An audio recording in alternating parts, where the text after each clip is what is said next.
All right, hello. Hello, hello, hello, hello, hello. Hello, hello, hello, hello, hello. Hello.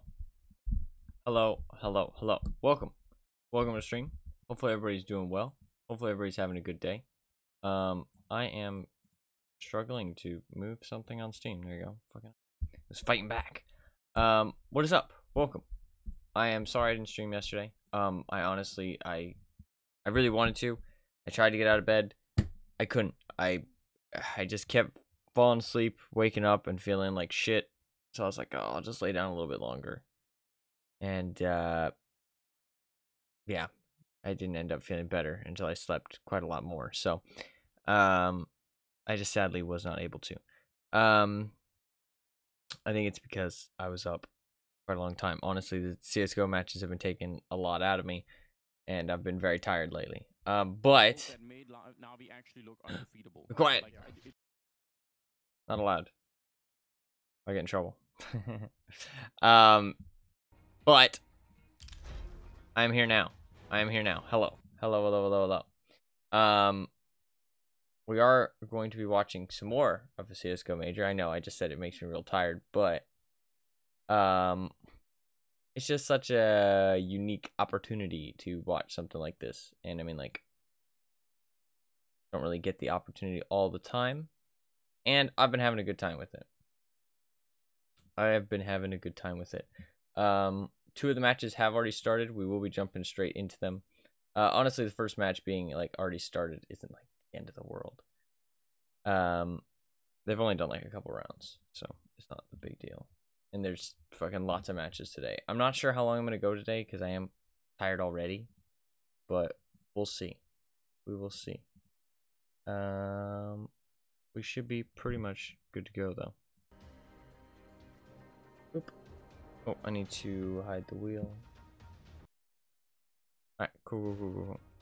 Alright, we're pretty much good to go. Let's do this. Do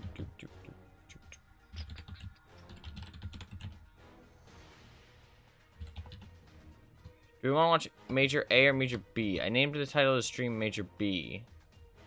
Or why I named it the Major B match. I think I'm going to do Major B because honestly, I think I want to see Liquid more. But they're both, well, they're both matches that are important to me because of my pick'ems. But I don't know. I don't know. A friend of mine had faith in 9. I don't have any faith in 9. I don't remember who I put as my 3-0. Who did I put as my 3-0? It might have been 9. I think it was 9. I also put Liquid through.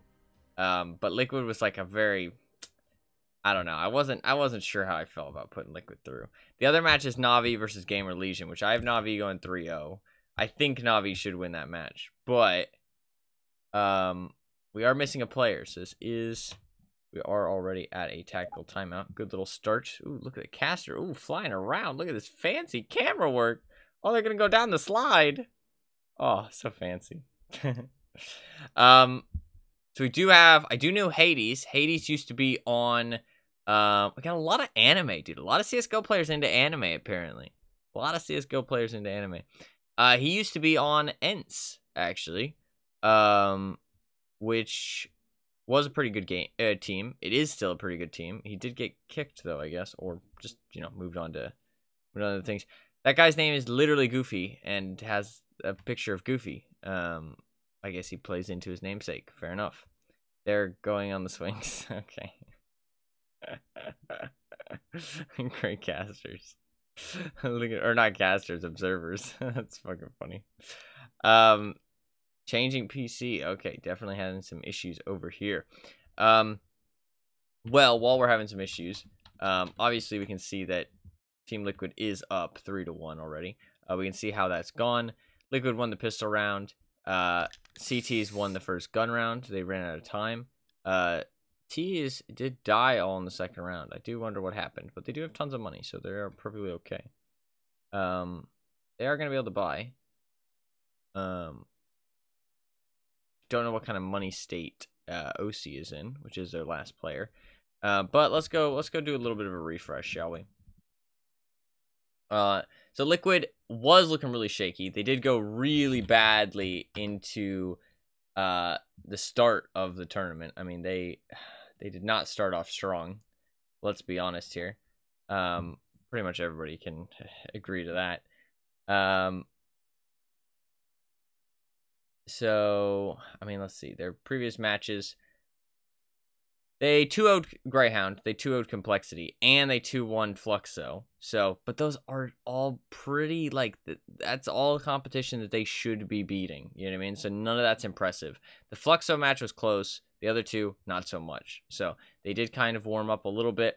But, I mean, they played against Forza and Apex, which I think are decent teams, but Liquid should be beating them, and they lost those best of ones. But they were close. They were close. It's not like Liquid got blown out of the water, but Liquid should win those matches, but they didn't.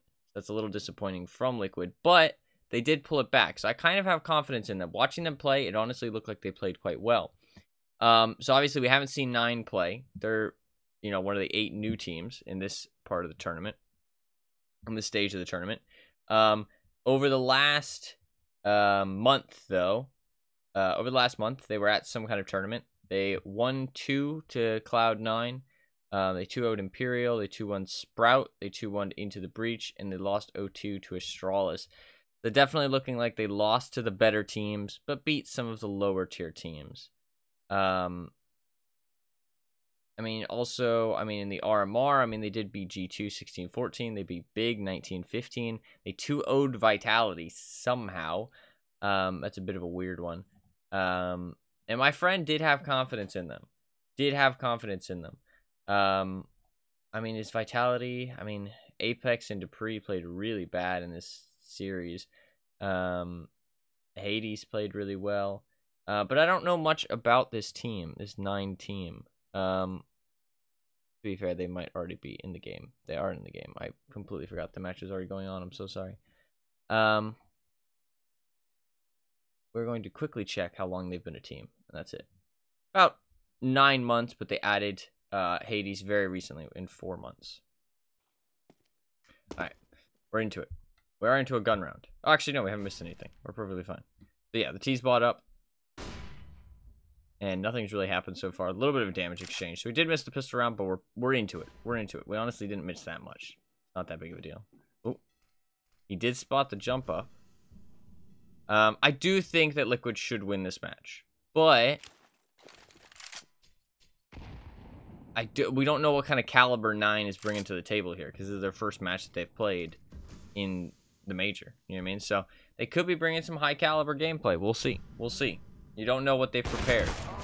That did not look like high caliber gameplay. That was a pretty easy shot, and Hades misses it. I mean, that was just a dry, I mean, he just walked around the corner. And he just didn't hit it. And that's not, those are the op shots that you can't miss. You know? Can't be missing those. Nice little spray down there. Oh, but Liquid's taking way too long into this round. We didn't get to see the whole round, but they're getting the bomb plant. Minio was going for it, but he wasn't able to go for it. It's actually kind of hard to stop the bomb planter from there. You kind of have to jump up on the truck, and his teammates had his back there. Key? I'm gonna call him Key. Key did get one, but it looks like they are just gonna save. Looks like they're gonna decide to save and dip the fuck out of there. Oh, that's fucking sneaky. Shit, that's kind of fucking OP. I have not seen somebody do that before. 'Cause it makes the splash noise. Oh, that's really interesting. That's big brain. That's big brain. It doesn't come into play here, but in a 1v1 clutch, that could be huge. That could be fucking huge in a 1v1 clutch. That could be kind of crazy, or even like a 2v1. In some kind of clutch situation. Early timeout called here by 9. That's really interesting. I like their team name, 9. Sounds cool. Very German. I actually don't know where this team is from. Where are they from? They are Polish. They're all Polish. Bunch of Polish gamers. They do have 4,000 bucks, and he already has a gun. This should be a buy round here. Actually, no, there's one with 2,000. I still think you buy, though. Yeah, they're buying. I wonder if they were talking about it there, or if they were just talking about their strategy. I don't think they would have talked about buying there. That seems like an obvious buy. We don't know what kind of caliber these guys are bringing to the table, though, to be fair. They're not ranked very high on LHTV at all. My friend did have quite a lot of confidence in them, and they have had some good results recently. But I'm wondering if it's just, like, maybe their playstyle is a little bit unorthodox or something. Or maybe they're just bringing a lot of firepower, but not very much structure. I don't know. Because I don't feel like it's going to be consistent wins against the top teams, but we'll see, right? I don't actually know. Nice little connector setup. They do get one. Liquid does try an entry onto the B site, but only gets one there, but they do trade it back. Now they're only down the connector kill. But they've taken a lot of damage and not really gained much for it. Ooh, that's a good kill by Elige, so they needed that. You can see Elige was hunting for that kill. He wanted to see if there was anybody left. Very confident there's no one else pushed up on A, which is really interesting. Oof, Nafly catches out Key on the rotate, which is good again for them. And now, Liquid, these are the rounds that, like, good teams, like, will win. That's the thing. These rounds where they go down in players and they still pull it back, you know what I mean? Like, and they still win these rounds. Like, this is the stuff you'll see good teams do because they know how to come back from these bad situations, because these are the rounds they're going to lose. It's not the... I mean, you do need to also be able to close out the 5v4s and the 5v3s, but you need to be able to convert some of those 3v5s as well, which they just did. I mean, that was... Well, it wasn't a 3v5, but... I mean, they lost the early kill. They tried to go for another one, and they traded. So it was a 4v3. They were still able to pull it back into a pretty clean round win. Was down to a couple kills, but they got those kills quite clinically. And I think that's things that better teams will do against worse teams quite often. And it's a big deal. I mean, like, turning around a round like this is huge. You know what I mean? Like, they get the opening kills, they still lose it. That's pretty rough.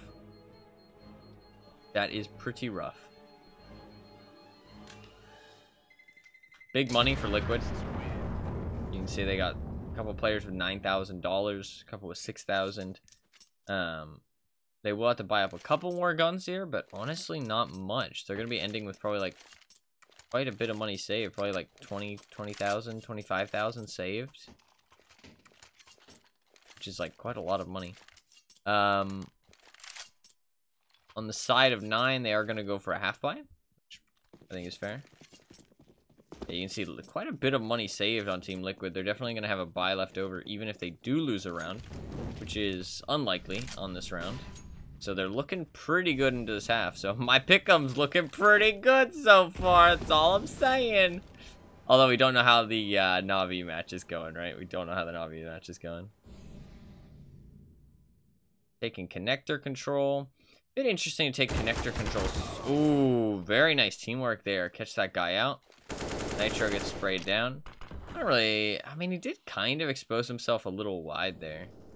But, to be fair, I mean, I don't want to be that guy because they're better players than me. But, I mean, if they know they don't have water control, exposing himself so wide like that is kind of silly. You know what I mean? Because there could be somebody up close like that. You know what I mean? And he can get caught out by it. And that's exactly what happened. So, but to be fair, I'm not.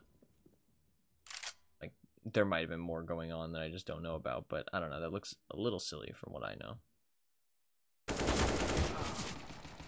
But, I mean, mistakes happen, right? We're human. I mean, if mistakes didn't happen, this game would not be fun to watch. Oh, doing a little surfing. Just the pistols here. They get that refrag, which is good. Kindar, very nice spray there. Ooh, bad spray from the Deagle there. A little bit of spam. Doesn't work out. Nice molly to draw this guy out. Kylar. Doesn't plant the bomb. Oh, he's going to get the op. He thinks the op is more important, and it is. It is. Actually, is it? It's 2,000 bucks. You get 600 bucks per person when you plant the bomb, do you not?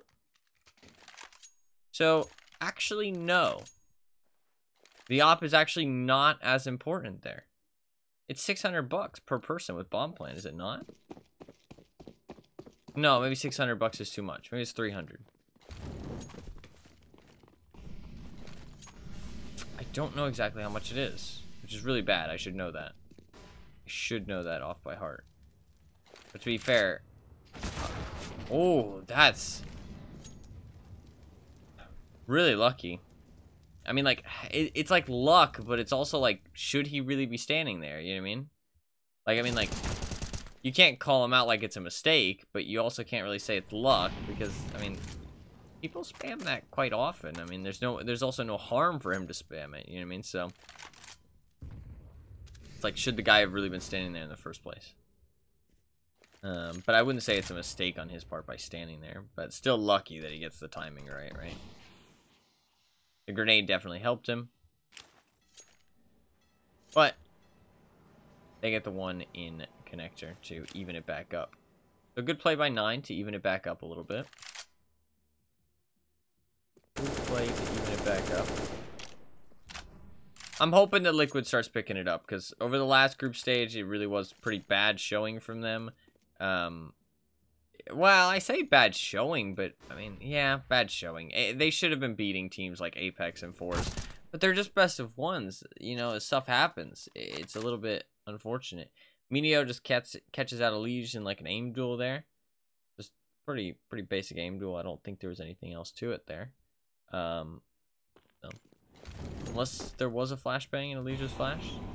Nice molly on to Toxic. They are going for the B take here. Oh, he switches away from the op at the last second. Bad timing from Hades there. Hades, though, does get an Nafly. Ooh, 2 missed shots from Ozzy there. I'm not sure how difficult the first shot was, but I don't think it would have mattered. They kind of just fell apart at the end of the round there. I think losing a Liege really kind of destroyed their round. Calling a timeout from the counter-terrorists after they win a round there. I like that. I like that. I don't know. I think that if you feel like you need a timeout, use a timeout. It is pretty early in the game, and they've already used 2. I really feel like maybe they're valuing their CT rounds really heavily here, which is never a good sign, I feel like, when one side is, like, valuing one side so much more than the other. Because the maps really aren't that CT or T-sided, at least most of them. Apparently, Anubis is quite T-sided, but most of them aren't really that CT or T-sided, so when it comes down to one team valuing one side over the other, I feel like it usually kind of shows that they aren't confident in their other side. I mean, is that what they're calling the timeouts for here? I mean, no way to know, right? Like, but I don't know. Calling those timeouts right now makes me feel like they think these rounds are really important. You know what I mean? Like, because they only have 4 timeouts, and they're calling them so early on in the CT half. I mean, the half's not nearly over yet, and they've already used half their timeouts, so at this rate, they're not going to have any timeouts for T-side, basically. They're going to have 1 at most. So, just a nice little rush into B, low utility, so they decided to just go for it. Do they back up here? That's really interesting. Are they going to back up, or are they going to commit? They get the nice little entry. They do lose Nitro, but it is better for the Ts to have things that, like trades there, even numbers. Because it does mean less angles that the CTs can hold. They're a bit more cut out in position. If you brush a site, you can outnumber them, all that good stuff. So Kylar's in a bit of a no man's land here. He just basically has to play by himself. You can see he's checking both of these angles now that he doesn't have a teammate. They just have to commit. So they're clearing out B now. Key is going to go in, and because of the help from his teammate, Elish can't get that trade frag. That's pretty big. That's actually pretty big. Because now it's a 4v3. And that's what I'm saying, right? They're turning these rounds into advantageous rounds. You can see 9 doing it back to them, right? They're turning this round from a 4v4, where they have no info, into a 4v3, where now they kind of know that they haven't really done anything. They haven't accomplished anything. They haven't left yet. Right? And Kylar was able to rotate back to A site. I feel like what Liquid is doing here has really not worked out for them. Oh, Liege, though. Great spray. But they don't know that Key is here. Now they do. Key gave away his position without too much value. They do have the 2 players in heaven, but all they have is 2 flashes. Liege gets that kill. That's pretty huge. He does get dropped to 10 health, but it shouldn't matter. They don't have nades, although he could get spammed through the thing. Oh, what a shot. Didn't even need to get spammed. Kylar with a great headshot on a Kindar. Oh, Nafly needed that kill, but they have no utility. Oh, he just needed that 1 kill. Just needed that 1 kill. Very possible clutch there. With no utility from the CT, that's actually a rough clutch. Or a rough 2v1. It's not even a clutch. It's an easy clutch. It's a rough 2v1. So, unfortunate that doesn't go Liquid's way there. Interesting that they have enough for an op. They put a MAC-10 on Nitro the last round. Did they choose to pick the MAC-10? I didn't notice that. That's my bad. Did they choose to pick the MAC-10 over a regular gun? Did they really, like, have a feeling for what they wanted to do that round? With the MAC-10 on Rush B? Maybe they did. I'm not sure. Because they still had a lot of money this round. But this is their last gun round here. If they do lose, they are going to be broke. But they're going to be at 3 loss bonus. So it's not going to be the biggest deal. They'll do 1 save, back to a full buy. Everything they need. But this can get 9 back up to an even round. This is pretty valuable to them. This will get them up to 5, basically. So, let's see how this goes. Going for a little bit of long aggression. I like it. Being proactive on CT side. You don't have to be to win rounds. It just depends what works. But I think that if you're always sitting back, you're doing something wrong. Because good players, good teams, they'll take advantage of that. They'll notice that you're always sitting back. They'll notice you're not taking map control. You're not being proactive. Nice flashbang. He hears it, goes for the shot. He does miss it, but that's a tough shot. I don't think that's anything to criticize there. He doesn't get himself killed. Doesn't get the shot. The trade off. I think it's a fair trade off. Kylar does get 1. Pretty clean, crisp. Oh, and he's got backup to come and help him. They know he's isolated here. They know it. They're going for him. Really nicely played there. That was actually really nicely played. It doesn't, like, if you don't, like, break that down and see what they did there, like, you might not notice how nicely that was, but they noticed that guy was isolated, and he brought in backup they pinned him down, and they peeked him together, right? There was nothing Yakindar could do there. He was basically just trapped. So, big round from 9 for sure. They have no money. Oh, he wants to go for him there. That's pretty nice, but honestly, killing them after time is more important. Nitro makes them pay with that, with their lives. But that was worth going for. Like, honestly, that was worth going for because they get money after the round. He doesn't. So even if they die, they can just rebuy their shit. Look, they're all up to guns. I feel like they might not know of the economy on the side of Liquid because nobody went for an MP9, nobody went for, you know, a cheap gun. I mean, to be fair, they had more money than they needed, so they didn't have to go for cheap guns, but a little MP9 wouldn't have hurt. I think an MP9 would have been nice to see. Only like 1, maybe 2. 2 at maximum. I think they weren't really sure how much money Liquid would have, though. Saw his gun poking around the corner. A little bit sloppy by Yakindar there, I feel like. Exposing your gun there is a bit poor. Like, you can see he just kind of stood still. Showing that I feel like he didn't think he was exposed.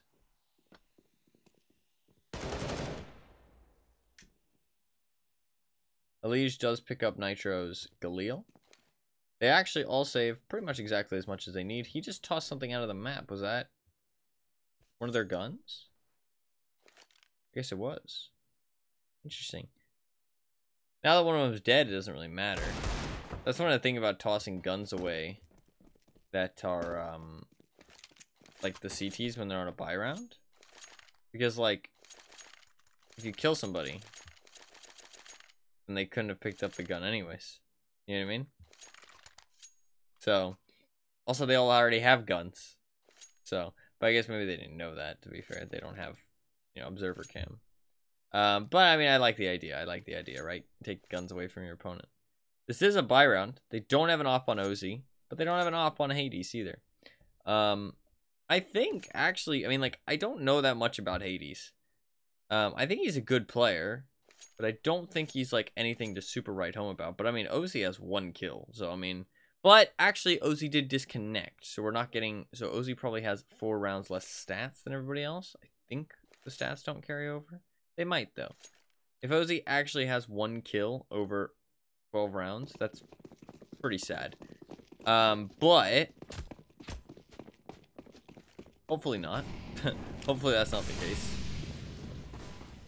But we do have another big buy round here. A lot of pressure in connector. 2 people in connector. Looks like they're going for this peak. If Yukindar peaks this, he's pretty much dead.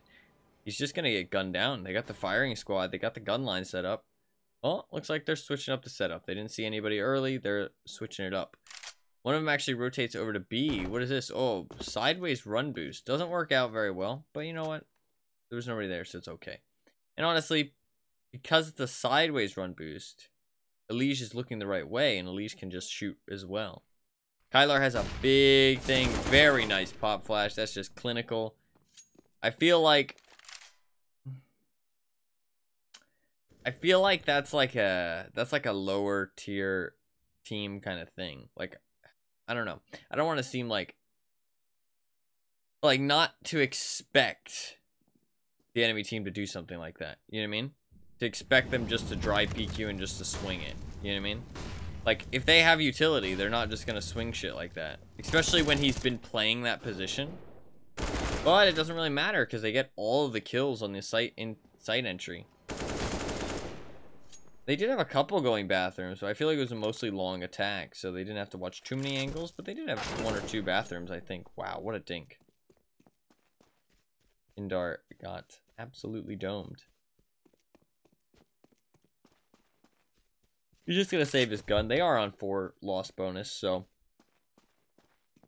he might be able to buy up.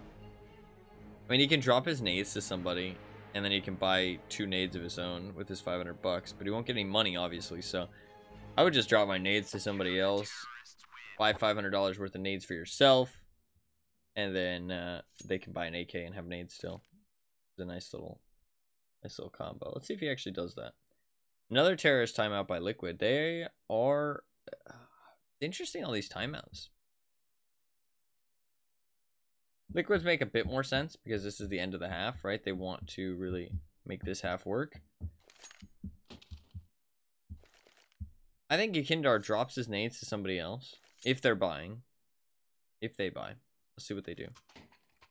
Not a buy. Okay, interesting. Not a buy here from Liquid. So they're going to go for the last 2 rounds. They want the last 2 rounds. They want to have a decent buy. That's fair. I don't think that's a misplay. I think it's just a decision. I think if it was me, I probably would have went for the buy. But, especially after a timeout. But I don't think this is a bad call. I don't think this is a bad call.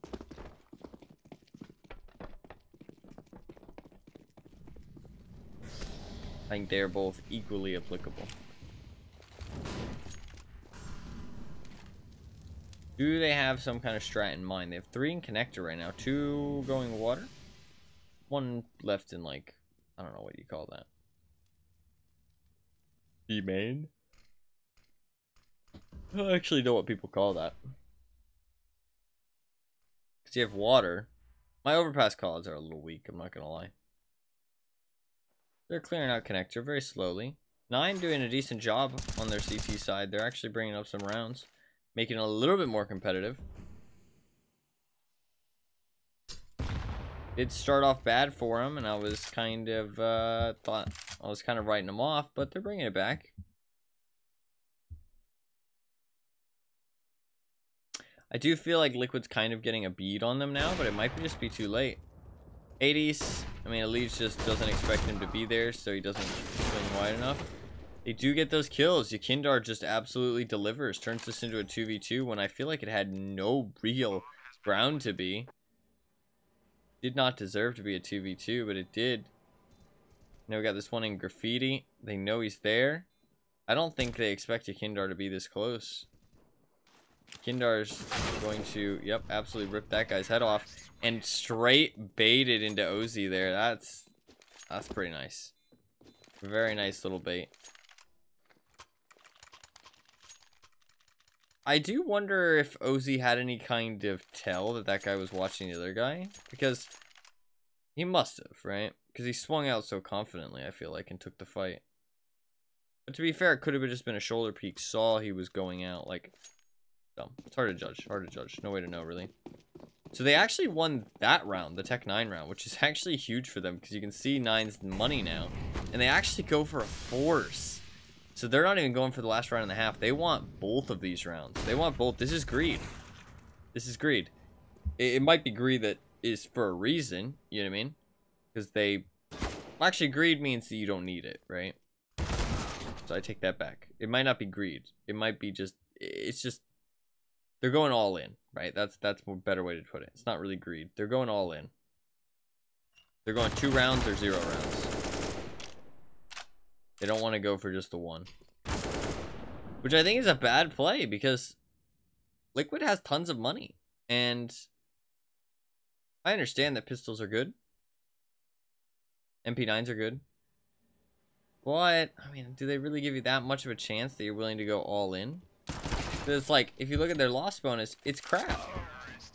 Like, look at their buy now. They get 2 shit buys. I don't really think that was the play.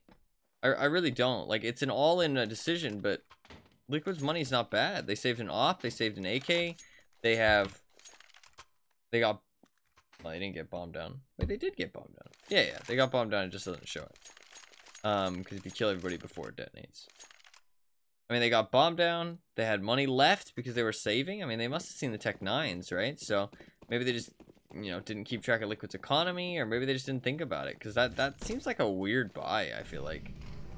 And going all in there, I feel like there's no grounds for that decision unless they really feel like they need 2. But I feel like if you really feel like you need 2, you do the opposite of going all in. And you say, okay, well, let's just make sure we get 1. You know what I mean? Let's make sure we have a really good chance of getting 1. But I guess it's just a different mentality, right? Different mentality. For me, personally, I feel like it would be, in that situation, just make sure we get 1. Put a little pop flash in here, clear that guy out. I mean, now that he knows about that pop flash, he's probably not going to look straight at it. But, I mean, I've seen that pop flash pretty often. And I don't even watch Pro CS that much. Like, I mean, like, that shit's tried and tested. Oh, we can actually see that Nitro either didn't do his pick'ems or failed his pick'ems. That's funny. To be fair, the first round was weird. I think the second round's going to be a lot simpler for people. Ooh, good little flashbang. And a 2v2 versus a Kindar there. But they clean it back up, get those guys out of bathrooms, which is huge. They clear their flank. So now it is a one-way fight. They do have Minio coming on the flank from Connector. Can he do something here? It is the last round. Nice kill by Goofy. Nafly runs out of bullets. Goofy with the head tap. Really nice. Now it's a 1v1. And he has an AK. Minio has an AK. OC goes for the plant. Doesn't fake it. Minio does check. Oh, nice jump up over Dice. He knows where he is now. He can get to bank. OC knows it. Oh, what a flick. What a flick. OC showing. Yeah, I only had 1 kill for the first, like, 11 rounds. But fuck it, I'm gonna get 7 more in the last, like, 5 or 6, right? Or, well, 4. Yeah, so definitely showed up in the later rounds. And that flick was very nice. To win that 1v1 clutch, give him that extra round, push him over the edge. Definitely a little redeeming. Definitely a little redeeming. 8 and 6 is not too bad. I do wonder if their stats carried over from when they were DC'd. That is a question that I am curious about, actually. In terms of people playing well, so far, first half, 9, I feel like... I'm going to say they're not really surpassing any of my expectations. I do think best of ones aren't really too much to judge. If you actually look at their gameplay specifically, I do think it's kind of just... It's good, but it's not great. You know what I mean? It's not like that surprising. But I guess it's surprising because I did expect very little of them. So, like, if I had to put them on team level, just off of what we've seen so far, I mean, that's not enough. 1 CT side is not enough. But if I had to, I'd probably say somewhere around, like Gamer Legion or, what was another one? Apex, maybe. Or what was the other one? Forza didn't make it, sadly. But, like, around there. Right? Like, so, like, decent. Can possibly get an upset, but not really likely to, if that makes sense. And you can probably bet on a good team beating them. That's kind of what it feels like. But one CT side is not enough to go off of. In terms of people playing well, I mean, nobody on 9 is really playing well. They're all kind of playing, but they're all very close to each other, which is always good to see on any team. No raid boss, so I'm gonna dock points off of them for that. No raid boss makes me sad, and I think that it makes everybody sad. So I'm gonna give them a sad stamp. Not a fan. Unapproved. They do not get the Gamertai seal of approval. In terms of Team Liquid, no raid boss on them either. So, you know what? They don't get the seal of approval either. But they're NA, so I feel like I have to root for them because they're the only NA representation we have. In terms of anybody doing well, I mean, honestly, Nitro, Yakindar, and Nafly are all having alright games, but nothing crazy. So, not really any standout performers, really. We'll see if anybody keeps it up into the second half, though. I mean, if Nitro, Yakindar, and Nafly keep having good rounds, then, I mean, a little bit. But honestly, it's been pretty even across the board. Pretty even across the board. I don't know what happens during these, like, mid-round pauses. I don't know why they're so long. I guess ad breaks? Sure. You have to watch, like, the normal stream to find out. They are telling each other to have fun, though. Bunch of have funs all around. We are getting into it.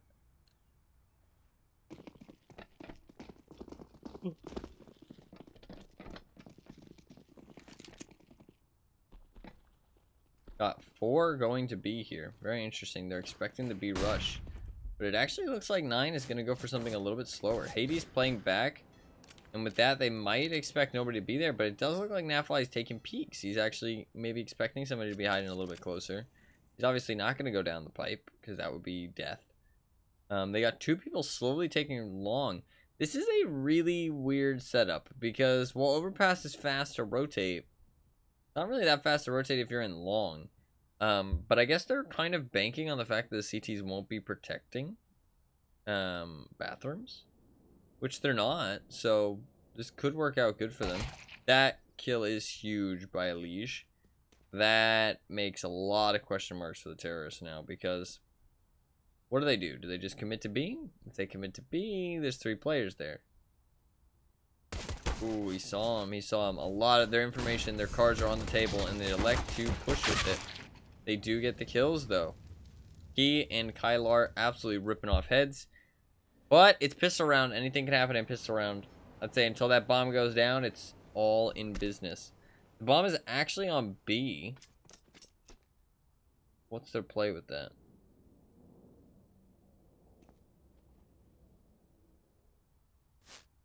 They actually took an A. It's really interesting. Oof. That no armor kind of hurting.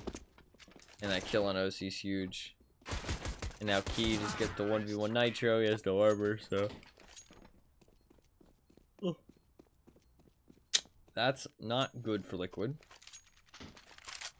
Well, I think I might lose my 0-3 pick immediately. But Liquid's not down and out yet. They're going to get 2 rounds from this probably. But after 2 rounds, it'll be even back up again. And then we'll have, obviously, the whole rest of the game to play out. So, I mean, that's like 12 rounds of goodness that Liquid could pull back a win. Somebody's got to win. All you got to do is make sure it's not the other team. Doesn't matter how long you take to get there. As long as you reach 16 before they do. That's a good game.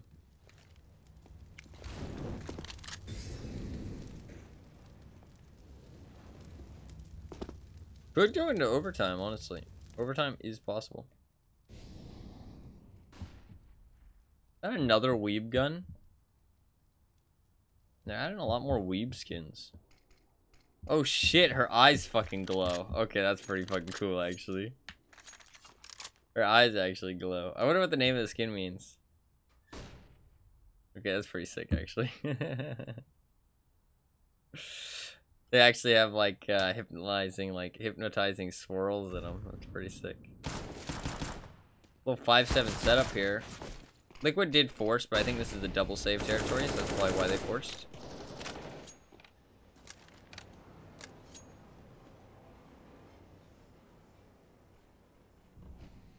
The T's don't have the greatest buy in the world because they did go for 2 MAC-10s and 2 Galeals, which isn't the greatest build in the world.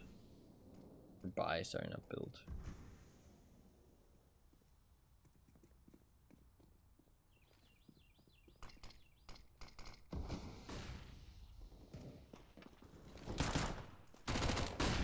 Oh my god, he actually sprays into that and hits somebody but doesn't kill him. That's crazy. Ooh, OC does get a hit, but it doesn't amount to anything. Can't finish the other one off. I mean, he got more than a hit, don't get me wrong, but... Nice showdown, 3 HP. Just harder to compete with that, like, lesser weaponry and no nades. 9 did a good job there of taking the site. Can't fault him in that department.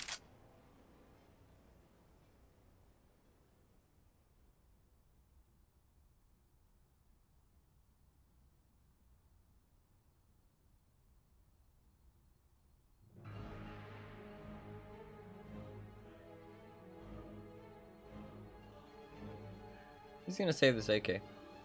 And armor. But I can't really buy around it, so it's just gonna be hero AK. The 9 is gonna be up to 7. Or 8, sorry.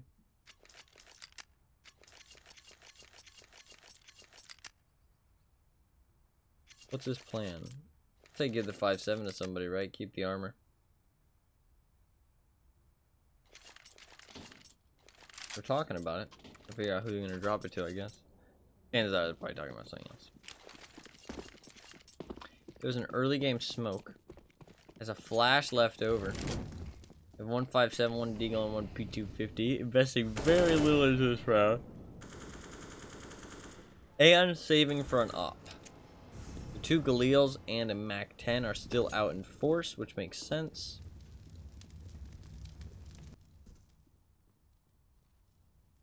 I want to say that skin's eyes glow again. That was pretty cool.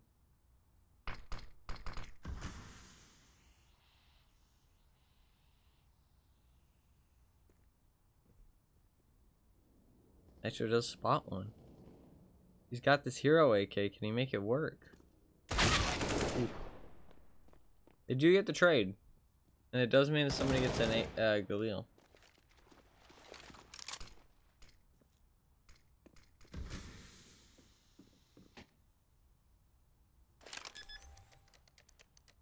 Bomb is being planted over on B. You do have that Galil though. Do they want to push with it? Or just save it? I mean, it's good money into the next round. If you feel like a Galil is decent enough. I mean, I feel like the Galil is pretty decent. I think even though the FAMAS sucks, I'll probably bring it into the next round as a save gun. I'd say money is more important than having like a slightly better functioning automatic rifle. And I say slightly, some people would very heavily disagree. Some people would say it's a lot more than slight. The advantage that a M4 gives you over FAMAS.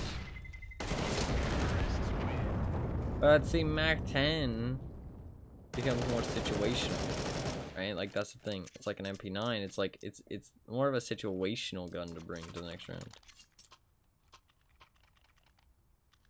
Obviously, the MAC-10 and the Galil die, so the bonus round works out really well for them, but they do lose that round. So, Liquid does. And now, we get the full buy.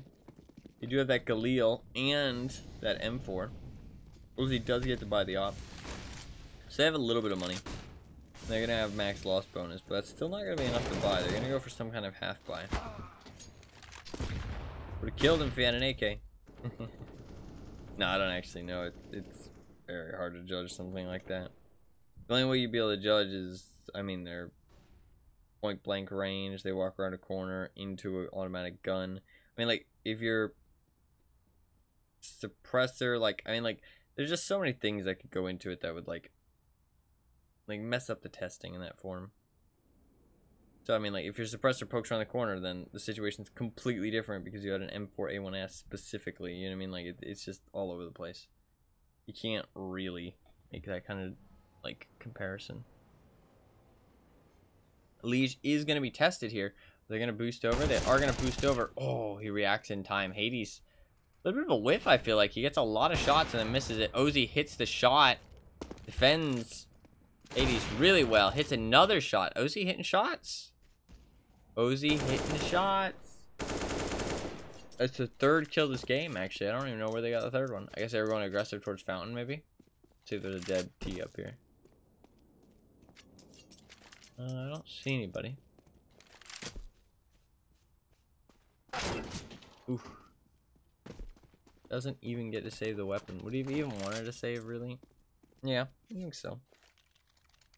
Terra's going for another timeout. They only have one left after this, but there is only 10 rounds.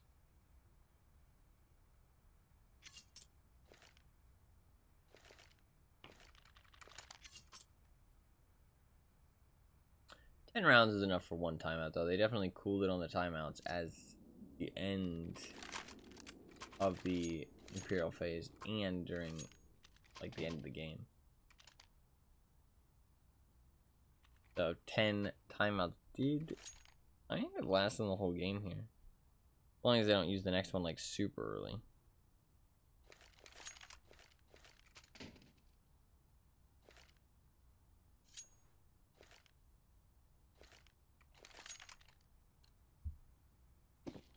It's a buy round, but the tease, you'd be hard pressed to guess whether it was a buy round or not. I feel like, I mean, 2 AKs it up, yeah, sure, but P250 and a Tech 9 is not the weapon of choice.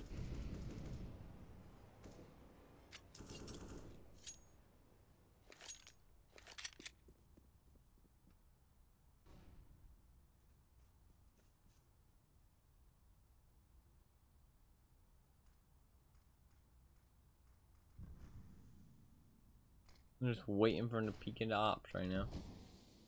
Very slow tactical gameplay. Ooh. Uzi does hit that shot. I wonder if he saw the boost to start with.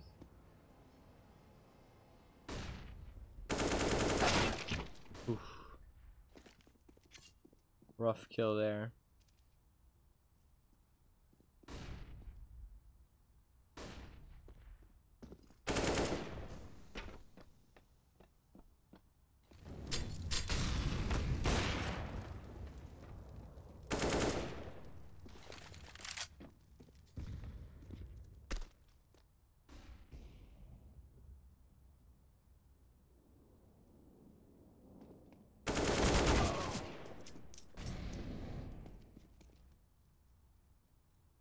Decent round from the CTs. Getting it into a 4v2. Do you feel like they get the opening kills a decent amount? Ooh. So do the T's sometimes, though. There's a big round for Liquid, though. They'll take this. I mean, Liquid wants to be winning a match like this. Like, you don't get, like, with how much tough competition is in this group stage, you do not want to be throwing away opportunities like this to go 1-0. Like, you are going to need all the best of threes that you can get as a bad team. You want these early 1-0s. You want to put yourself up in the bracket 100%. I just realized I'm kind of hot and sweaty. It might be because I'm wearing socks. I don't usually ever wear socks. Which kind of sucks because I have poor blood circulation. It means my feet get really cold. But it also be trapping a lot of heat. No. I shall try taking them off. Nice kill by Kylar. Or Nafly, sorry, on Kylar. Going a little bit aggressive water. I don't seem to be sending anybody connector just yet.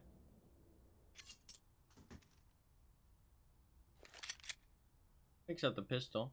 They do have the op on Hades. That was a buy this round, was it not? I'm certain it was. They all died last round, didn't they? No, one survived. Okay, yeah. Hades would have saved the op then. Or no, it was Kylar that saved the op? I don't know. I will admit I got distracted. I was distracted by my socks. Like, real sweaty. Kind of like hot in my house, I guess. Looks like they're just gonna go for a B push here. They do have that op as their kind of ace up the sleeve here. Let's see what happens with it. We switch away from... I don't know why we switched away from the 3-man spray down. I would have liked to see that, Observer. Not sure what happened there. It's okay though. They do a better job than I ever would, so I'm not even gonna try and comment on that. Jokes aside. I mean, it seems like such a difficult job. I mean, casting I could like... I don't want to say I could see myself doing it, because there's no way I'd ever be as good as anybody else that does it, right? I'm not saying I'd be a professional if I tried. I'm just saying, like, casting I could, like, grasp, you know what I mean? And feel like I do a decent enough job. Not in this match in particular, but just, like, in general, if I really put my heart into it, you know what I mean? I feel like I can do a half-decent job. Observing, though, fuck that, dude. That seems so difficult. Like, and I mean, like... These aren't even, like, the best observers, I don't think. I think this is, like... There is some better observers that will be doing, like, the actual, like, playoff matches. Dude, those people are hardcore. They have talent. They have actual talent for observing. Which I know doesn't make, like, doesn't sound quite right, but, like, they genuinely do.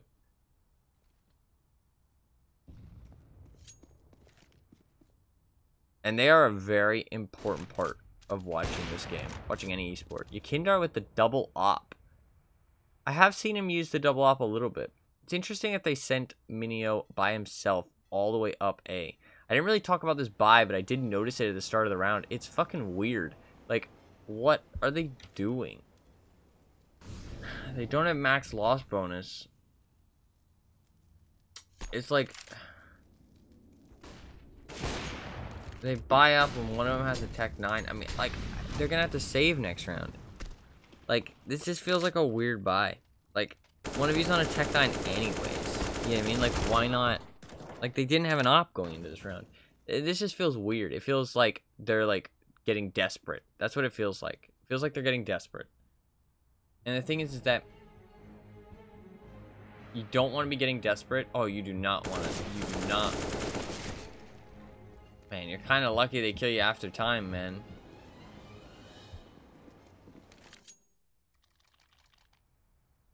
They call for a pause. That's very smart right now. I feel like they need this pause. Yeah, I feel like they need this pause. Let's see what they do with it. I mean, like, they needed to save last round. Call this pause this round. Go into this round with a bye.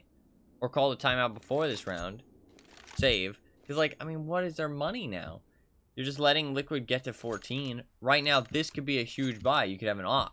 You could have, like, I mean, but you're letting them get to 14, and then you're going to be able to buy. You know what I mean? Like, I don't like that. I don't like that. Like, that last buy was shitty. I feel like it was a desperate attempt. Like, they were getting desperate.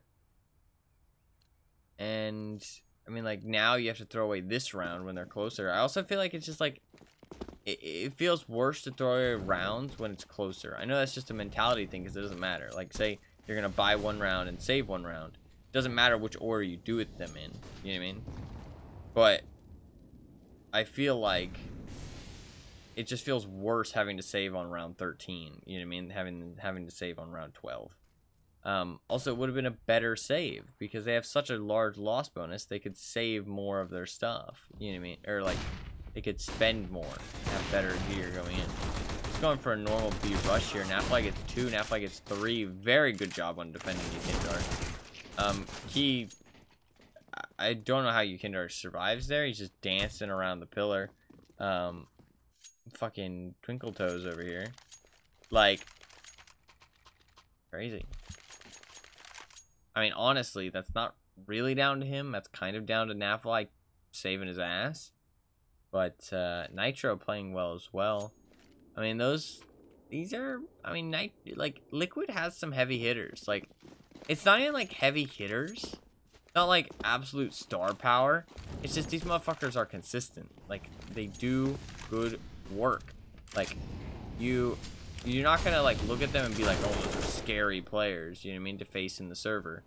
But you're gonna look at them and think, that's a tough like fight every round. You know what I mean? Like, and that's scary because you can't slip up, and if you slip up, they're gonna take advantage.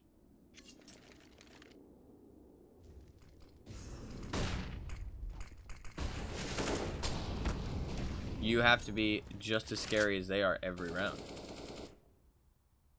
I mean, now they're on 14 and they get this bye, and like they don't have an op, and they're already down on utility. I mean, I think they had decent utility going into this round. I don't see why they wouldn't unless they mismanaged their money.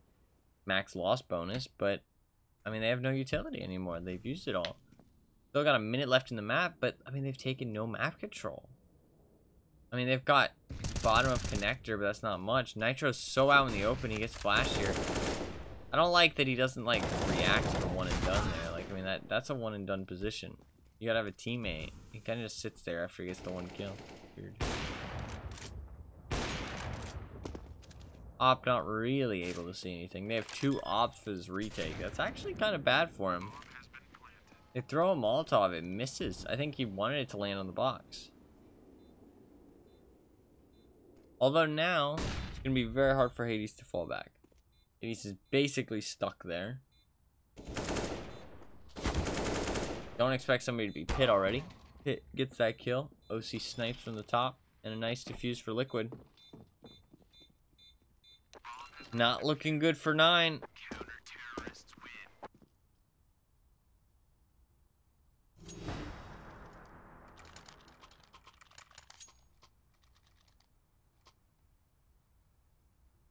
Not looking good for 9. But they have a decent buy because their loss bonus is so high. So they do at least have that going for them. No op yet again. Only the single op on Liquid this time.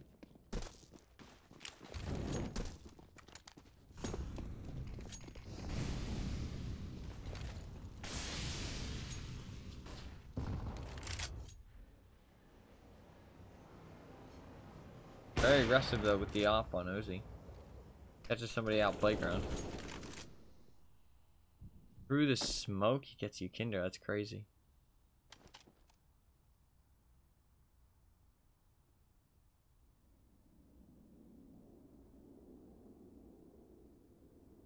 That is kind of a weird one to spam, I feel like. Oh, you know what he might have been spamming?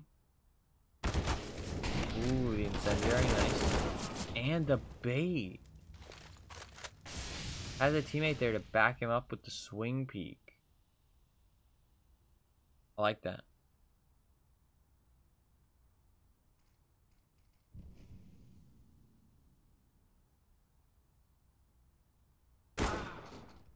Ozzy's watching it. I mean, he didn't really have many options, let's be honest. It's round 15.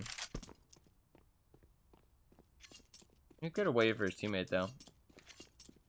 Looking a little disjointed on the 9 side here and there, but, like, not too bad. I do feel like they didn't really subvert many of my expectations. I do feel like they played kind of meh. That's it. We got some GGs. Nafly played really well. Nitro played well. OC hit some very key shots. It does seem like that's kind of what OC does. Doesn't blow up the scoreboard, doesn't do anything crazy, but hits key important shots when they're feeling it. There has been some times where OC's felt a little bit off and not hitting most of their shots, but most of the time, it seems to be doing good work. So that is nice to see. I do like seeing Liquid win there. I will admit I put them in my pick'ems to go through. I put 9 to go 0-3 because I don't really have much faith in 9. So that's good start for my pick'ems right there. Good start for my pick'ems. Not gonna lie. But I also just like enjoying the matches, and I also want to see NA win. So I also feel like, again, I'm also kind of rooting for, in these group stages, teams. I want teams to go through that can actually win against some of these top teams, right? If 9 goes to the playoffs, do you think they're going to be able to win best of 3s? You know what I mean? Like, on that, like, tournament stage, you know what I mean? I don't really think so. Whereas I think Liquid might have the possibility. You know what I mean? That's the thing. They might have the possibility. I do think that Liquid's a bit more shaky than some of these other top teams, like somebody like ENCE, for example, who isn't top, but they're, you know, like, they're, like, almost there. I do think ENCE is kind of just a better team in that regard, but still in the same bracket kind of thing. But I do think that Liquid can still be that team that gets those upsets and actually does some good work. So I would rather see teams like that progress than teams like 9, because I don't think they're going to actually do anything crazy. But that was an overall good match. Happy to have watched it. GG's. The next match, actually, I think is actually going to be a really good one. The next match I actually think is going to be a real good one.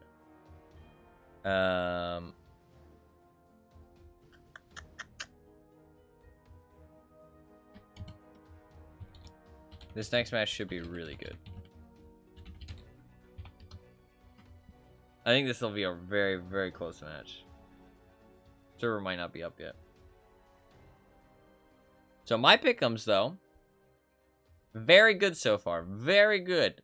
We got Na'Vi did win. Na'Vi did win.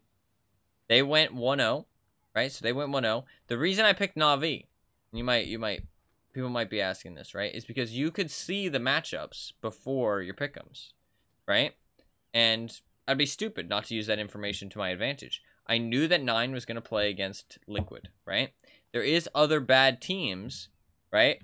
There is other bad teams that you might want to pick, like Into the Breach, right? Or possibly Bad News Eagles or Monty. I could have picked Gamer Legion as well, right? You got these teams. But Monty's going up against Furia.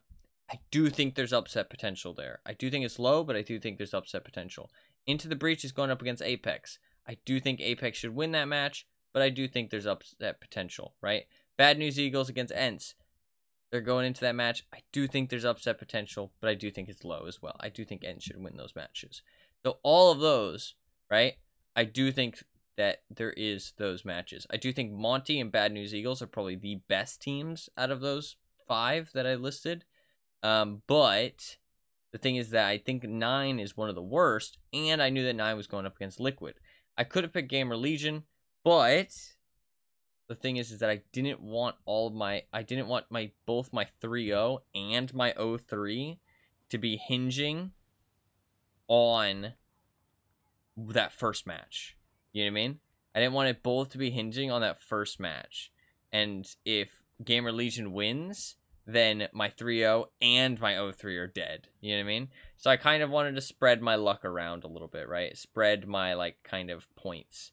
So maybe I can get more. But I do think it's actually important with your pick'ems to kind of play the system a little bit. And you should actually pick a team that you don't think have the highest chance of going through for your 3-0, right? A team that's decent, but not that good, right? Because if Na'Vi goes through, but they go through in like a 3-2, for example, or 3-1, I don't get any points for that, right? And I think Na'Vi will go through no matter what, right? But they might drop a map, you know what I mean? And that's the thing, is that any of these teams could drop a map. But I do think they're all pretty much shoo-ins to go in. Liquid, on the other hand, they could go 3-0. They have it in them to go 3-0, I think. But I also am not sure they're going to go through at the same time. So that's really what I should have put in 3-0. So that's a little bit of a mistake from my part. I think you do need to play the system a little bit with stuff like this. Because if you do just go for this, like, the thing is that if Na'Vi loses one map, then I don't get any points from them. You know what I mean? So that's a bit unfortunate. So I should have probably put Liquid there, because if Liquid doesn't go 3-0 and they just don't advance at all, then I don't lose points. Does that make sense? So it's kind of a stupid system in that regard. The 0-3 is a lot simpler. You just pick somebody that you think is going to go 0-3. So you basically just pick one of the worst teams. Like, it doesn't get more simple than that. But the 3-0, There's a little bit of mind games there, right? I do think that all these teams are pretty simple picks. I mean, Furia actually seems pretty decent, pretty good.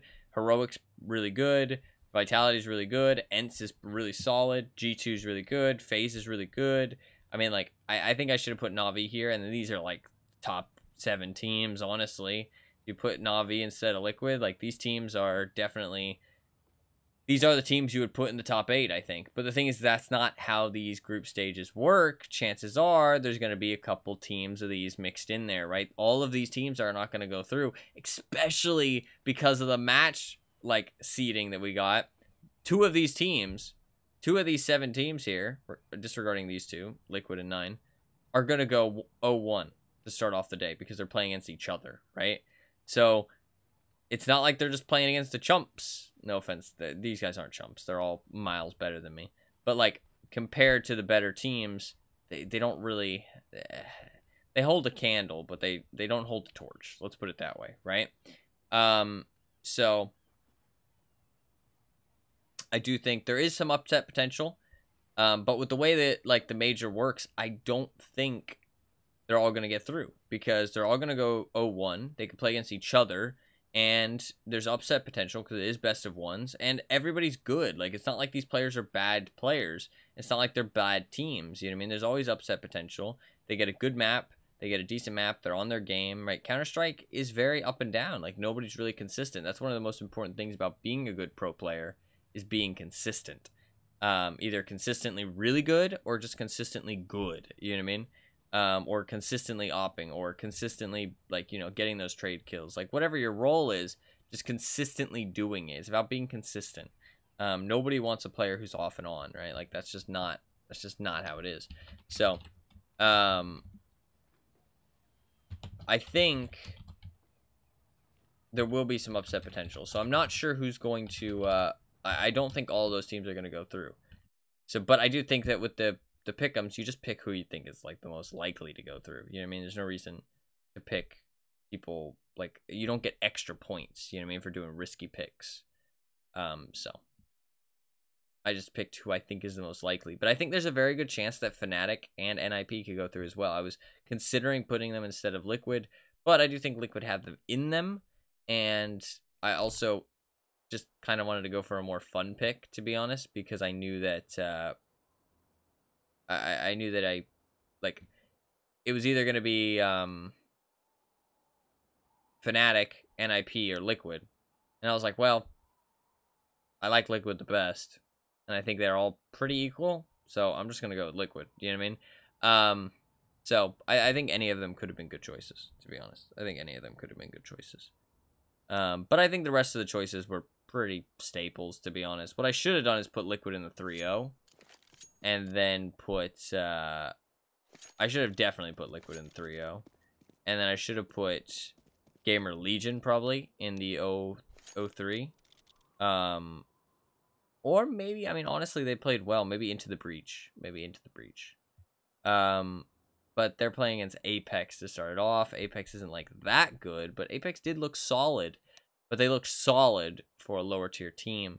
So potentially Into the Breach could come in looking solid as well, and that could be a very close match, and then it could go the other way. So I do think there's a lot of stuff there with those pick'ems that I do think my choices aren't bad, but they could have been a little bit better, maybe. A little bit better.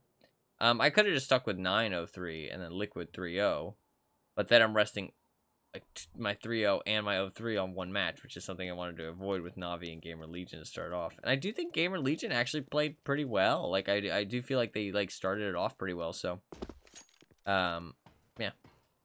But that's overall my pick'em strategy for the second stage. I am feeling more confident going into the second stage because I've watched the first people now. First stage, so I do know a bit more of the teams. I don't know the other teams, but to be fair, a lot of the better teams are in the second stage now. And I mean, you can kind of assume that they're going to do well because they are the best teams in the world, you know what I mean? So I assume that they're not going to come in here and just suck. But there's always the potential for that. Sometimes FaZe really sucks in the group stages. But to be fair, they made it through the other one. They didn't look great, but they looked all right. But you never know if these, like, top teams are going to come in because we haven't seen half of them play yet. right? So 8 of these teams we haven't seen play at all. So we're going to see what kind of caliber they bring to the table now, which is really interesting. And it makes this very exciting. Very exciting indeed. I honestly like the way the major's set up now. I feel like it's better and it's fun to watch and it's exciting at all times, to be honest. So I am excited for this second stage to go full swing for sure. And to see if my pick'ems do well. Yep, gives away his position as well. Actually, I think they are 2 M4s. Boro steps up in. Supposed to stream that.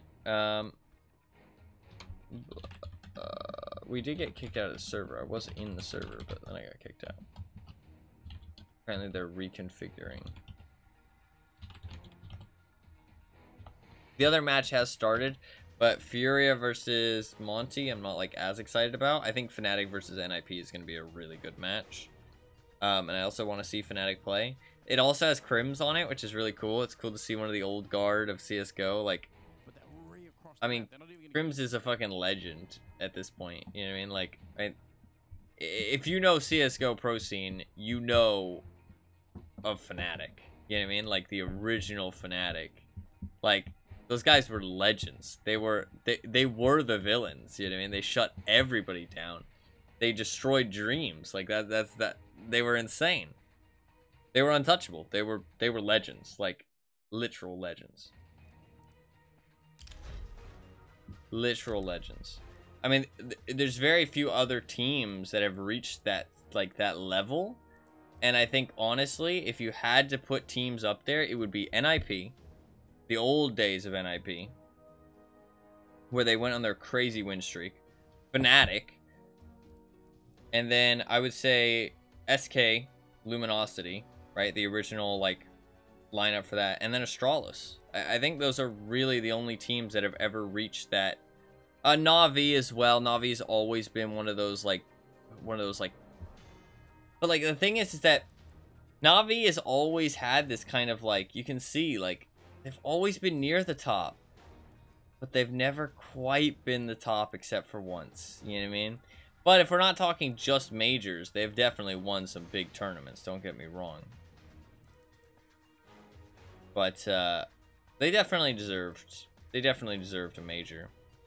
I mean, most of these, honestly, I feel like were pretty cool. Pretty cool to see, man. Also, something apparently really cool stat is that Dupree is the only player, the only one to have been to every single CSGO major in history. That's kind of nuts. That's kind of nuts. And that definitely solidifies him as a legend. I mean, like, it doesn't get much better than that. I mean, the guy's been to every single major. I mean, like, goddamn. Goddamn, my man. Like, that's pretty cool. Very, very cool.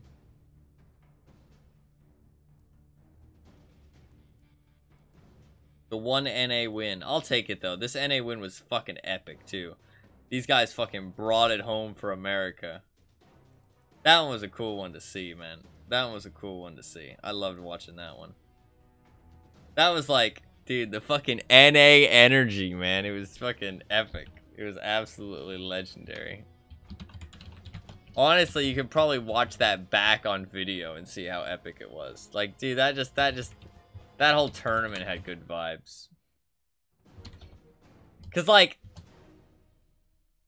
I don't know, man. It was the vibes that the NA players brought to the server. It wasn't like they were like, it didn't, like, I don't know. It was just like, it was just fun. You know what I mean? It's like they brought this like exciting energy. It wasn't like to the stage and to the server. It wasn't like, I don't know how to explain it. I don't know, it's like they didn't come there expecting to win, but they came there ready to try their hardest. Does that make sense? They came there with like, they came there with their blood pumping, ready to go, but they didn't come there expecting to be the best. You know what I mean? They knew it was going to be a hard fight, but that didn't stop them trying their hardest, if that makes sense. You know what I mean? They were there to have a good time, but they were there to try their hardest regardless. You know what I mean? And that was really cool to see. This is live. Very quickly though, I do want to see Fnatic because I don't actually know. Fnatic is 15 in the world right now. I do know Roje and Nicoduz a little bit. I do know them a little bit. Mezzy, I recognize Mezzy's name. I guess Mezzy is the one who is the one. Oh, yeah, Banjo is Nicoduz. Nicoduz? Nicoduz is yeah, I'm gonna call him Dawes. Dawes is the muted one. Dawes is the muted one. Do I have caster on? Make sure. We do have ninjas. We only watched like 1 or 2 games of ninjas, but they honestly look decent. They honestly look decent. They have a pretty decent team. I definitely recognize some of these players as pretty good. I do have the raid boss. I don't know anything about Fasher.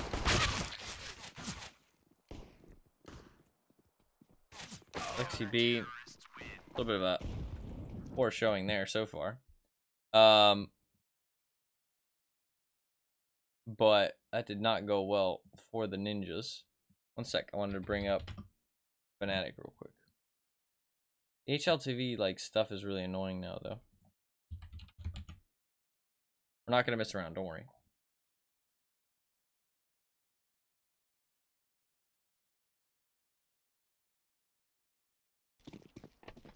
Alright, we're back. So they are gonna save. Does that mean they'll be able to buy next round? I think so, right? If you don't get bomb plant, you should be able to buy next round. MP9s, getting people down, pretty normal stuff. No armor Glocks. You don't expect anything. Oh, he's low health. Would have been nice to kill him, get rid of that armor, spend a little bit of their money, but I doubt they're gonna get any kills this round. This is pretty nothing. This is Fnatic's first match, by the way. Is their first match, so we don't know what kind of state they're coming into this in. I do think this is a pretty even matchup, if I had to guess. This team has been together for basically a year. And their most recent matches, not great, to be honest. They're ranked 15 in the world, though, but their recent match is not the greatest. I'm sorry, I should have looked at this stuff before the match, but I'll just keep in between rounds. I'll give you little bits of info. I know Roje. I think Roje is their opper. I think. I could be wrong on that, though. I don't know anything about Fasher. I recognize Mezzy's name, but I don't know where from. Nicodaz, I also recognize his name, but I don't remember where from. But I do know him a bit more. I don't know where Mezzy from is at all. But Nicodaz, I do remember, was decent. Roje, I think, is decent as well. And then Crims is, I mean, he's a legend. But I don't think he's sadly like as good as he used to be. But he's still a legend. Don't get me wrong. I mean, the guy's a legend. He's very good at the game. But I don't know how much of that star power he really is anymore. You know what I mean? And this team isn't the greatest. It's not the greatest. It's definitely not the Fnatic of old. You see Fnatic and you think scary, but they're honestly not that scary. This is a buy round from the T's, but it's not gone so well. It's a good kill from Brolin. Nice double peek there. But they didn't expect this guy creeping on site. Very nice headshot there from Mezzy with the MP9. And he gets the last one. Very nice. Very nice all around. Mezzy cleans that up. Takes that round and says, nope, that's getting a little scary. I don't like it. They are going to have to go for another save. Pretty much. They do buy an op there. Very odd. So yeah, Fnatic ranked 15 in the world. Not the greatest, I'd say. And then Ninjas, we have I just want to look at, they are ranked 14 in the world, so very close. But I also think it's about the caliber. And in terms of the caliber, there is a terrorist timeout. Interesting. I mean, they beat Mao's 16-9, which Mao's wasn't playing too great. They lost to Ent's 9-16, which I think makes sense for the caliber they're at. 19-17 versus OG, which I think makes sense for the caliber they're at. And 2-0 to Greyhound, which I think makes sense for the caliber they're at. And I think, honestly, for my guess, I would put these two teams pretty close to each other. So, I mean, like, a team like this, they lost to Heroic, they lost to Navi, 2-0s on both of them, and 3-0s. And they beat 9, 2-1, which I think is good. Yeah, I mean, I think, like, they're decent teams, right? They, you know, got a very close result against against Vitality, 13-16. Close game against Fours, which I think is also fair. I mean, Vitality is a good result for them, but I think they have it in them to bring those matches close. This isn't a buy round, sadly. The last round was one. They were able to buy in the last round, but it didn't work out so well for them. They do buy an op on this round for the CTs, which is kind of odd. It looks like Nikodas is the opper. It does look like Nikodas is the opper. Nice grenade. They do go for a smoke execute outside, even with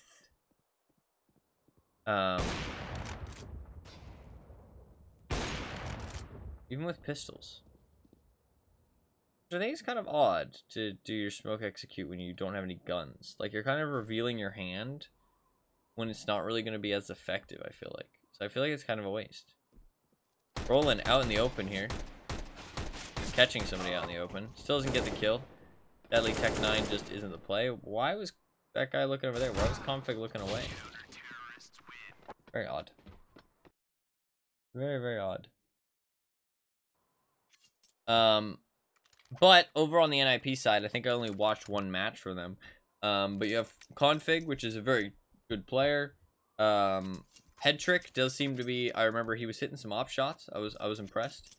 Alexi B, very good player as well. Rez is supposed to be very good. Brolin's supposed to be pretty good. I mean, like, they're all supposed to be pretty good. This definitely isn't the NIP of old either. These are two, like, really old names in the CSGO, like, in terms of the orgs. But the actual teams have definitely seen better days. Very fast take here with those flashbangs. Roland has been blinded 3 times in a row. I don't think they know he's out in the vents. That's so unfortunate they pulled out a Molotov there. Somehow the kills all go the way of Ninjas in Pajamas. That was really messy. I don't really think it was their fault. It's really odd that Brolin decides to pull out a molly there. I wonder if somebody was really calling for something to be mollied. Like, I feel like when you're blind that much, I would want to have my gun out for sure, because you just don't know where people are going to show up. You know what I mean? And that's exactly what happened. I would not have wanted to pull out a molly there. Very, very interesting. I wonder what the team comms were like, though. You know what I mean? Maybe something like really needed to be mollied. So he felt like he could do it safely, which is perfectly fair. But I feel like if there wasn't any kind of team calls going out there, I would never pull out a molly. I feel like three flashbangs back to back. You have no idea what the fuck's going on at that point. You know what I mean? But to be fair, your team's supposed to be calling things for you, right? So hopefully you do know what's going on, even though you've been full blind. So maybe he felt like he had enough info to pull out the molly, and it was just unfortunate. So hard to tell, right? It's hard to tell this kind of stuff without hearing what the teams are actually saying behind the scenes, right? It's kind of just like guesses, and your guesses are always going to be kind of wrong sometimes. So always take what I say with, you know, big pinches of salt. 1, I'm not that good at the game. 2, I mean, like, I understand how the game works. Like, I'm not, like, that mechanically skilled. And I also don't understand how the game works at, like, a pro level. Because I'm not a pro. But I, like, understand how the game works to, I'd say, a pretty decent level. Pretty decent level, but they are doing some trophy aggression. Very nice angle to hold for a head trick there. Expecting somebody to push, I guess. There's Crims. I do feel like Crims is a bit more aggressive, but I could be wrong on that, to be honest. Not sure exactly how true that is. I don't know, I've always kind of associated him with aggressive playstyle, though. T's do have a 5-4 lead now. I do think NIP is a bit more of a slower team.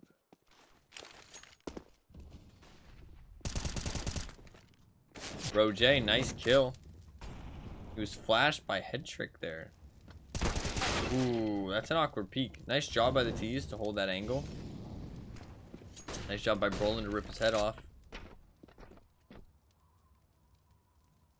Basher is already here, though.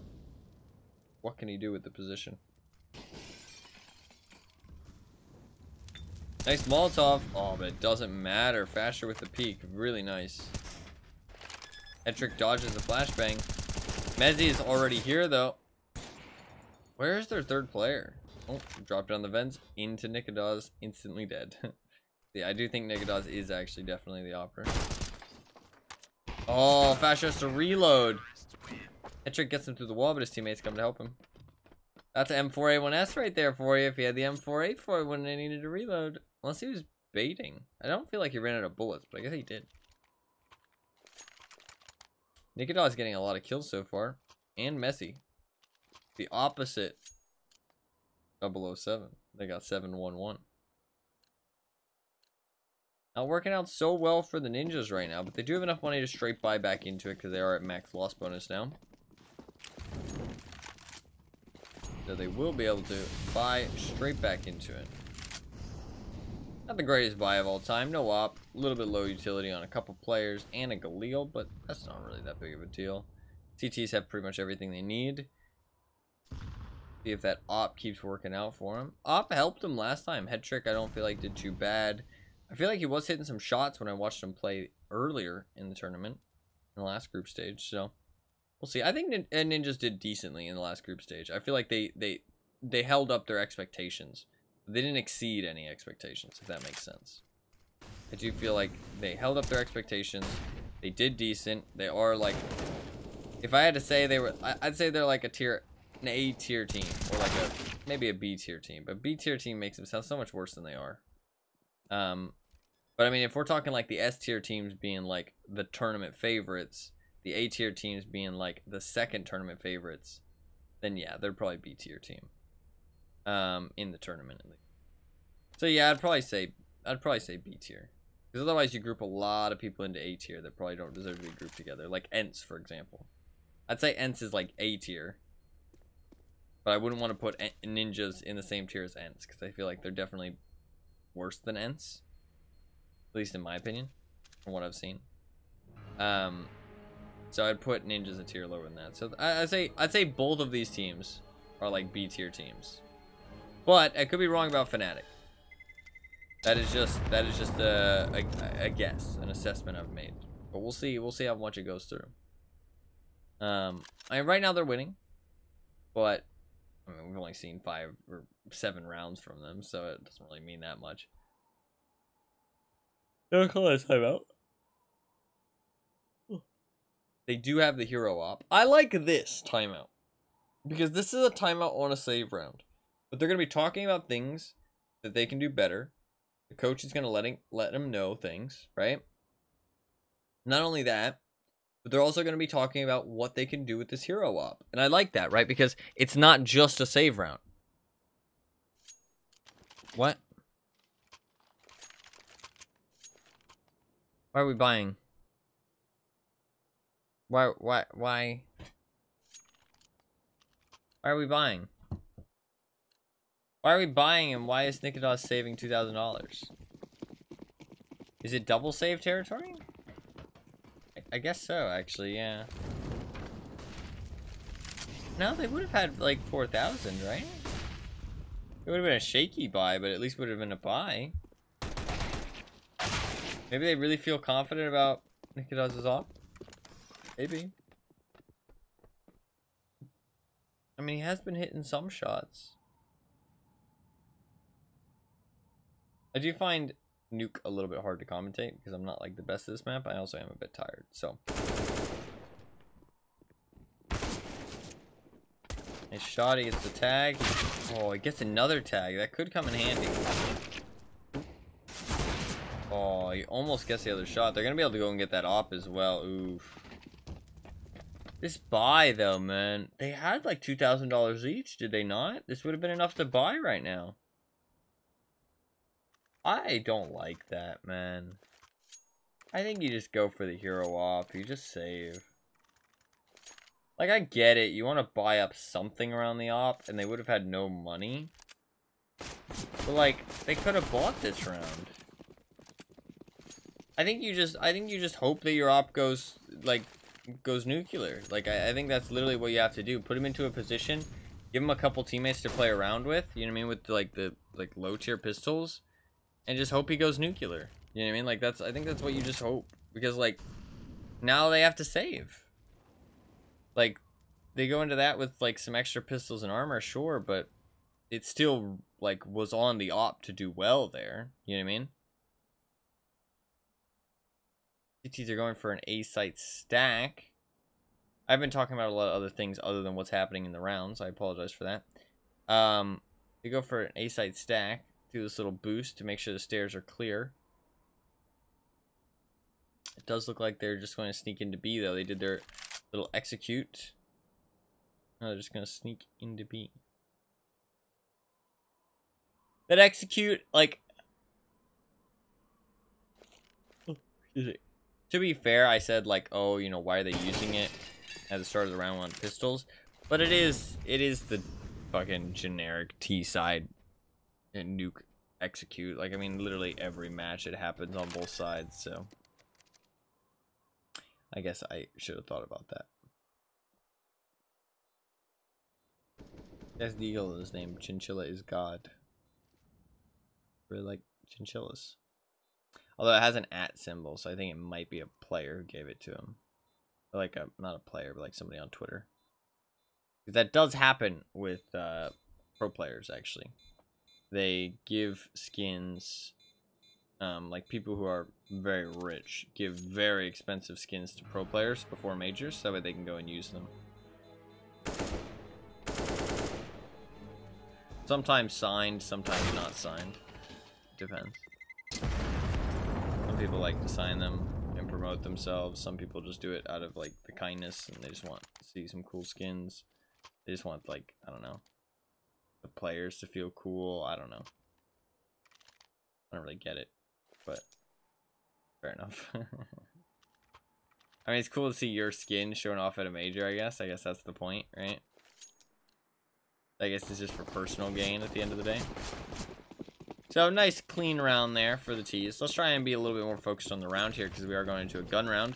It's not a great round for the CTs. They are missing a little bit of economy, but they all have M4s. They all have an okay amount of nades, and they have the op, so that's not too bad. And the T's have basically everything they need. No shortage on the economy side for the terrorists.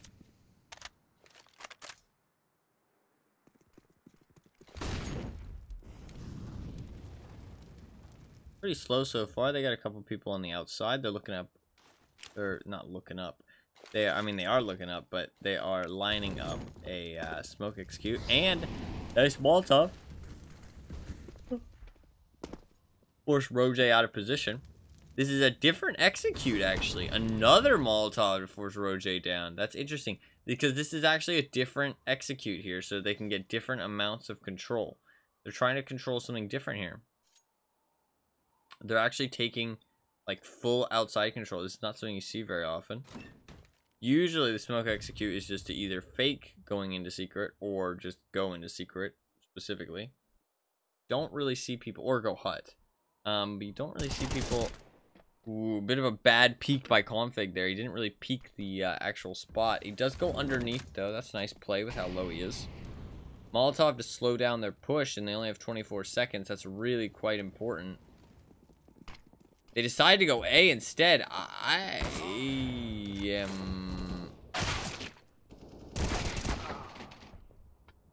mean, yeah, it's round over. That's such a last minute call to go A. Like, you could see that that was so last minute. Like, nobody was prepared for that, I feel like. Like, they were, like, kind of in the position to do it, but to be fair, they weren't really in the position to take B either. I mean, like, one of them was in, like, underneath heaven. Like, I mean, maybe they planned to go A the whole time, but, like, it didn't look like it when they were down in the, like, the secret. I don't know. Very weird. Like, maybe they did plan to go A the whole time. Very strange. Another buy up, though, for both teams. Actually, a better buy up for the counter-terrorists this time. And they did win, to be fair, but the terrorists still get to buy up with quite a lot of equipment. Going very fast, getting somebody out vent, and he does get out safe. Ooh, that nade somehow does 5 damage? The fuck? He gets into vent silently as well. They have no idea where he is. They are going to be calling out that vent is exposed, though, and that he could have gotten vent. Dirty angle there by Roje. Gets a nice kill on the outside as they're trying to push up. They aren't going for the smoke execute this time. I do feel like they had the smokes. Actually, maybe not. They only have one left, and I don't think they did the smoke execute, so I'm not sure what they used them on. Oh, they used a couple to, at least one to get him into vent. So now Alexi B has kind of used up this economy. Let's see what he does with it. Is he going to potentially, you know, win the round off of it? I mean, B is quite empty. But the thing is that he doesn't really know that because Nuke is a weird map and they could be hiding anywhere. They do lose head trick, but I mean, lost him a long time ago. This is the last bit of their nades. And they're going into vents. They just heard vent drop. Hopefully they will have the communication to know that that's bad communication there. They should have realized that that was an enemy that dropped in the vent. Oh, that's bad for Rez not to get that kill. Oh, Messi gets into a weird spot, but that's a really nice kill by Brolin. Oh, a bit unfortunate. Nikodos didn't know that Alexi B was so close. It's kind of bad communication to not know that that vent guy was not you. There's no reason that you would not assume that that was an enemy, because you heard that vent noise so clearly. And like, I mean, I guess it's hard to call during all that drama though, right? It's hard to call, like, because that kind of stuff, that's like going to like a survival game and being like, oh, is that you? You know what I mean? And those calls are always awkward in those games where there's a lot of opportunity to take time to ask that. You know what I mean? They're even awkward in games like that. In a game like this, I mean, you got your teammates calling, you got other noises going on, you got your enemies trying to kill you, you got like other people talking. Like, it's kind of fair now that I think about it. It's like, you can't really ask, is that you in the vent? You know what I mean? Like, that's a bit annoying and a bit difficult. I still think you should try. It's like, that's why plays like that work a little bit better, right? It's because you're infiltrating, you're kind of, you know, psyching them out. But they still win the round. So that's all good. They do win the round, and now Fnatic is forced to go to eco. So, just the 2 Deegs and the 5-7. Nothing special. Pretty basic buy.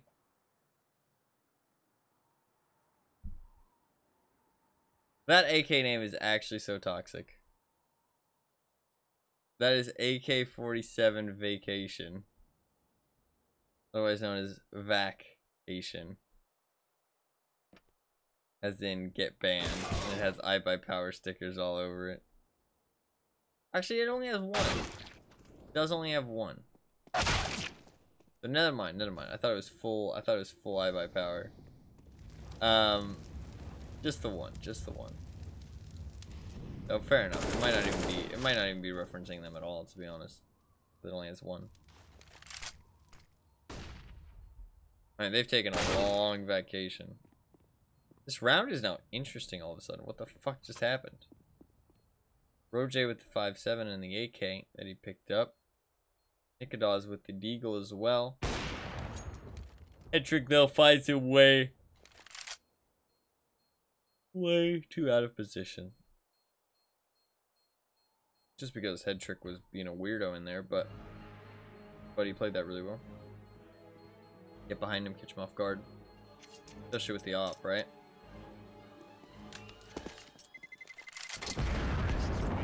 I thought Roger was gonna die there for a second.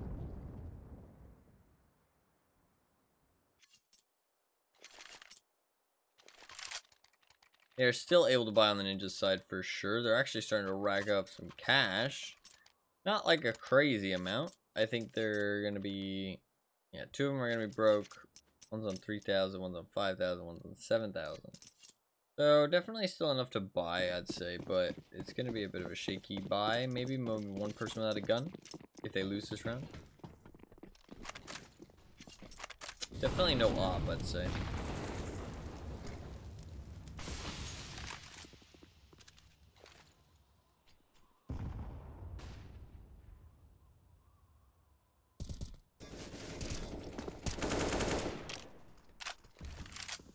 Exchanging some gunfire early. Nothing happening yet, though.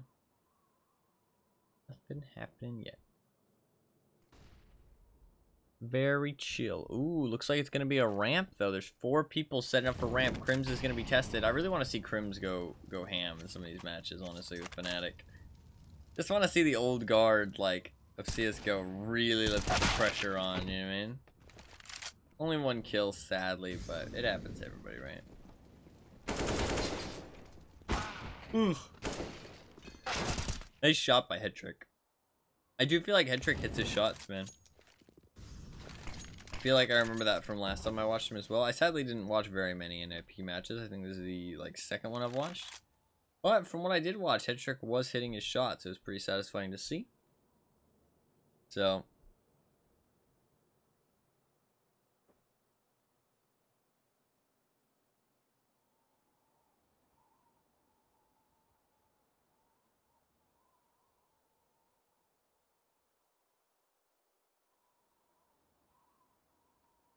Interesting that they're not playing the objective.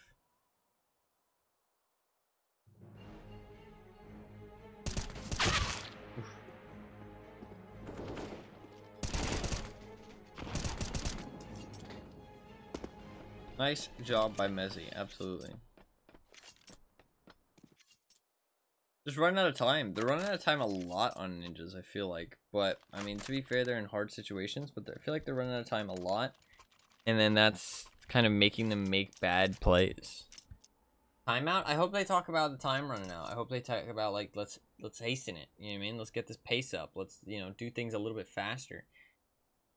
Like, even if it's a bad plan, let's not get fucked by the timer. You know what I mean? Because, like, you want to go for that perfect plan. You want things to work out perfectly, but it's not how the game works. You know what I mean? You don't want to take that long. I mean, I'm oversimplifying for sure. But you get what I'm trying to say. You know what I mean? Like, it's just, you need to speed it up. There's only 2 rounds left in this half, and the CTs do not have a good buy. 14-6 on Mezzy, and Mezzy's definitely playing well. So is Nikados as well, which is interesting. Headtrick, definitely not up there with Nikados. But he's not doing too bad. Oh, excuse me. Very important round here. Whoever wins this is probably going to win the half in terms of points or rounds. Just straight through the molly. There goes half of his health. That flashbang was huge, though. His teammate Headtrick putting in a great flashbang. If he didn't do that, he was definitely dead to the MP9. Great headshot from Headtrick. Just blows him off. Blows his head off. No blowing anybody off. That's not. That's against TOS. Monka TOS. Nikados, though, with the op, does pick up 3. It makes this a very easy round. Ooh, it's such a good setup. Fnatic definitely showing some goodness. Like I said, though, I think this is going to be a close game, and it's definitely proving to be. I definitely feel like both these teams are near the same level, like I assumed. I mean, if somebody told me, oh, you got to put some money on this match, how much are you putting down? I'd say, no. I do not want to bet on this match. This too much of a close match. Literally the cat emote. No. No, thank you. Because, this is not a match I would bet on, that's for sure. I do kind of like betting on, like, sports events. I find it very fun. I don't know, it makes me, like, root for a team. You know what I mean? And I like that kind of like research aspect and like trying to figure out what the best decision is. Obviously they're gonna buy into this round, by the way. I know I'm not talking about the round specifically, but obviously they're gonna buy into this round. It's the last round of the half. Oof, so clean. They're gonna buy up in this round, but it really didn't seem like they had a plan with that buy. They just kind of went to defaults, and I mean, defaults with pistols just doesn't really work. Let's be honest. Like, you need to do something more than that. Like CT pistols, sure. T pistols, nah. You need to do some kind of strategy, and I know it sucks because like the thing is that nobody wants to invest money into flashbangs or just any kind of utility. But if you just don't buy that deagle, that could potentially be an entire round's worth of utility there. You know what I mean? Like. But it's so tempting to buy that D when you are low health. Or, like, on a low buy, I mean, not low health. Can't buy things on low health, but when you're on a low buy, for example. Tempting to,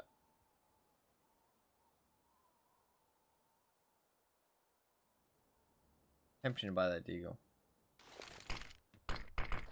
Trying to figure out, like, if this could work out. I don't think so, though, yeah. Like, even if he gets the bomb down, he's trapped by all angles, you know what I mean?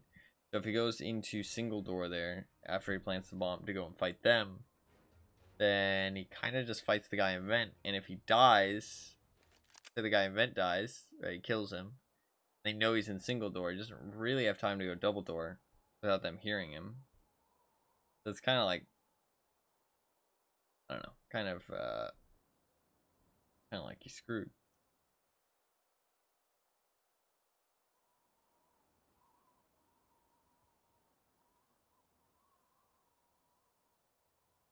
We did lose a player. We might be here for a second. Oh, he's back though. Very snappy. Very snappy. I am a little tired, and I do find Nuke a little bit harder to commentate because of the 2 floors and because I don't play it as much. I do know the callouts, but I don't know the map as well. So.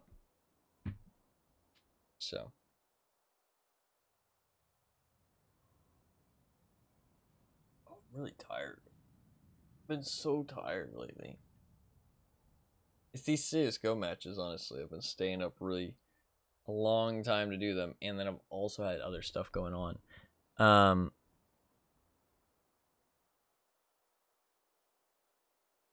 But today's Saturday, right? Sunday, Monday, 14th, 15th, 16th. There's 3 more days of matches after this. I might have something on Monday, but I think other than that, I'm all good. I can definitely double down on the CSGO. I did have something I was supposed to do today. But I think I'm just going to skip it because I'm too tired. And I would really like to watch the matches. It is something that only comes around like once a month. But it's not the biggest deal in the world. And I'd like to stream instead because I kind of feel bad for not streaming yesterday. And I'd like to stream more of the tournament. And the tournament only comes around once a year. So kind of like a no-brainer to me, I feel like. You know, no-brainer decision. But I also feel like I owe it to the stream to stream because I've been skipping a couple days recently. And I don't really like that. I mean, I know that nobody would mind if I, you know, skipped a day, but I'm also too tired to probably go to that thing. So, I think just watch the major until I get too sleepy. I think I'm probably going to watch only 4 matches today, just FYI. And then I'm just going to go to bed because I'm really tired. But I am going to try and stay up for all 4 of these matches. Freeze time did just cancel, but I'm going to go and see how that other match is doing real quick. Oof. Okay, a little bit of a spoiler. If you don't want to hear it, mute. You can unmute by the time they get inside the building.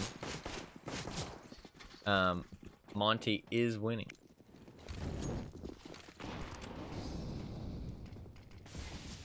So, that's very interesting.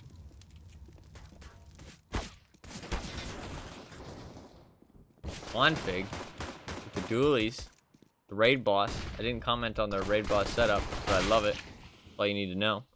I mean, I think you guys know that I love the raid boss. Oh, who doesn't love the raid boss? 3 kills with the raid boss. Let's go, Config. Is Config the toxic one, though? I think Config is the toxic one, right? There was one player on the, it wasn't Cajun B. It wasn't Cajun B. I think people thought Cajun B was toxic, but he's not. I think it is Config. Yeah. Config's always had a bit of, I don't know, like, I think it's a little bit of bants. I think it's a little bit of banter. But, he's always had a bit of a, I don't know, a sore competitor kind of attitude, I feel like. But I think part of it is definitely banter, and I also think that part of it is like playing into that, like, kind of like people have kind of painted him as like the evil one, you know what I mean, like the evil guy, the bad guy, and I think he's kind of played into it a little bit, but he definitely comes off as like, I think part of it's banter, but he's also kind of comes off as like a bit of a sore competitor. Not like toxic to his teammates, but toxic to his opponents, if that makes sense. Or not really toxic, but just like sore competitor. That's about it. I think it's Config. I'm pretty sure it is. Pretty sure it's Config. Probably not a bad guy all around though, right? When you only see stuff on like social media and make assumptions, it's kind of, you know, not really a good judge of someone's character. I need to interact with them yourself, and or like hear of stuff they've done in great detail, you know what I mean? If that makes sense. So Basher on the enemy team doing real bad. 6 and 13, real bad. But to be fair, so is Config, 6 and 13 as well. And Fasher actually has 1 extra assist, so that matters. That was just an eco round, nothing special there, nothing to worry about, not a big deal. Now we've got a buy round. And we've got very strange buy from every party involved. We've got a Galil and a Mac 10 and all right utility on Fnatic on the T side. And then we've got an XM FAMAS MP9 on Ninjas in Pajamas. And they have decent utility as well. Better utility than the T's, that's for sure. A couple kits as well.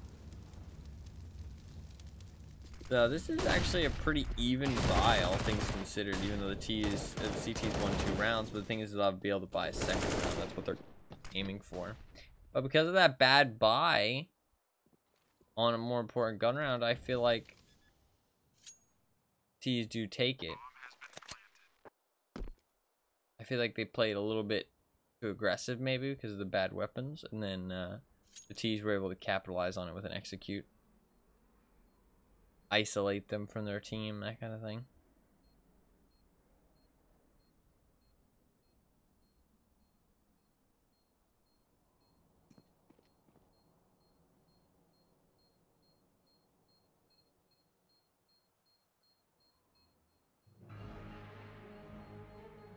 Just gonna be a save.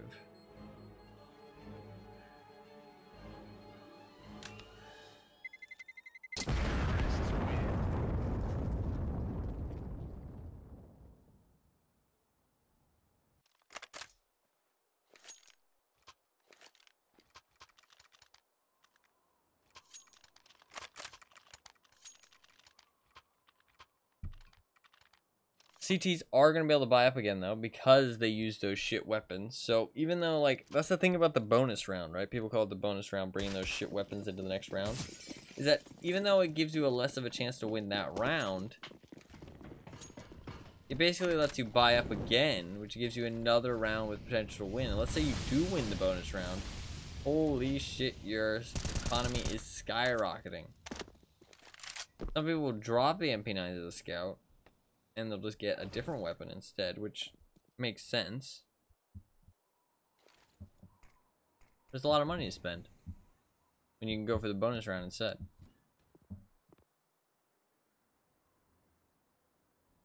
I think the bonus round is only really not worth it in very select situations when you're against maybe like a very like close opponent who, you know, you're in like close score contention with, or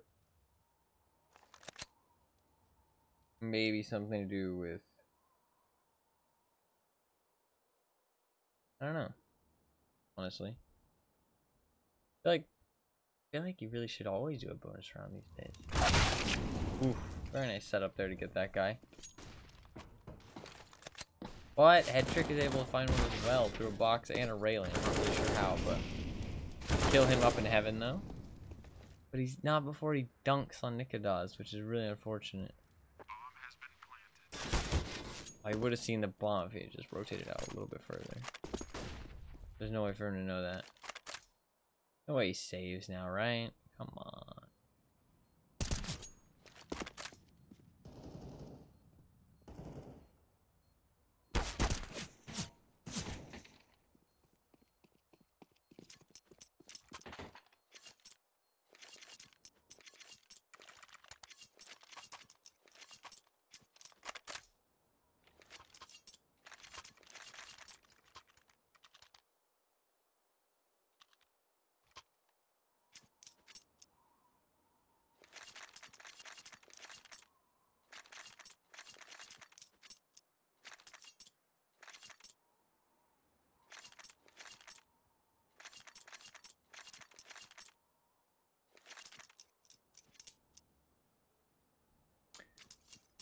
I do like the timeout here, even though they are broke as fuck. They are broke as fuck, but I do like the timeout because the rounds can quickly fall apart here for them. Mezzi playing really well, actually. Interesting, interesting. Basher is also doing bad, to be fair. 7 and 14. Crim's doing bad. It's so sad to see. Come on, Crim. Step it up. Step it up. He's got the Mac 10. Is he just going in fast? Oh, I like to see it. Oh, that's unfortunate. Into the dinks. Oh, wow. This is not good. Alexi V got headshot as well. That Molotov is actually a good idea. And Molotov on the side as well.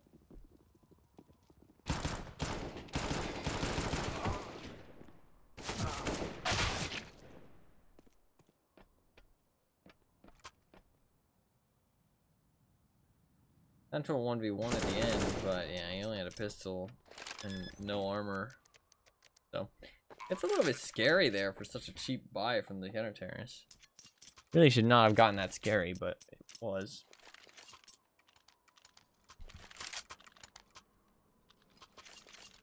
It is a full buy now, though.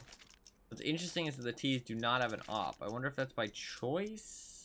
I kind of feel like it is by choice because Fasher could have bought an op. He spent 4,800. So could have Crim. So yeah. And I think Nikadaz even spent 4,000. So I think they could have easily bought ops. So no op is wanted on the T side. Interesting. I think they're having a lot of success towards the inner sites. And they're saying, well, fuck the outside then. We're winning on the inner sites. It doesn't really matter. They did lose the pistol round in the following round, but... Sorry, that was my keyboard, upping the volume of my keyboard. Sometimes I accidentally hit the minus. Which I didn't know was there for the longest time.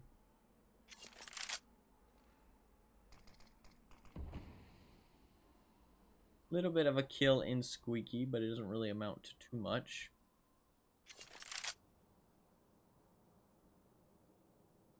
But it does lower their number, which is always good. A little bit of pressure towards outside now, which is interesting. I don't think they planned for this, because I think they would have bought it off. Unless Head Trick just isn't feeling it. Or not Head Trick, sorry, the other guy. Nikadaz just isn't feeling it. But I don't know, I feel like he's been doing alright with it. Even though the score hasn't been great, I feel like...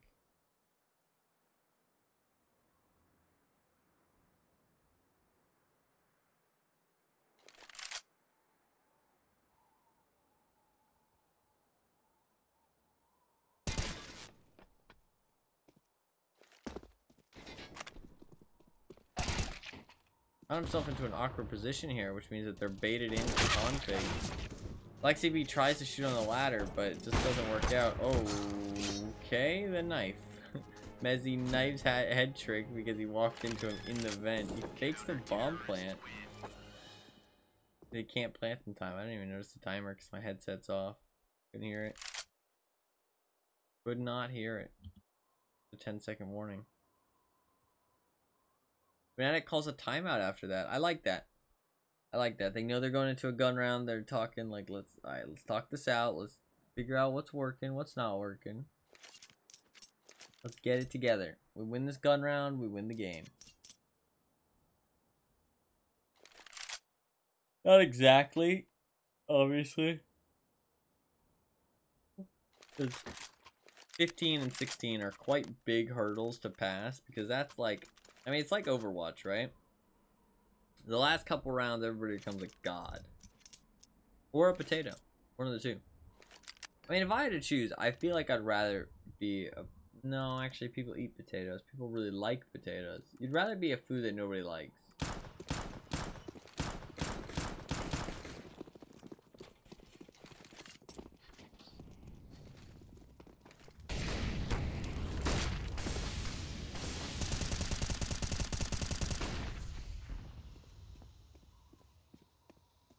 Another buy round, but the CTs actually have the worst economy, which is kind of funny, seeing that they just won the round.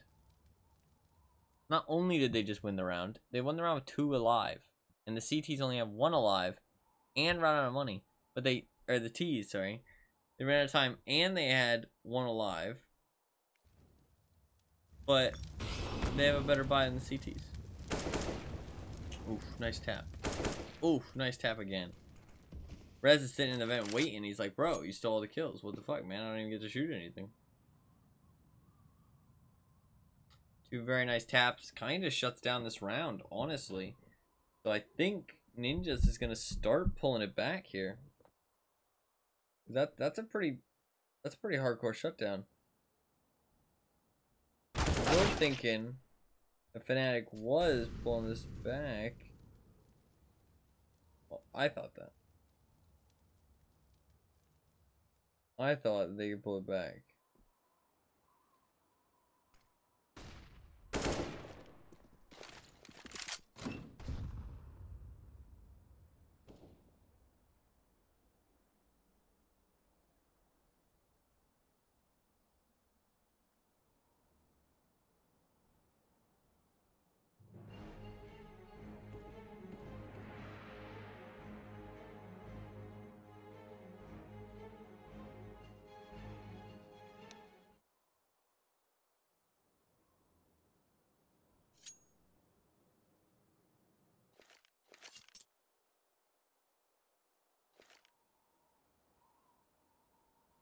Well, NIP does bring it back 1 extra round, which is good. Down really close still. And Fnatic are broke as fuck. Honestly, it was just those headshots from Alexi B, to be honest. They're now broke as fuck. He should have thrown that 5-7 to a teammate. Really kind of not great communication there. Is he going to throw it now? He's not.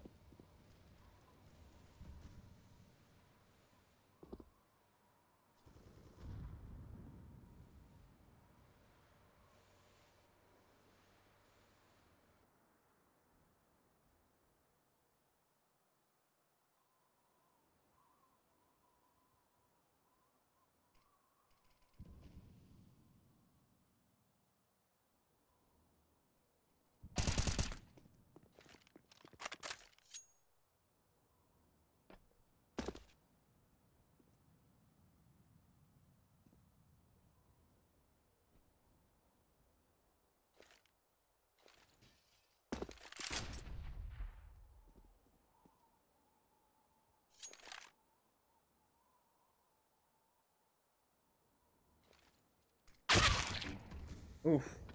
Nice shot. Nice shot from Nikodaz, and that does give him control of the site. If they can get rid of Alexi B, they don't expect him to be there that fast. Grims is in an awkward spot. How the I fucking got the bomb plant down. That's actually really big that Alexi B does not kill that guy there. Actually huge. I didn't get to see what the timer was on exactly. Is knife called Geometry Dash? What the fuck? Cool game. Fuck, I overslept? It's all good. Welcome to the stream. I'm pretty tired, honestly. I drank 2 Mountain Dews, but I've been up for 24 hours, so I had a long day today. I had a long day. Fnatic does win another round, though, which is back in their favor. Basher does die, the bomb, which probably won't have any kind of impact, but we'll see if they have to save at some point. So, if I feel awful and got a few hours, you must feel like shit. My leg hurts real bad for some reason. Don't know why. And I'm very tired, but I don't feel like shit. I had a Subway sandwich. Oh, that was good. I haven't had Subway in like years. That was a good time. Look at that little pin on that guy's hat, on the FBI hat. You can see it. He's got a little pin. Yeah, that's so well detailed. Look at that pin. I haven't noticed that before.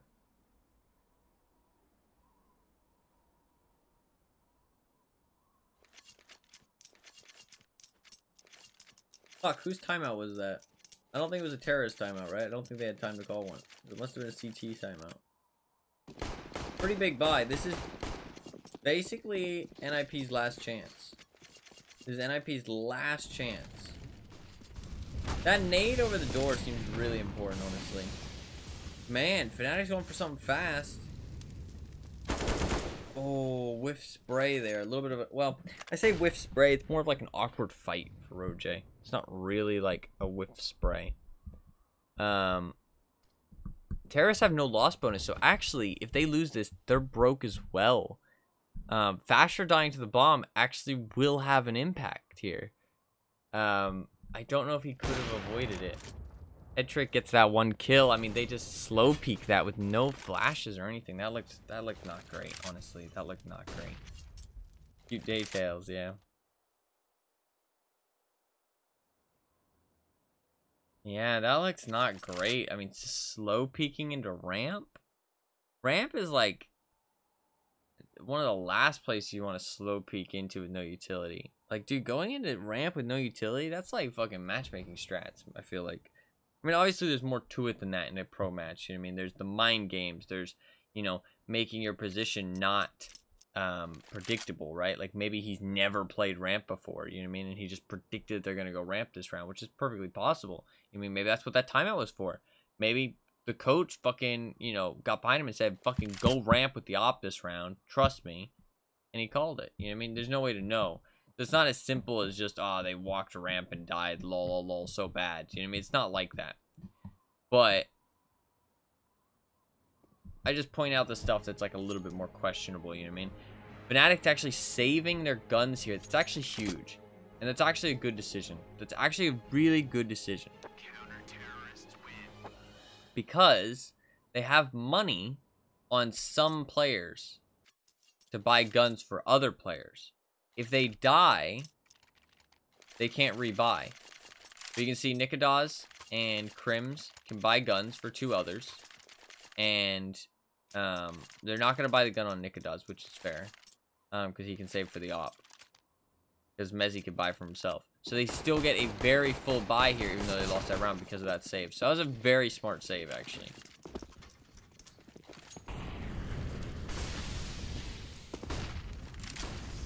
That guy's named his knife after his Twitter account. Love to see it.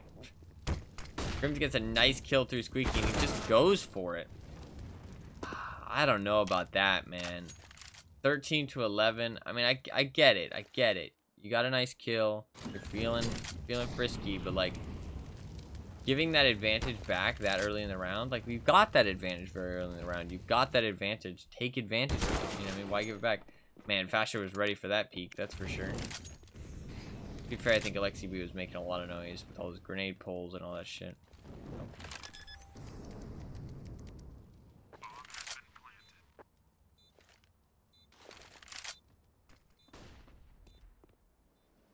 Very good position. Honestly, the CTs might just save here.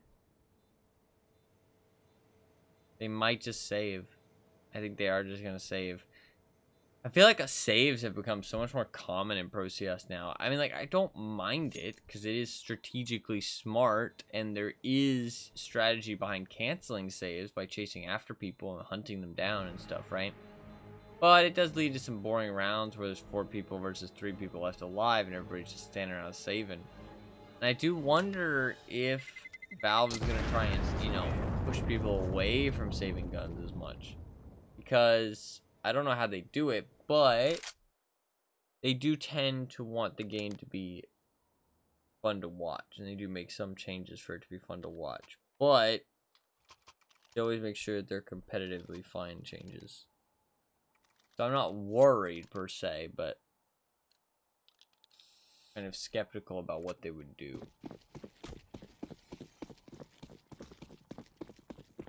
But I feel like we see a lot of saves. A bit too many, honestly. I feel like I would rather see people duking it out and trying to go for those round wins. But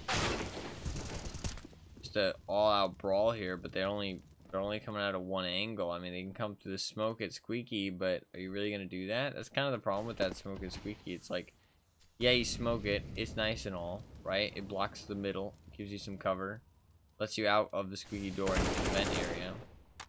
But it's like you can't push through it at that point, which means that any pushes that you do onto the site are one-sided. I feel like these teams are definitely even matched like I assumed, but I kind of feel like Ninjas is better. I feel like if you put Ninjas on a different map, they would be doing better right now, and they'd be winning. But Fnatic is winning right now.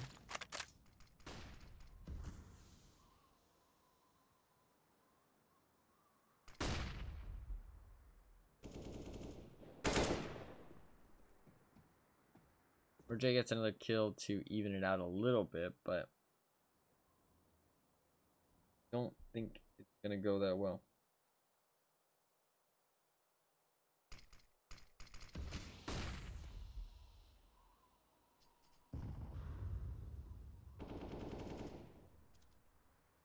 "27 seconds. Bomb is on A site. 3 players left alive. You got an op up in the rafters. 1 flashbang. Just have to look away from the flashbang, and that's insane. 1 flashbang is all it takes. Just really good shots. Really well played. 1 flashbang is all it takes, man. Well played. And Mezzi just playing like a god. 26 and 10. Goddamn, that's a scoreline. The only rounds that Ninjas and Pajamas have basically won have been the rounds where he dies. Every other round has been a win for his team. Kind of crazy if you think about it that way.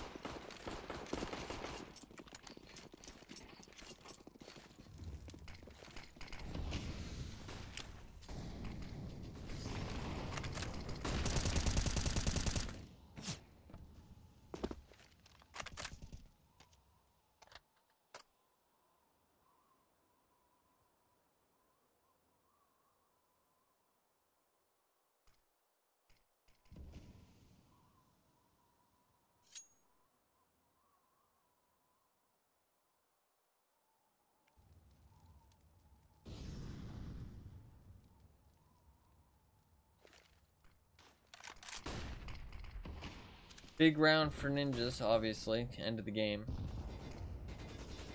I mean, they do have to force up. They do have the op on head trick, which can do some nice things. Roj does know that there's somebody in that angle. Ooh, nice little flash peek. Mezzi's got some good flashes, too, even though he has been actually playing really well. Mezzi MVP so far. And another nice kill. Got the aim.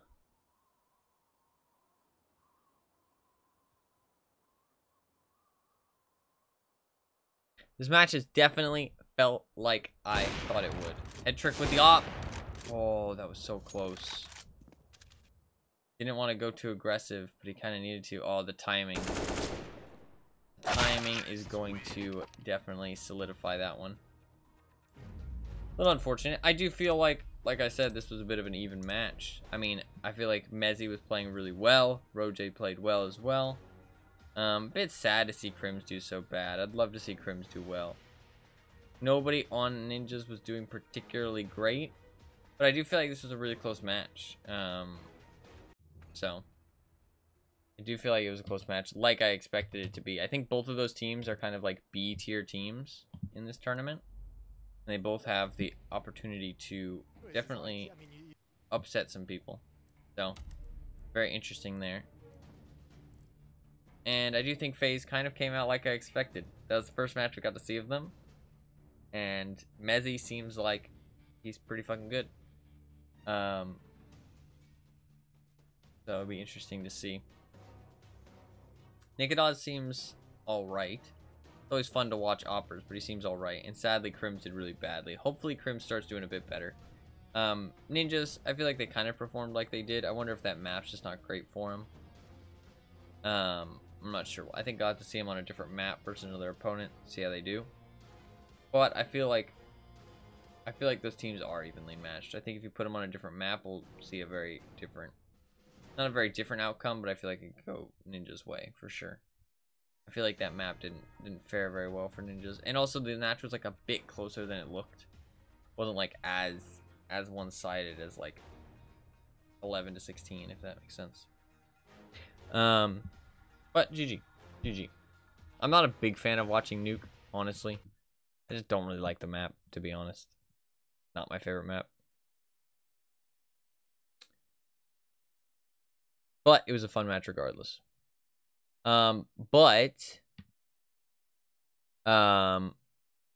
Monty actually did beat Furia, which is kind of concerning.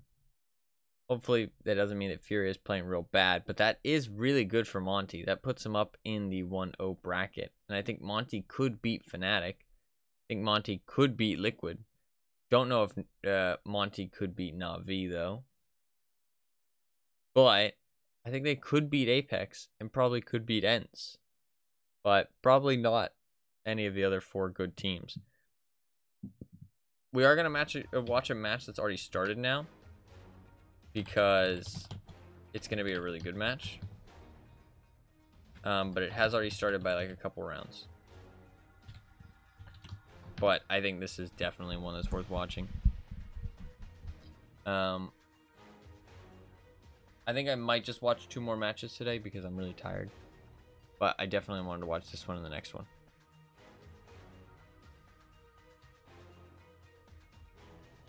I am very tired though.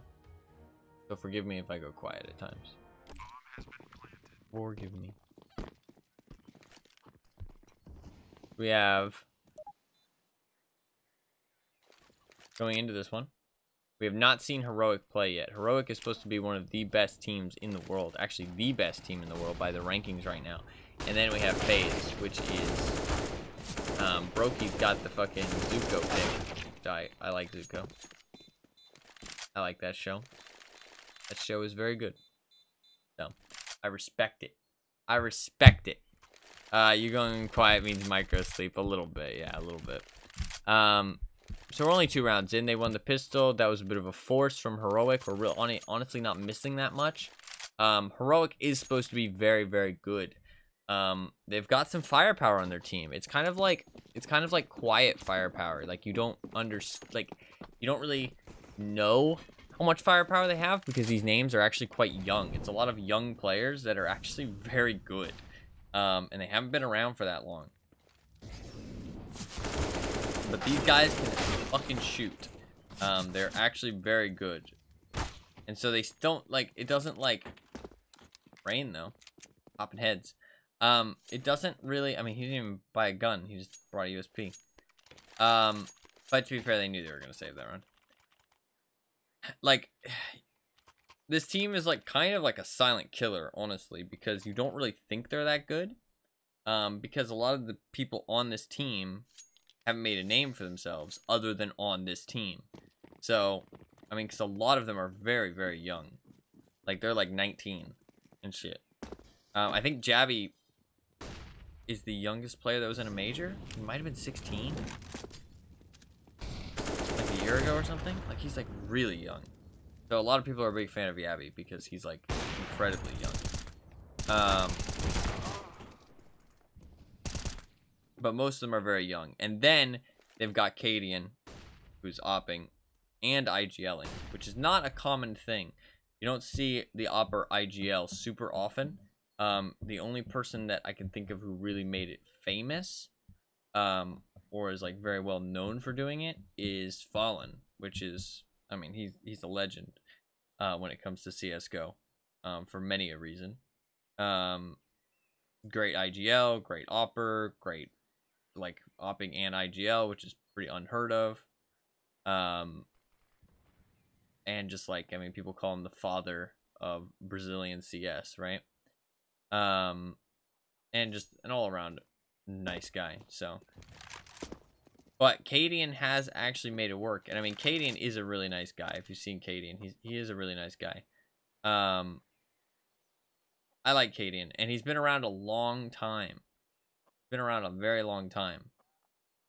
And it's cool to see him finally get into a team that is doing well. And it's not like it's not like he's doing nothing. I mean, he's opping and IGLing. From what I understand, he carries his own weight for sure. So it's not like he's just getting carried. You know what I mean? He just got lucky to be on a team that's carrying him. He's actually doing quite well in this team. So it's cool to see him succeed. Because a lot of the time people are like, oh, you know, you've been around this long and, you know, you haven't achieved anything. Why keep trying? You know what I mean? A lot of people are very, very nasty like that. So it's cool to see, because I think he stopped playing pro for a while and then he came back to it. I could be wrong about some of these things, but from what I know, that's what it is. So it's cool to see him succeed. But I'm not a big fan of Heroic because I don't know any of the players on there, but from everything I've seen and heard, they are very, very good. But it's just that nobody really knows anything about them other than on this team. This team has been together for a while, though, and they've had a lot of success.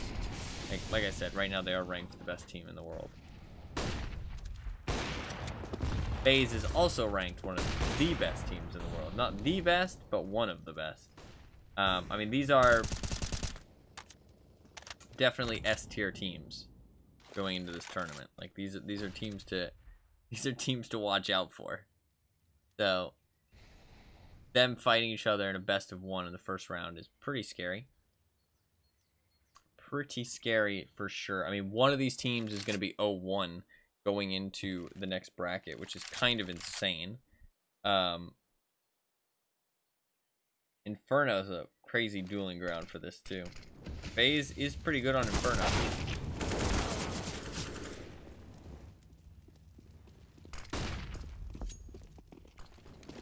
Oh god, Cadian. Oh my god. What the fuck? That was, like, he didn't even do anything wrong. Like, just what the fuck just happened? How did he get inside? He got inside all 5 players right there for a second. Alright, well, Stefan is probably just going to save here. So while he does that, I want to get up some stats of kind of how FaZe looked in the previous round. So yeah, Heroic's definitely #1 right now. FaZe is #5 in the world right now, if you want to look at it that way. And in the previous matches that FaZe played, they 2-0'd Forza, which should happen. They lost to ENCE 1-2, which I think ENCE is like an A-tier team. I don't think that's that unheard of.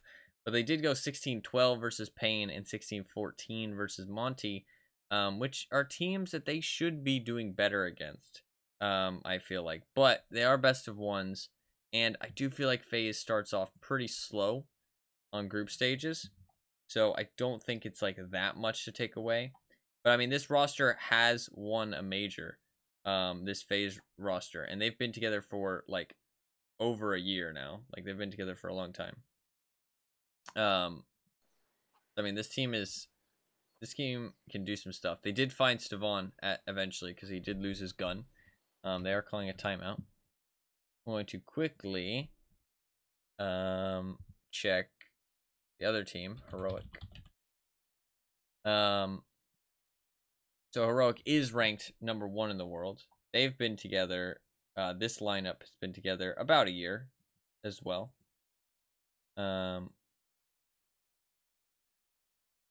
Was Yabby on a different team before Heroic? What team was he on before? Ah, he was on Copenhagen Flames, so he's a bit new on Heroic. Okay, gotcha. Yeah, he's supposed to be very, very good. Very, very good. He was on Copenhagen Flames, and he was quite young. And they got him into this team. So yeah, this team's been together for almost like 2 to 3 years. They did force up. Tessus runs in and gets twist on Banana. Sorry, I know we missed it. Trying to get the info. These matches are like, they're fucking fast firing, man. We don't have time for this shit. Like, I mean, we just finished the last match and we jumped into this one. I mean, we're just going from match to match. I wanted to watch this one specifically. If you want to watch all the good ones, sometimes you gotta miss a little bit. So, trying to make sure that we don't miss any of the action, but I also like giving the info, right? Giving the context. I think it adds to that. Adds to the game, so you can kind of tell what's going on. Look at these jiggle peaks, dude. That is, like, a lot harder than it looks to do that so perfectly. Like, he's doing that so perfectly every time. Dude, he's just taking this fight. You can see how dialed in he is, too.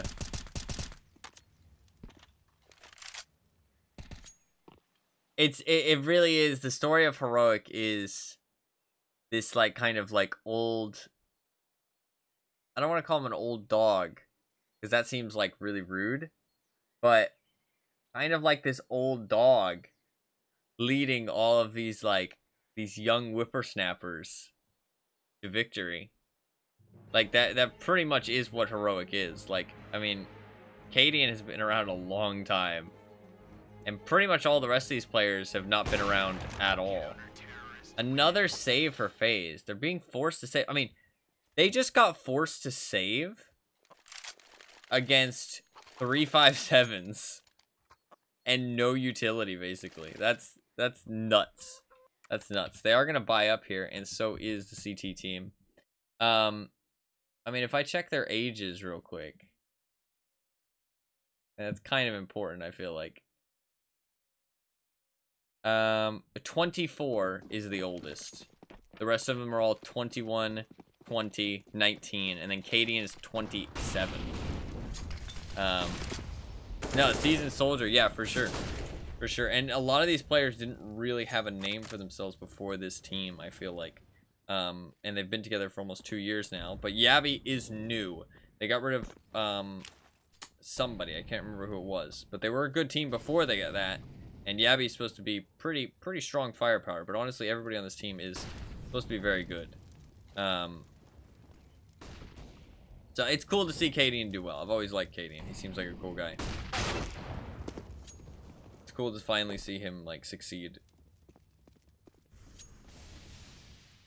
And I mean, he deserves it, right? He's putting in the effort.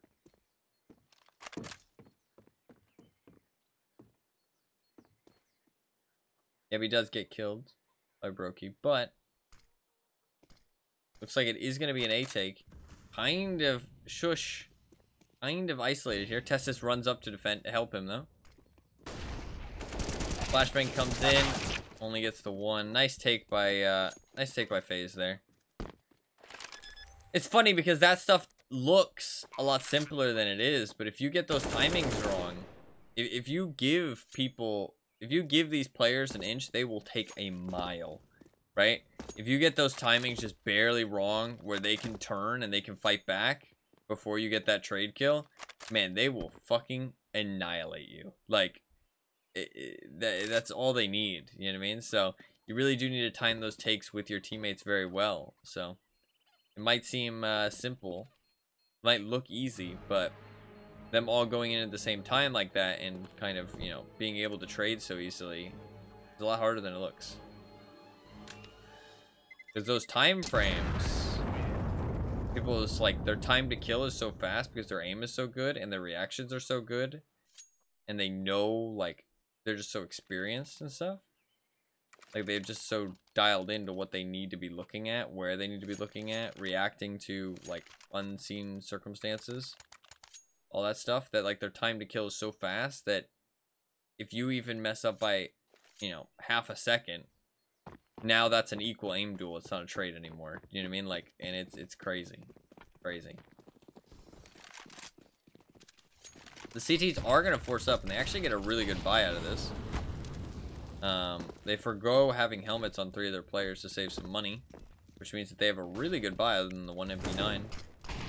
T-side obviously has a really good buy, but they've been winning quite a bit. CTs have only won 2 timeout rounds, which is really rough. And that's where the T's were just forced to save.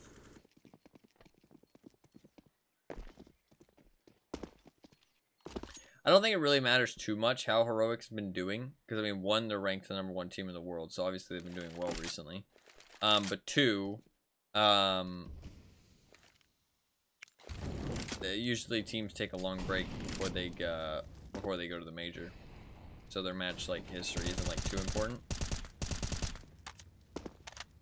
Do a boot camp, they do some training, that kind of thing.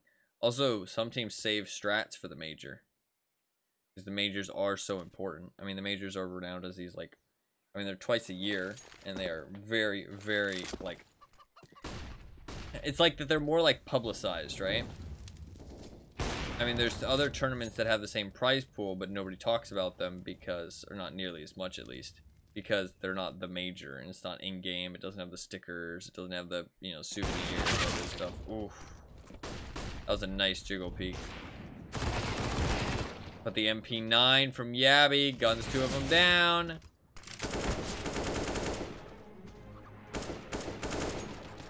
And they just couldn't get through all the defenses. Yabby with those 2 kills really slowed him down. But honestly, even if he only gets the 1, well, no, he would have gotten traded if he hadn't got the 2nd. Like I said, though, you give him an inch, they take a mile. I mean, that one guy wasn't looking at him straight away, which means he was able to gun him down. And it's like, yeah, he just has an MP9, but it doesn't matter. He fucking headshot him like 3 times in a row.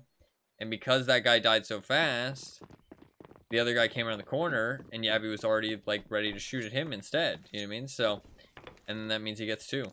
So, just a little bit of a timing mistake, and boom, instantly 2 kills, round over. You know what I mean? Like, stuff like that can happen. It's crazy. So, FaZe is going to buy up, but it is going to be 2 Tech 9s, or 2 Mac 10s, sorry, which are better than Tech 9s, I'd say, but still not great against armor. Actually, I think the Tech 9 is better against armor, but the Tech 9 doesn't shoot as fast, so it's kind of a trade-off. And you don't get the movement speed, I don't think. I think it's guys fast, yeah. The Mac 10 might be the same movement speed as the Tech 9. Ooh. Devon, though. Staying alive in the pit there. Really nice. He got those 2 kills, or in the porch, sorry. He got those 2 kills and stayed alive.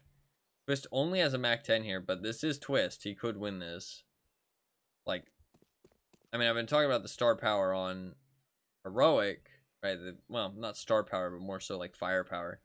But, I mean, FaZe is heroes. That's a shot you can't miss. That's really bad by Cadian. He needed to hit that. He got the first shot off. He needed to hit that shot. We don't know how difficult it would have been. We didn't get to see it from his perspective. He's starting to think he's in the site. Yep. He's double checking other places, but he thinks he's in the site. Oh. Didn't expect him to be on top of the box, though. He expected on the other side of the box. He had to go for it, though, because the timer was running down. So, he made the right call, but not like the right, like, micro call on where he was going to be sitting. Which is just luck. I mean, like, he could have been sitting down underneath the box. Depends. And now FaZe is onto a save.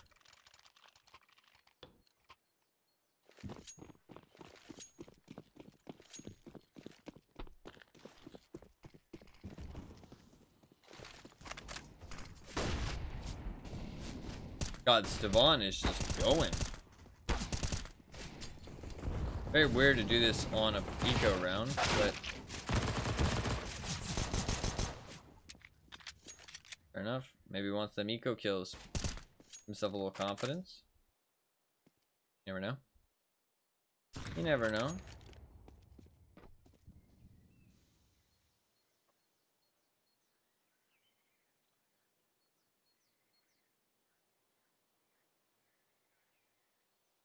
you don't know what goes through their head when they make these calls and stuff, right? So it's hard to judge. Like I say, take anything I say with like a grain of salt, because like all we can see is the observer, right? And sometimes that gives us more info, sometimes that gives us less info, right? We don't know what their coach is saying. We don't know what they're saying when they're calling out, like timeouts are called. We don't know what their call outs are. But we also know what the enemies are doing. We know where the enemies are. We know what the enemy's buy is like, all this stuff, right? So it's kind of hard to gauge. I think he threw that weapon away. Again, I don't really like that. Why? He threw an M4 away, didn't he? How did he know that guy was there? Did he see him? Maybe I heard him. I'm not sure.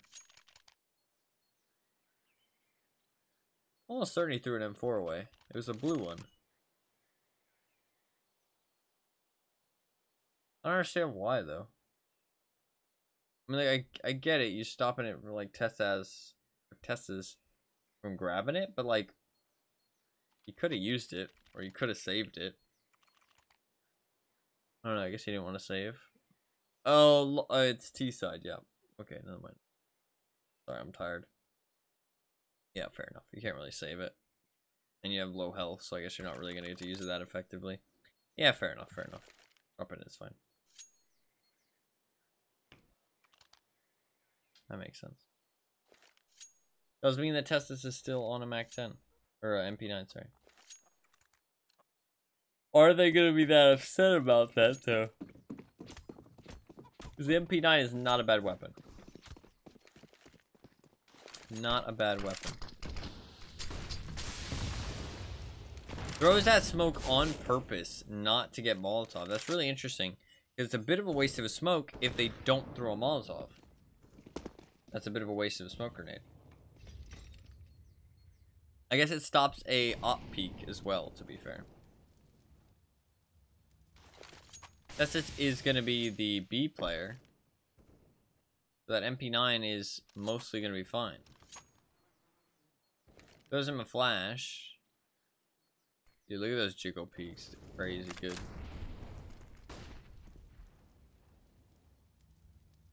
I mean, if you don't know the players on phase, I can go through them quickly. Well, I'll do it next time there's a save round. I mean, pretty much everybody should know phase at this point.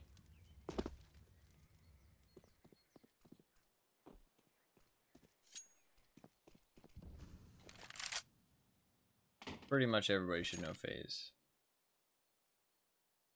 Especially since they've been the same team for a long time, like 2 years. And they've won a major, too. With this same lineup. Very rare that a lineup stays together more than like a year, honestly. Unless they're like top of the charts.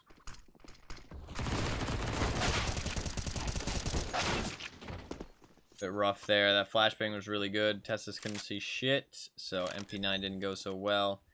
And Yabby just had too many enemies. If Testis was able to get one, then Yabby probably survives there. And then it's like a totally different round.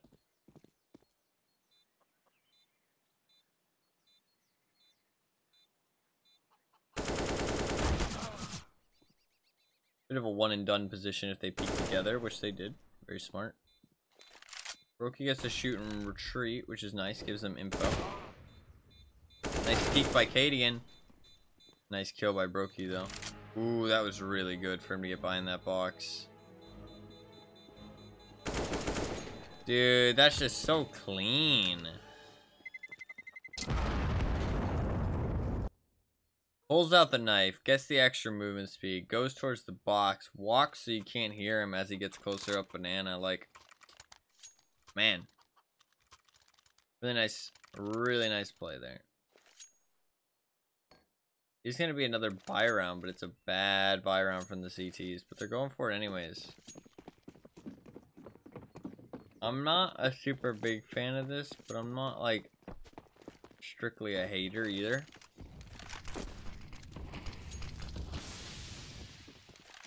If they lose this, isn't this a double save for them?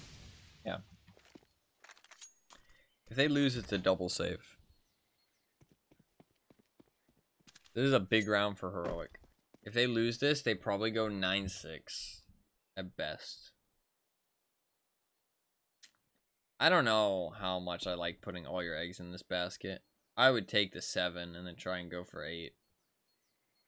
Because, I mean, at that point, you only have to save once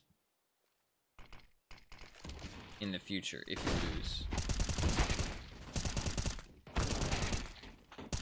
But they said, fuck that, we're just going to win instead. And they just sandwich them all in mid and then just gun them all the fuck down, apparently. Crazy. It's crazy that, like, these teams are so good that they can make the other team look like idiots, even though they're not. You know what I mean? Like, that round, it looked like just a mop-up, you know what I mean? It looks so fucking easy. But it's not. Like, it's crazy. Crazy. It's like, that round was easy, yeah, sure, but, like, you know, nothing, like, the whole game isn't easy. It is a save round. They have 5 Glocks and a flash, so I'll talk about FaZe, if you want. I mean, Twist, definitely star power. He is more of a younger player, but definitely very star power. He is kind of an NA player, but he is from Canada, so it doesn't really count. Brokey, also more star power. He's quite a top tier offer. Very good with a rifle as well.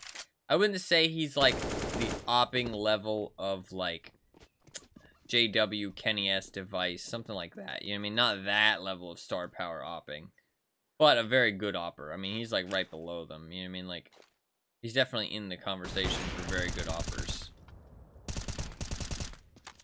But he's also just a very solid player in general. Oh, the BM. Kerrigan, one of the best IGLs ever. His actual gameplay isn't the greatest. He's very rarely having a really good day. But he's one of the best IGLs ever. So, I mean, he's a legend when it comes to IGLing. And, you know, he can hold his own. It's not like he's, like, really bad or anything. But very rarely is he going to be, like, top of the scoreboard, right? Rops, it's kind of same thing as Twist. Like, young star power, just really good players. Mechanically, they're just very, very good and naturally talented. And then Rain is a bit more like, kind of what I said about, like, oh, what a nice peek and boost. Very nice. Like that a lot. That looked clean. Rain is a bit more like what I was saying about the liquid players. Ooh. A bit more like the liquid players, where he's just solidly a threat. Man. Oh, nice spray. Good timing. Solidly a threat, if that makes sense.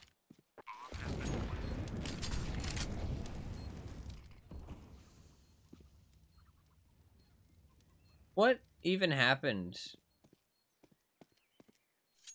in that Glock round, now that I think about it? It went by so fast. I started talking and the round was already over. I honestly, like, I know I'm tired, but also, like, what the fuck? So I was like, man, they're in a gun round now. Like, these rounds are fast. Oh, nice try from Tessus there. 7-7. Going into the last round, Rain. So, I mean, as I was saying about Rain, he's just very solid. He's a very solid, good player. He's not, like, star power, I would say, but he's more like the liquid players, where it's just, like, he's very scary, because he's just very good. He does have his off days. He's not as consistent, but he's just very good overall. I think that FaZe just has their off days sometimes. That's the thing. That's one of the things about FaZe, is that they just kind of have their off days. But when they are playing at their best, they're fucking scary. And definitely one of, if not the best team in the world sometimes. Oh, they hit the nade, so he heard that. It's actually bad play to rush in that early.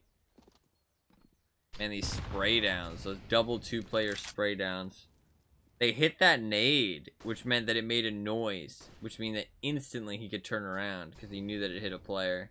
Obviously, they started running as well, but I guess that maybe the noise wouldn't have mattered, because if they did start running. He would have reacted to that maybe like a split second after anyways. Maybe it's maybe it's because they hit the nade that they actually started running though. I'm not sure. I'd have to watch it again to see the timings on it. It might be because they got hit by the nade that they instantly started running like, oh shit, we gotta run. Nice shutdown by Heroic on the last round of the half. Pretty crazy. A lot of people performing. I mean, you got Shush at the top, but that's about it. I mean, Brokey for FaZe, but not really much of a advantage on either side.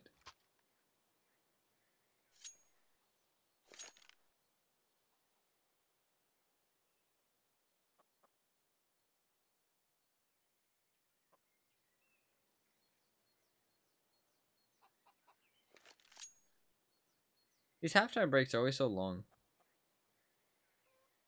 It is back in the action, god damn it. We do have 2 raid bosses. Which is interesting. Heroic actually isn't buying, which is very strange.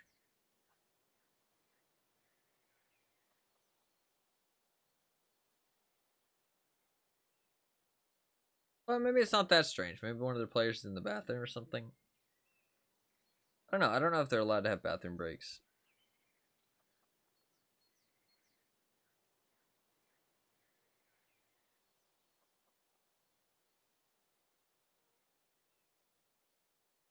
Potentially time for another raid boss ace. Potentially.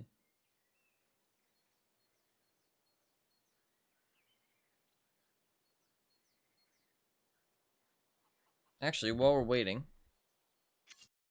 and go and see how the other match is going. If you do not want to hear the spoiler, then mute now until the game is showing back on screen. It looks like Apex is winning 7-1 to Into the Breach, which is, I kind of expected them to win that pretty comfortably. So I'm happy about that. I don't know, I kind of want to root for Apex. I like them. I enjoyed their team for some reason. They seemed cool. Into the Breach is UK players, though. You don't really see UK players do that well, usually. So, I kind of want to root for them as well, to be honest. But always interesting to see how the other match is going, though.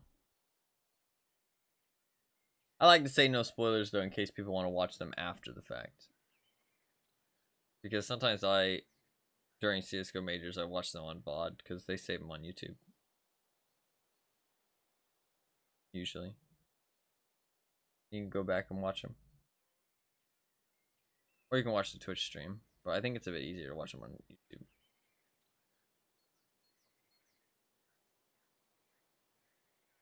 Obviously, with the course of the tournament, if you watch them too far late, then you know who got eliminated and shit. But as long as you watch them roughly around the same time, they're buying stuff now, which makes me think that it is about to start.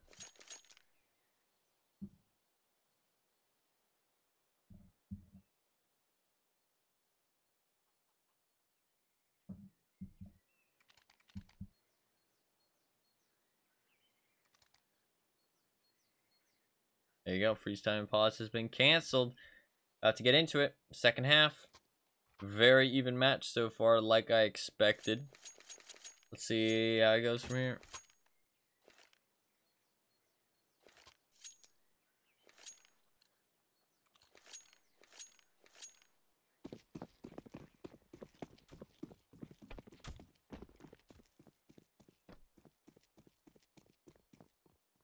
A lot of wiggly crosshairs.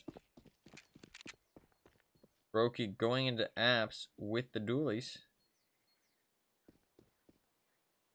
Slowly creeping up alt mid a little bit. Not putting too much pressure towards Banana. They put a little bit lower Banana, but nothing too crazy. They're taking it very slow so far. But they are grouping up 4 people, so they're definitely heading A. They don't really have time to rotate. They dropped him a smoke inside. Secret. Checking the right side, but then they're gonna go out apps.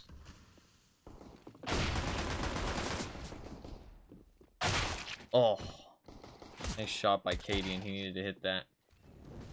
Now they're walking into a pretty bad crossfire with Rops in the pit. Dooley's did get one. Rain gets one with a nade as well. Cadian though with the Glock. Told you, man, he can hold his own. He's not bad. IGL, Opper, and pistol player apparently. Oh, what a shot from Yabby. Yabby can win this easily. Come on, Yabby. No armor though against the Doolies. Oh, almost gets killed. Nice job by Yabby though.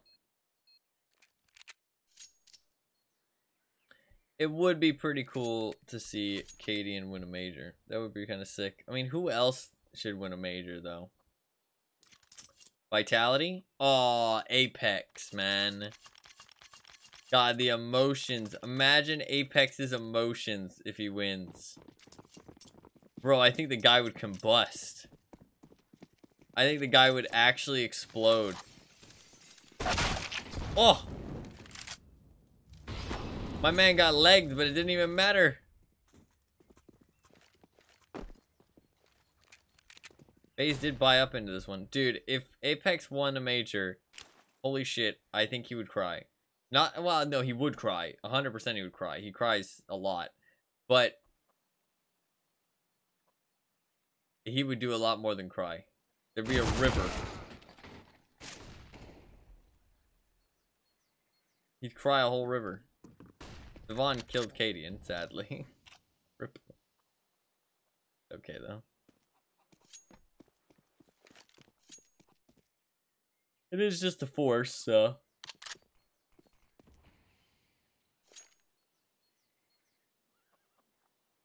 They don't expect it to be B.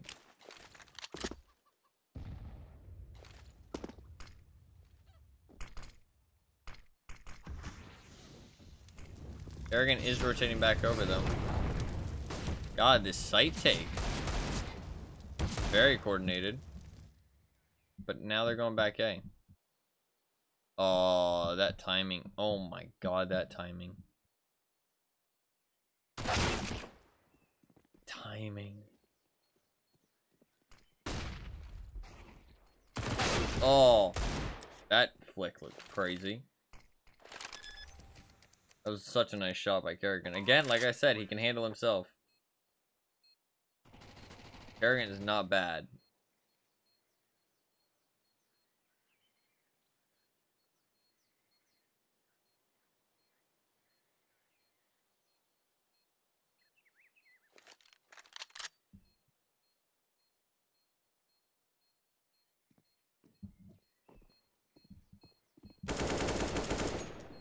Oof. That's a tough one, man, honestly.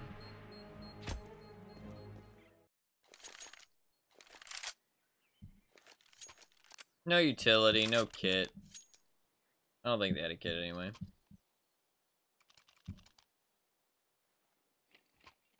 They're forcing again? That's really interesting because there's no way Yabby expects them to force again because he bought dualies and Testis bought a P250 and he saved 2,000 bucks. There's no way they expect them to force again.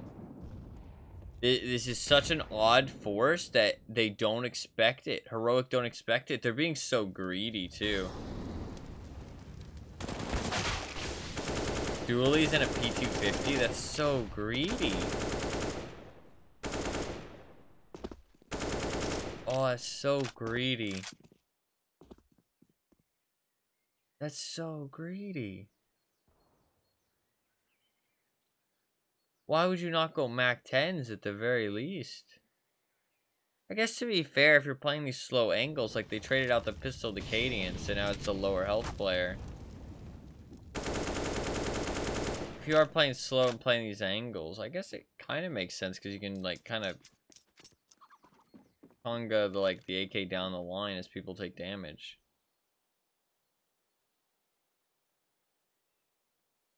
So as long as you're winning your fight, you kind of get the AK back and you get a full health player on it every time.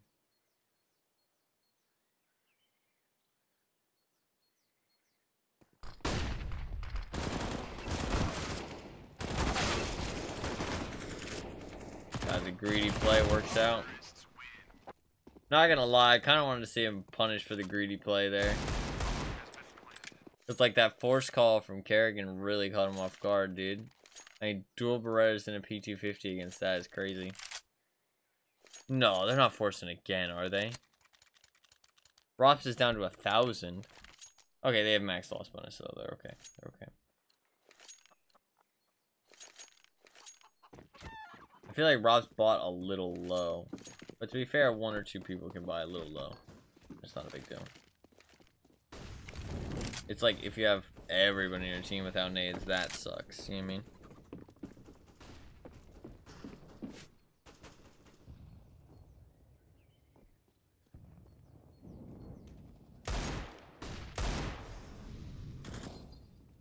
One or 2 people with low nades isn't like the end of the world unless you have like a strict plan.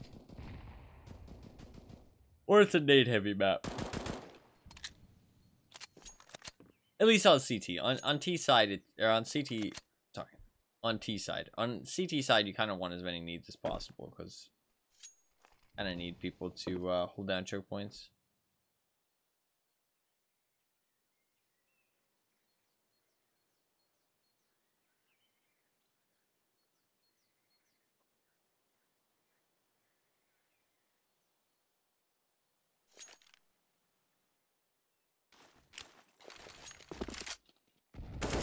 I do go for a double nade. Don't get anybody sadly, but they do get Kerrigan. You're just peeking. Twist with the dualies, man. They're using the dualies a lot. I mean, that looked pretty potent to me. That looks pretty potent. Now Ross with the MP9 is just gonna slowly make his way around the world.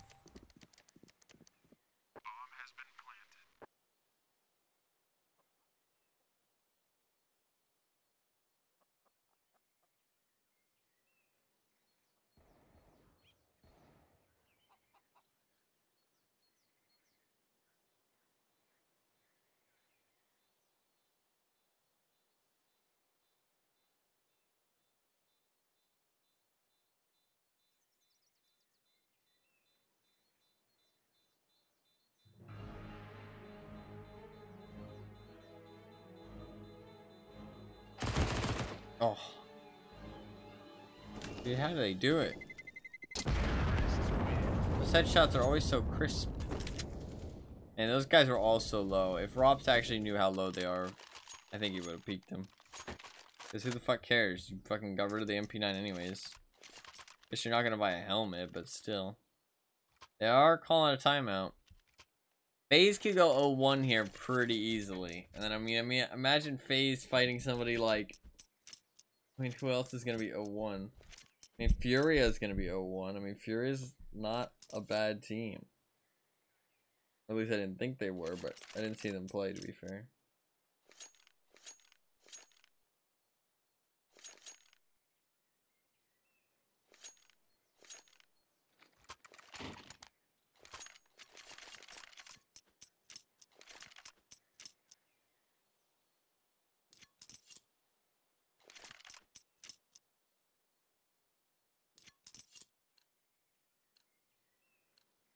I am really tired, though. Should I just call it after this match? Oh my god! That was a run boost and a half. I don't even know how he got that much, like, momentum. It didn't even look like he was running on the head. It looked like he just got, like, stuck on it and then jumped off.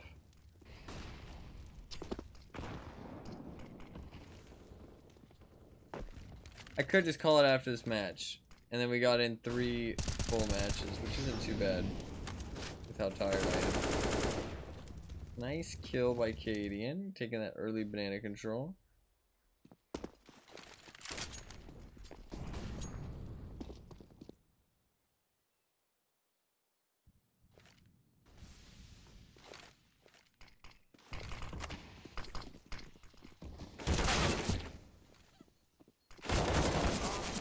They're getting all the entries they need though.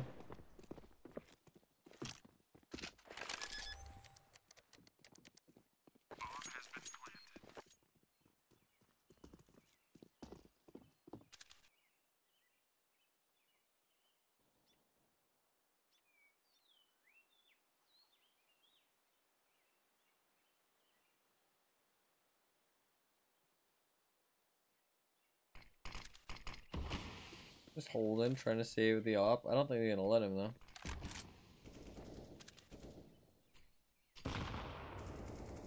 Doesn't have a teammate defending though.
Oh, I'm very tired.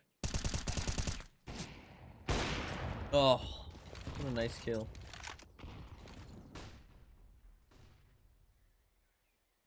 I kind of want Heroic to win, though. I like FaZe, though. I like Rain. And Brokey seems cool. But I also kind of view FaZe as the bad guys. I always kind of have. As like the villains. You know, the nemesis. But that is maybe just because of FaZe, not actually the players. The players all seem like really nice guys, don't get me wrong. Oof.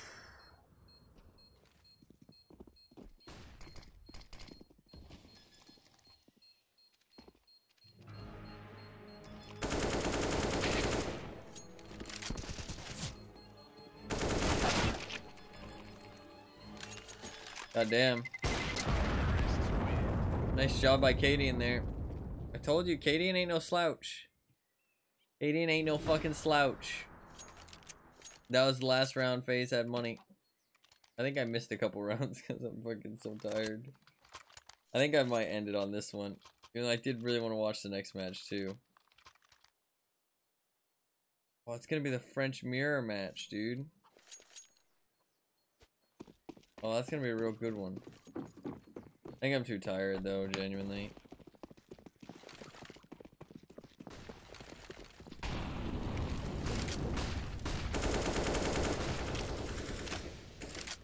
I've just been so tired lately. I don't really know why. I mean, I know why today. I stayed up for 24 hours, but...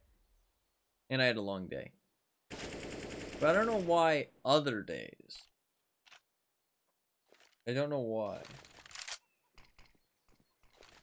Taking that early B control. This could be the final round. They did kill Rain very early in Banana. They do have Yabby lurking. Oh, they're calling it back. They'll rotate. Yeah, I'm stretching myself pretty thin. I know. He's boosted up on the flower pots, but that's the only guy over here. Carrion comes in. He's just going to call it out for his teammates because he did see him, but it was a little bit late, so one of them does die. Gideon gets the kill. Oh, that smoke had a gap. Twist found a gap. They re-smoke it. No gap, but a little bit too late. One of them does fall. They're going to boost over the smoke. Very nice boost. They're watching for it because holy shit, everybody's fucking the sweatiest nerds alive in this tournament. As they should be.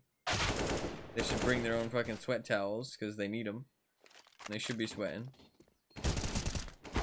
Oh, so close. Twist tried. Man, I don't know. I feel like, as much as I did miss some of that, because I am tired, I feel like watching these guys, you can just see the difference to some of the other teams we've watched. Cadian, by the way, I told you ain't no slouch, man. I told you ain't no slouch. 22 and 11. Very good performance by him. Shush as well. I feel like you can see the difference, you know what I mean? I feel like you can see the difference. Compared to some of the other teams we've seen. For sure. What the fuck is happening? Please stop. Please stop. Heroic looked pretty good, though. Heroic did look pretty good. I mean, FaZe didn't look bad either. FaZe did not look bad either. Sadly, Furia did lose. Which makes me a little sad, because I did pick for them to win.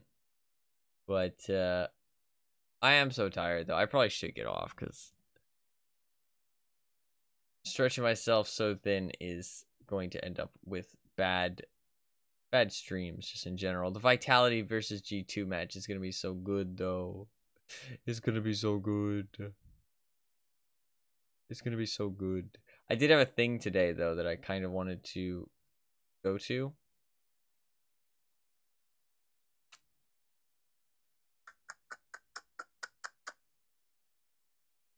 And if I sleep now, I can go to it. I'll be very tired, but I can still go.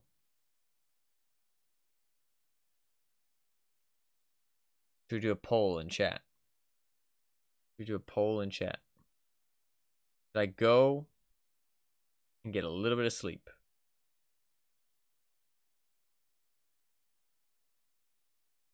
And then go to a thing. I'll admit it's a miniatures thing. I will admit it's a miniatures thing. There is there's a tournament. I'm not gonna play, but I was gonna go and, well, I was gonna go and kind of just loiter. If you want me to make it, sure, why not? I don't know. I feel bad because I know the streams have been kind of shit lately. I mean, the streams haven't been shit, but I've been so tired and I've missed days and stuff. Let me turn that back on. I just feel bad.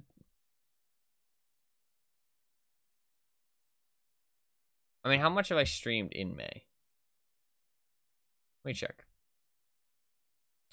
That will make me feel less bad, potentially. How much have I actually streamed in May?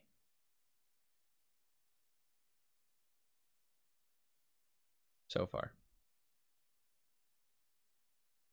73 hours. 73 hours divided by 13. I mean, I've still been streaming 5.6 hours a day on average. I have missed 4 days, though. I've actually only missed 4 days. That's really not that bad. Woke or Bedge? 2 votes for Bedge. I'm also going to vote for Bedge. I did kind of want to go and check out the tournament and kind of loiter a little bit. It's kind of just like it's a small amount of loitering. It only happens once a month. That's the thing, right? So I can't play in this one, but I kind of wanted to go and check it out and see what it's like. I did play some miniature the other day, actually. And it was pretty fun. I had a really good time. I did have a really good time. It was pretty much as fun as I thought it'd be. It's pretty much as fun as I thought it'd be. I do have some pictures. I might make a video, talk about it. I thought that'd be fun. See how that goes. I had a really good time. They had Aiden as well, which made me really happy because she actually has cards, and they're all the things from the game, and like I knew that, but actually playing with them was so fun. I know it's like so unbelievably nerdy. Like, I know it's so unbelievably nerdy, but actually using the cards was so much fun. I got to stun things with Dio. She had a little shield because of Dio. The shield recharged. Like, there's like a scan. She can use the sniper rifle. She can use the TL50. She can use the blueberries. Like, it was actually so much fun. It's actually so nerdy, I know. It's like unbelievably nerdy. But I really enjoyed it. It really made me smile just using all of her like abilities actually in like another game. Because I've speedrun it so much, like when I was playing, like those images of using those things are just like burned into my brain. You know what I mean? Like, and I could just imagine using all of them as I was using them in the game, which is, I know, so unbelievably nerdy. I do have a miniature that I could show off. I've not built anything, but I do have the packaging. I could show off the packaging. I did buy something. It was very cheap. Don't plan to build it anytime soon. But I did buy a Lando because he was like $10. I did buy a Lando. Because I would like to build a little Lando and Shriv at some point. But I'm not going to build him right now because I don't have any desire to build him when I can't play with him. But I can pull out the stuff and show you. So, it comes with your little thing. You get like a little cardboard token sheet.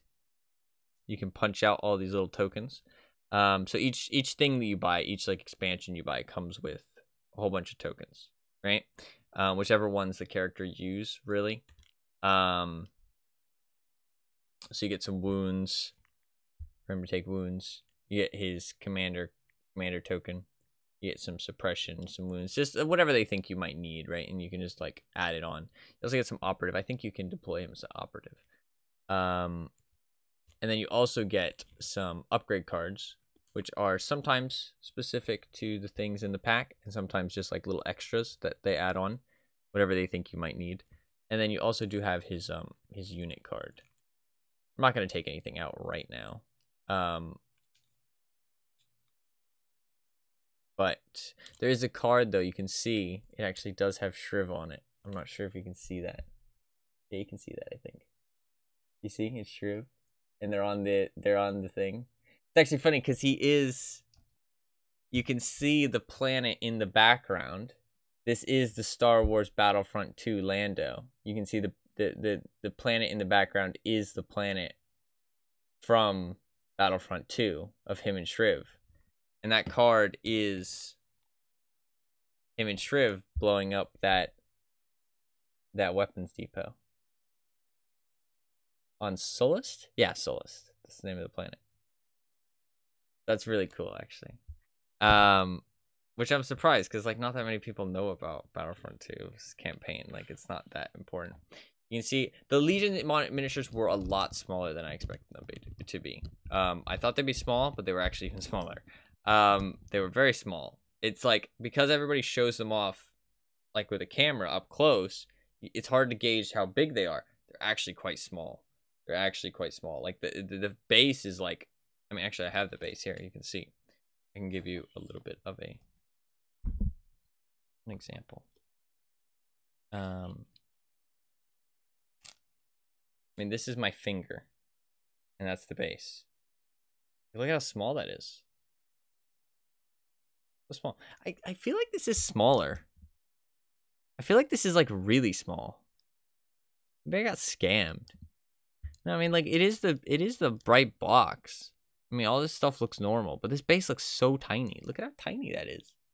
Like it's like a penny. Well, it's not a penny. It's like smaller than a quarter, though. I feel like the other miniatures were bigger than that. I don't know. I'd have to compare it to like an actual other miniature. Maybe they gave me the wrong base. And then there is the sprue as well. Everything's still in the sprue. Lando's not too complicated. You get 3 different variants of capes. And then you only get 1 lower body. But obviously, they don't want to give you 2 options for everything. Because if they give you 2 options for everything, then you can build a second miniature with only 1 purchase, right? And then you could sell that miniature and like trade it to people. And you basically buy 1 kit and then give 2 people miniatures. You know what I mean? So it's like it cuts their purchases in half. But you do get 4 or 3 different hand poses, 4 different hand poses. So you get 4 different hand poses. You can see them. They're really tiny. I really didn't expect them to be this small. We get 4 different hand poses, and then you get 2 different faces. One is smiling and one's not. It's kind of hard to see, I know, but they're really small. And then you just get 1 hair to add, but you get 2 different smiling faces, and then you get 2 different torsos. You pretty much get 2 of everything, and then 3 capes, other than his hair and his legs. So I mean, if you did, maybe you get like an extra helmet and some other kind of sprue you get, and some different legs.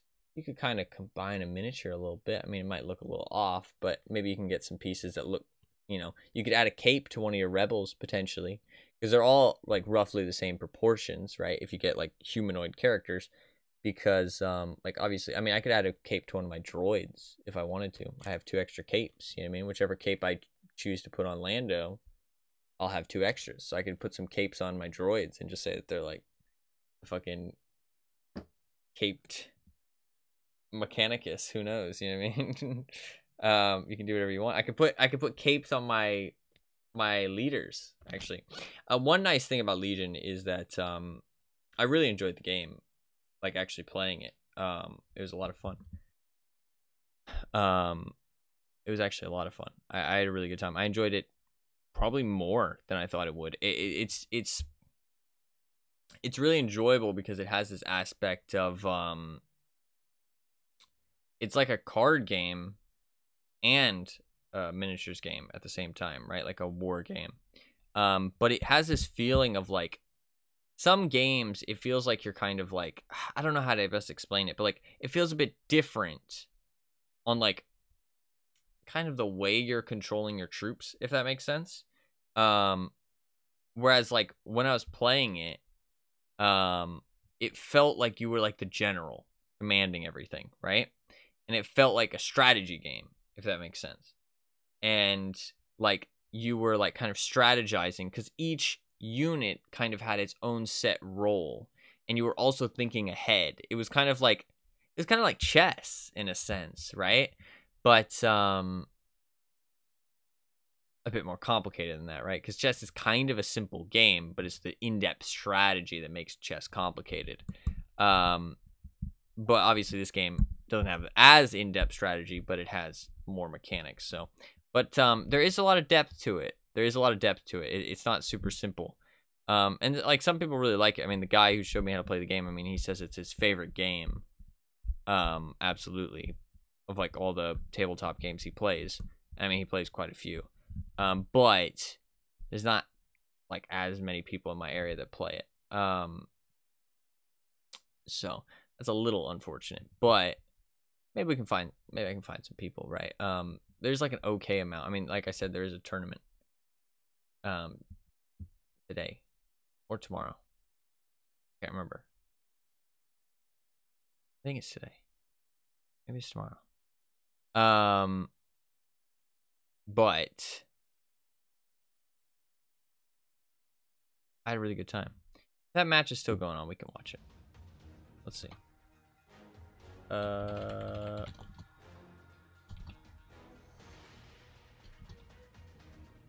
I know people told me Bedge, but if you know me, you know I hate Bedge. Has the match started yet?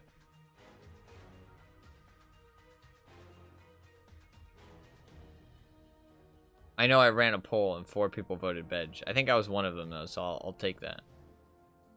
I'll take that. Only 3 people voted Bedge. It's given the tournament. It might be tomorrow. I'm not sure. I actually can't remember. Oh, it hasn't started yet. Alright, fuck it. We're gonna watch it. Oh, JKS. The Aussie. The one Aussie that's left. Hey, there you go. The last Aussie.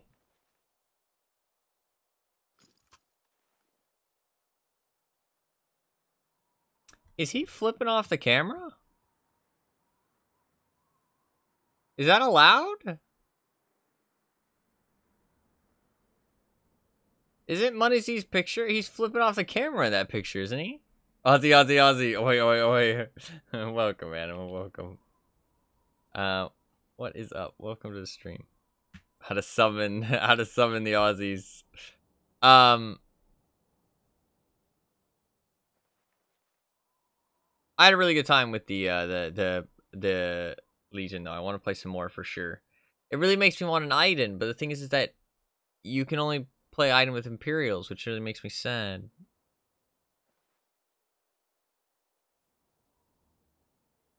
I don't know. Dude, what are all these fucking meme pictures everybody has? It's just everybody's like default fucking Steam pictures. People just like they just have fucking memes going on.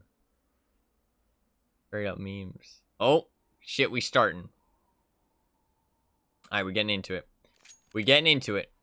This actually will be a very good match. This will be the last one for sure though. After this one I'm gonna go to bed. But I wanted to watch this one. I got a little bit of a second wind talking about the miniature stuff, I'm not gonna lie. We do have a raid boss on Zywoo. This is the first match that Vitality play. Vitality's probably my favorite team because I'm a big fan of Apex and Dupree. Apex is one of my more favorite players. Minis, Wokage, yeah, exactly.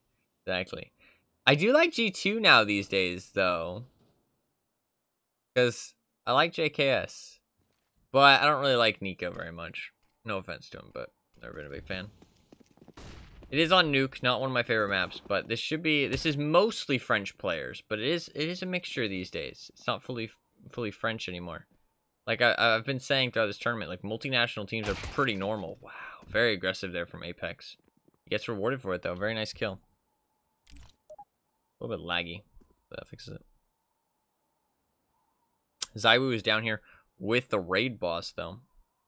Probably ain't gonna go well for Nico around this corner. I mean, Nico is regarded as one of the best players in the world, and so is ZywOo. So they're doing that boost. Oh, nice by Nico to shut down ZywOo there before he can get anything crazy with the raid boss. Magix is here, though. Magix gets the 1, Magic gets the 2, and the 3. Oh, that's just so clean, man. Like, how does he do it that clean? How does he do it that clean? Like, that looked like... It looked like he was shooting at bots, honestly. It looked like he was shooting at bots. Crazy.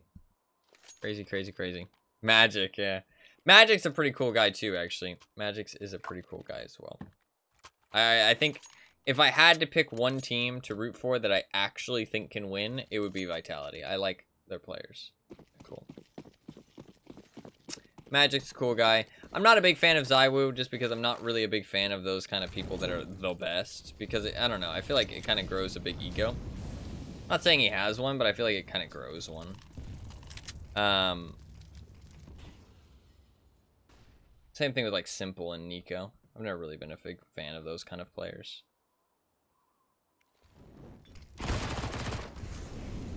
Free gonna farm up the eco frags here. Oh, he runs out of ammo. Nico does shut him down. Nico does love the Glock. Or not the Glock, the whatchamacallit. The Deagle. Nico loves the Deagle. Uses it a lot. Can't put this back in the fucking box. I don't want to break anything. It scares me. It's just plastic at the end of the day.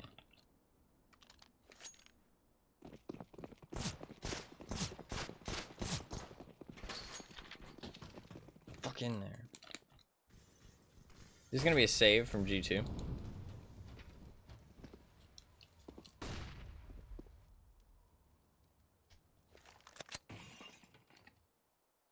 Got it in. Alright.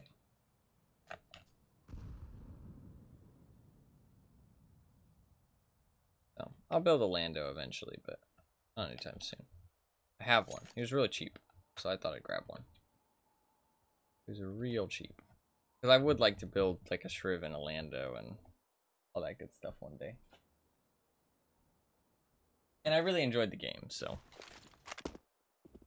Now that I've played it, I really enjoyed it. I think it's a good time. Buy some stuff that I want if it's cheap. But not too much. He's picking them off. This is just an eco round, so it's not too important. It should just be an easy gun down. That's a good nade, though. I don't want to buy too much stuff, though, unless it's for an army that I can actually play. Because, like, for example, Lando, like, I can't build him for ages, but he was, like, super cheap. He was, like, 50% off. Farming up some decent cash. MP9s are so common now. They're just so good. They've become so meta. It was after the UMP got nerfed. Because the UMP used to be the meta pick. Now it's the MP9. I think they're going to go for the bonus round. There's really no reason they shouldn't. The MP9 is just so good, and you can make the FAMAS work. And like I said, like, if you don't throw away your bonus guns, then you have enough money to buy new guns when you lose the round. It's like, yeah, you might throw away a round, but you keep your economy so healthy that it's okay to lose a round. And usually, it's the opposite, right? It's like your economy gets fucked, and then you lose so many more rounds because of it. So it's kind of like worth it to go for the bonus round.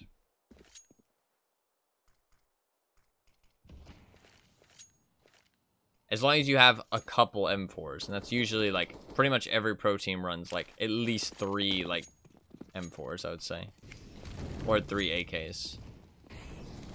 A bit more on the Galil side for T's sometimes. Ooh, that Nico went very early there. Can't be doing that. Smoke didn't pop yet, so he just gets gunned down. Oof. Munizzy gets that trade, but he didn't expect 2 in secret. Apex gets the other one. That's bomb, so... But, I mean, honestly, they just killed everybody. I do like seeing JKS on this team. It's cool to see an Aussie kind of get like a world platform in terms of the G2 team, because that's actually a pretty good team. And he's on one of the best teams in the world now. Sarah is calling a timeout immediately. Very interesting. Very interesting. I mean, they've only lost 1 gun round, basically. Well, I mean, I guess you could say 2 when they forced, but... I mean, does that really count? I don't know.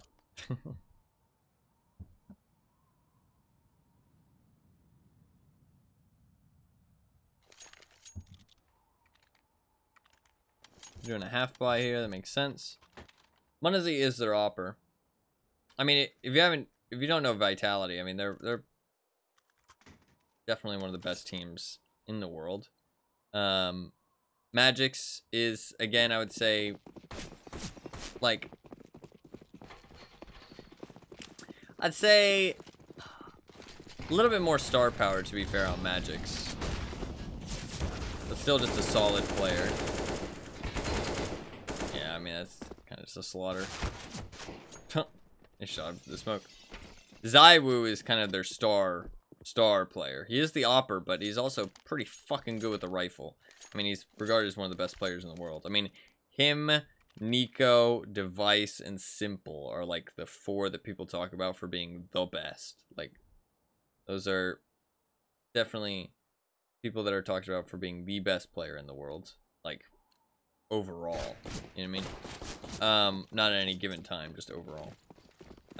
Dupree is pretty good, but I feel like he does have off and on days. Spinks is new. He used to be on Ents, I think, actually. I think he used to be on Ents, along with Hades, but they did a roster switch up. And now Ents is still a very good team, but Spinks is now on this team. And Hades is on one of the teams we watched earlier. I can't remember which one.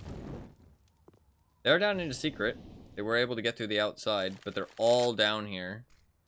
Just pretty rough. It does mean that the CTs will be ready for it. Zywoo is here. Does blow up the double doors. Magic gets 1 in control. Oh, Zywoo, that was clean. Like I said, he is one of the best. Man, that was gross. Very, very nice by Zywoo. Apex is their IGL, but he can get some kills sometimes. I would say he's better than Kerrigan, but not as good of an IGL as Kerrigan, right? Magic's probably the 2nd best player on their team, except for maybe Spinks. I don't know how good Spinks really is. I mean, I know he's good, but I don't think he's like particularly good, but I could be wrong. I don't know. I feel like Dupree just has like off and on days. I don't feel like he's always like super good, but he can be super good sometimes. So they're just a very solid team overall. It's not really about like any specific player other than Zywoo. But the thing is that Zywoo is so consistently good. It's like simple, you know what I mean? That he just always performs. So you don't really need too much other like crazy star power on your team. He usually is always that star power. So when he's not doing well, it kind of sucks. What the fuck is that smoke?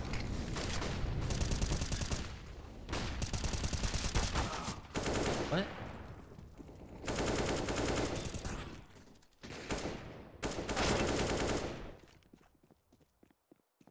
Was that smoke supposed to land up there?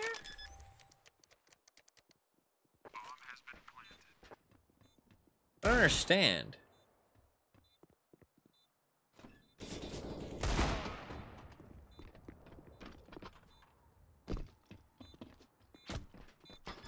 It was a bit of like an A site take, but they went down to B. I mean, they got the bomb plant because of it, so they will get some money. Vitality's kind of owning. G2 ain't feeling so hot. They're definitely gonna try and bring it back now.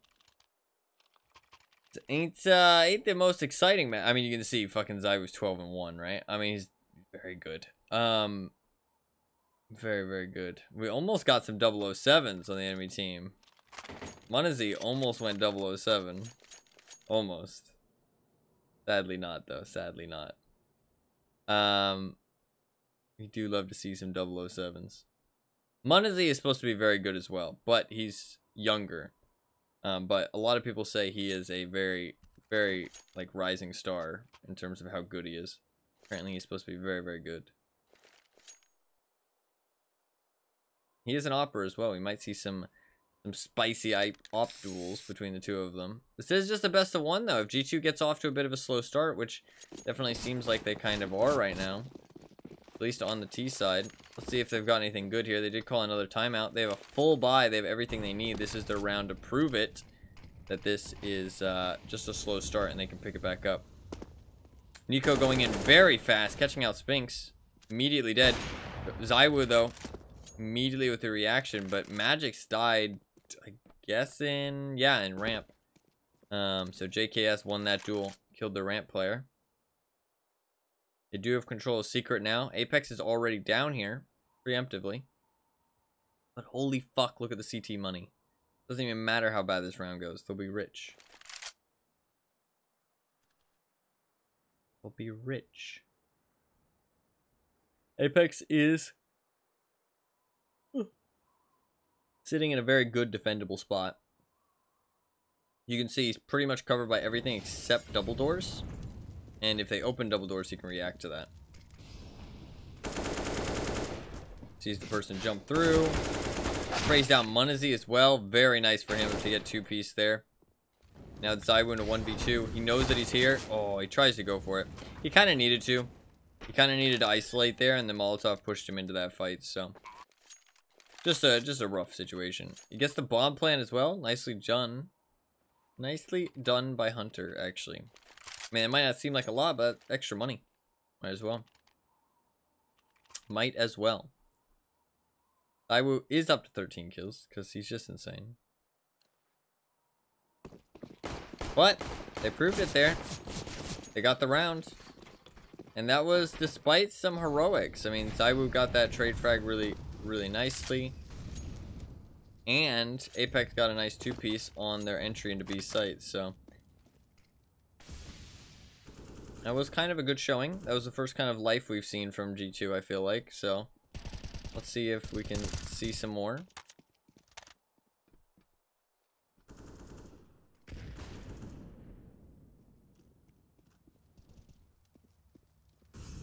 I like Apex a lot, though. He's a really cool guy.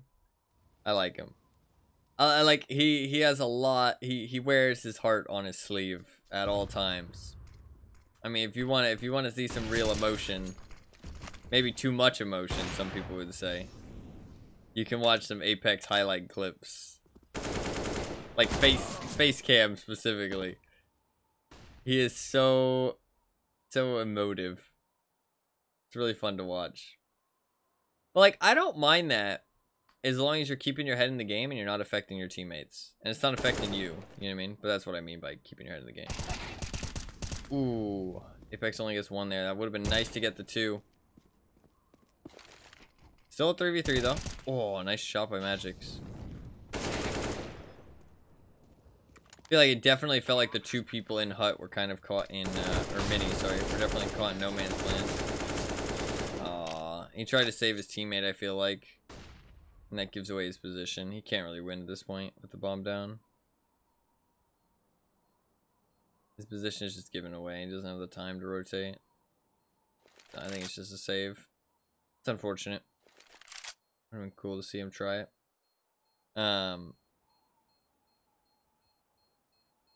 These are both majority French lineups, though. I'm pretty sure. I'm pretty sure...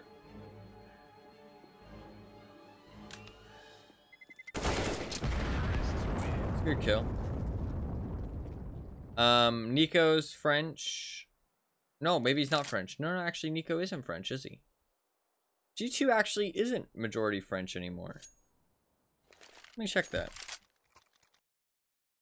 G2 really isn't majority French anymore now that I think about it.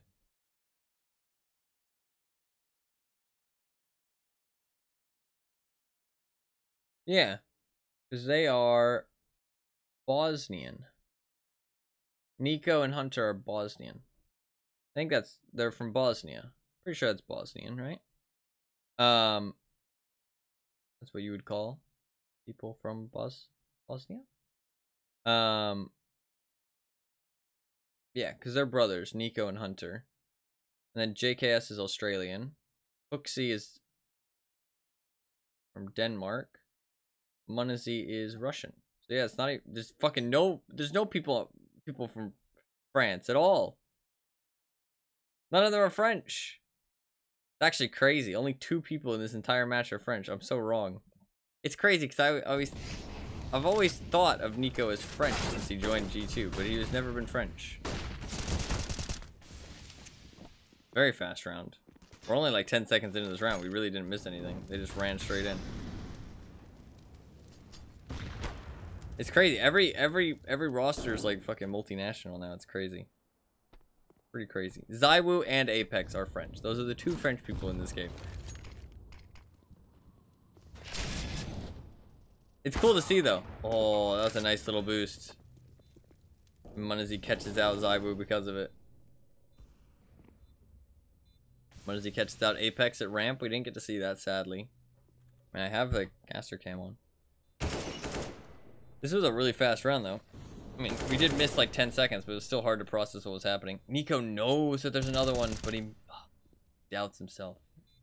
He knew, man. He knew. Or maybe he was just watching it for like, you know, just in case. But he didn't think there was any more. Ooh, the timing. Is Apex gonna die?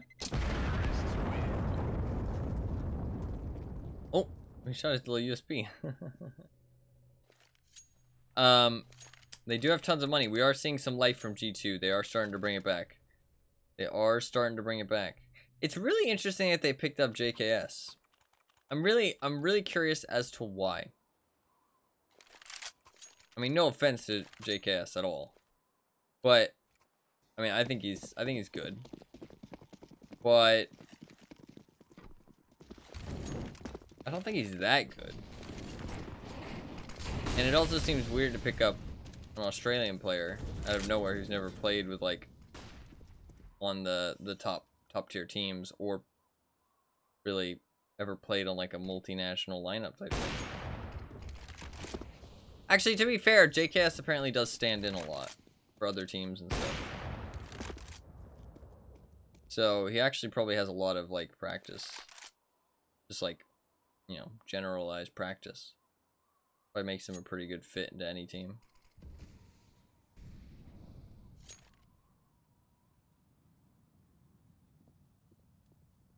God, I thought they were about to shoot each other. Nuke is like, I don't know, Nuke is hard to follow for me. Like, I know the map well. Like, I know where they are, but like, I don't know, it just doesn't flow quite right. I don't know if that's just me. Like, it just doesn't feel quite right for like a CSGO map. Like, it feels weird. Like, the angles people take and like, the way that the map kind of like slowly develops and like changes and warps into this like weird shape, because usually you can kind of like cut a line from where the T's are to the CTs, but because of this multi-layered stuff, it's like kind of weird. Magic kept one of them out with a grenade. I definitely feel like the Observer has not been as good for this one. Like, I have it on. To be fair, maybe the action has just been a bit more intense. I feel like the Observer's kind of not been good for this one, though. 3v3, that's a nice little nade. Does make him a one-shot for headshots from an M4. Ooh. What a peak. It's not even that Munazy being that bad there. Munazy has been hitting his shots.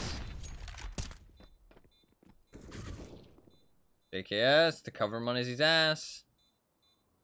Yeah, this is fucked. You have to save.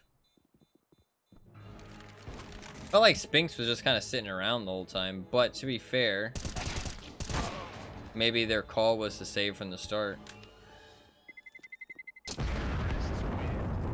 Neither of them die.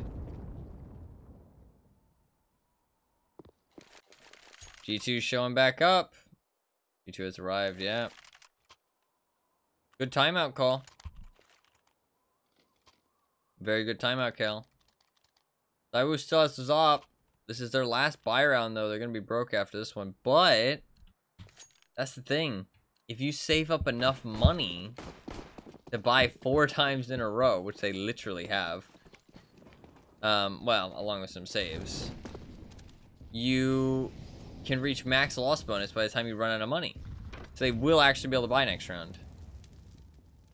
The round after that, maybe not. But next round, they can definitely buy. So, G2 is needed to win 5 rounds in a row. Which is actually crazy if you think about it. They have secret control again. I do feel like G2 has been winning a lot based on secret control so far. Oh my god. What a nasty kill. And that makes it even nastier that's on Daiwu, of all people. I mean, like...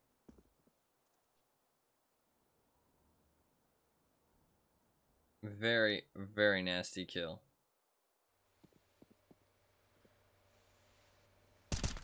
Oh. Such a nice flank by Spinks. You take some fall damage going down, but... Such a nice flank, wow. That was their answer. So you can see that they did answer, but they didn't answer it the way you think, right? It's not, oh, they're taking outside control, let's fight them outside. They said, oh, you're taking outside control. Oh, yeah, fuck it, we'll push you lobby then. You know what I mean? Like, we'll take lobby and then we'll flank you in the back. You know what I mean? And now your lobby isn't safe anymore. So that was very interesting because they didn't just fight them outside. They didn't want to fight outside for some reason, right? Whatever it might be. I mean, they might just not want to right now. Maybe they will this round. You know what I mean? We'll see. Or maybe they don't feel like it's worth devoting so many players to outside when they can just devote 1 and hold it passive, you know what I mean? But it does seem like their setup right now is just send 1 out there every round. It's actually Apex this time, and that's a sign of a good team. Well, if they make it work, to be fair. That moving the op around, right? Because you don't want to keep the op in the same place every round. If you keep the op in the same place every round, it gets predictable, and it gets counterable. If your op's having a really good game, they just go somewhere else, right? It's hard to retake with an op. It's hard to entry with an op. If you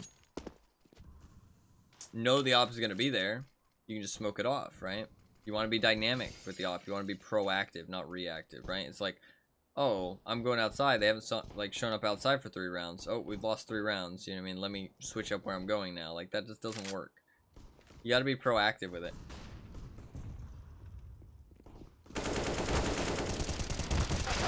A little bit of a vent rush. Oof. I mean, like, I don't feel like plays like that work without some kind of nades. I mean, I get it, it's a save round, but, like, I don't know, try something. You know what I mean? Like, I mean, I guess maybe they just didn't have the money for nades, though. If they buy nades, then they'll be broke this round. I mean, yeah, I mean, even with Galil's. I guess that's the thing, right? Sometimes you just have to take the shitty round. But, like, I really don't feel like Vent Rush is going to work. But maybe that's just with hindsight. But I feel like it never works without nades. I feel like you'd be better off rushing ramp.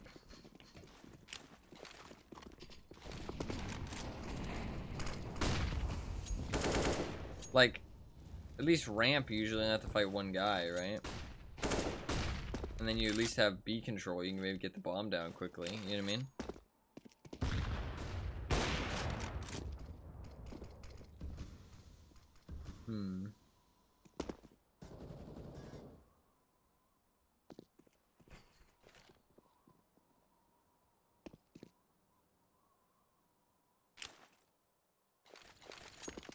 Throwing some outside smokes. I can feel the tiredness creeping back in. I can feel it. This is second to last round. This is actually pretty important for G2 to win this. Because if they don't, they're going to have no buy for the next round, and it's going to be 11-4 probably. This is actually a very important round. They threw the smokes to fake, but their fake failed horrendously. But it doesn't matter, because they get the kills anyways. Dupree went for a flank, but they were watching it. Very nice. Ooh. Very important round for G2. And they cleaned that one up nicely.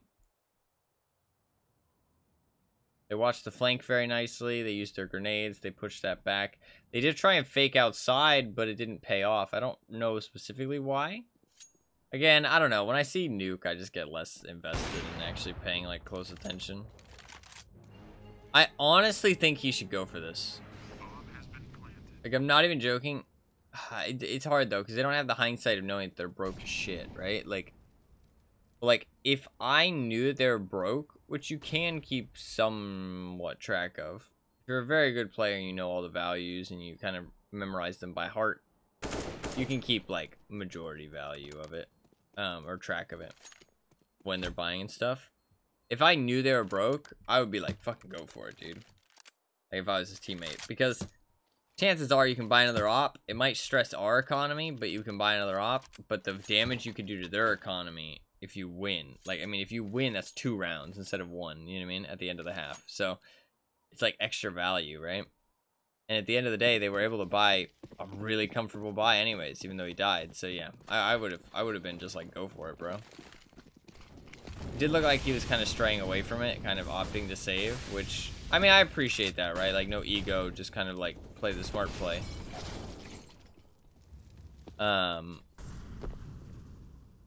But I think going for it was actually the right call, but it was going to be tough to win regardless. Man, they're just winning all the duels. Winning all the duels. Oof, except that one. Hunter being really aggressive outside and like pushing in and getting the flanks off. That's like the second time we've seen that. Now he's going for it. And we might see some Zywoo magic. He didn't make any noise there. Yup. He has no kit though. He tagged him. But he doesn't know that he's there.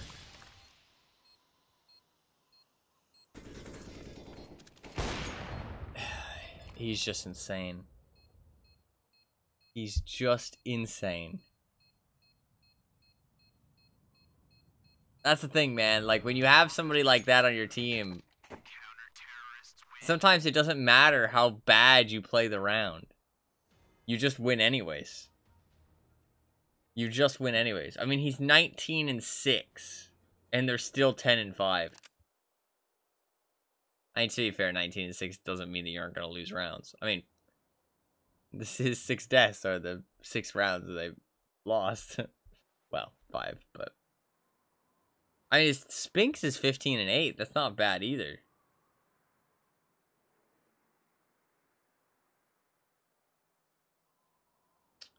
Very nice clutch. Very nice clutch. They're not going to be happy about that one. Not going to be happy about that one. But I think G2 can easily bounce back from that and say, oh, you know, it's not a big deal. Not a big deal. I wanted to see. So, the matches recently that G2 did, they did go 3-0. They 16-11 versus Mongols. I watched that match. I really feel like the only reason that Mongols got 11 rounds is because they didn't pay them the respect they deserve in terms of their individuals.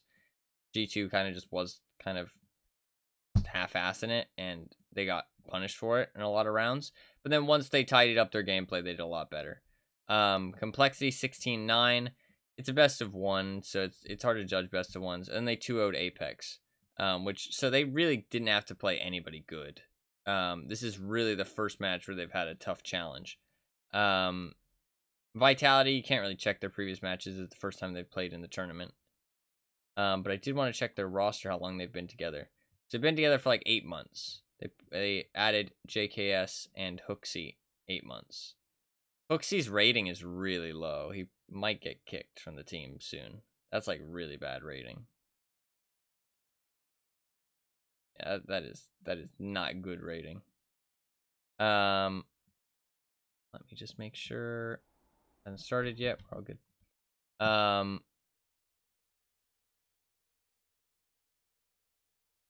Then on Vitality, Dupree and Magix have been on for 1 year and 4 months, but Spinks is 8 months as well. Sometimes you'll see that like teams have they've had like a player for the same amount as the other team has had a player. And that's because roster changes tend to always happen at around the same time. And it's actually usually right after a tournament, right after a major. At least like the months after a major. That's usually where all the tournaments, like the team, like player swaps happen. And people switch orgs and switch contracts. So that is why a lot of the times teams are on different teams. I think if I check really quick, because I have a little bit extra time because it hasn't started yet, I'm pretty sure Spinks was on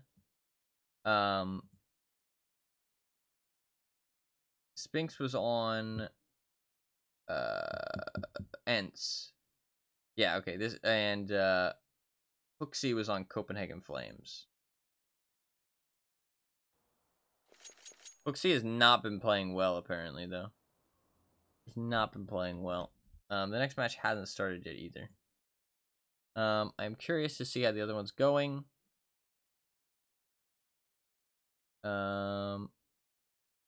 Interesting. Alright, it's starting now. We're good to go. We're good to go. Good to go. Oops, sorry. So Zywoo did give him a ticket into that last round there. We do have a raid boss as well. Oh, sorry. I meant to hide the camera. But then I realized it was... well, I meant to turn the camera on, but it was already on. I don't like to have it on when I'm, like, really tired, because I think it just looks fucking stupid. If I'm just not talking, it's fine. You don't know why I'm not talking. But if I have it on, you can see that I'm fucking sleepy. Sleepy tie. We do have a raid boss in Munizzy, playing on A site. It's a great spot for it. And we only have 4 armor, a smoke, and a flashbang. Looks like it's a ramp push. JKS reacted a little bit slow. He might get caught out. Nope.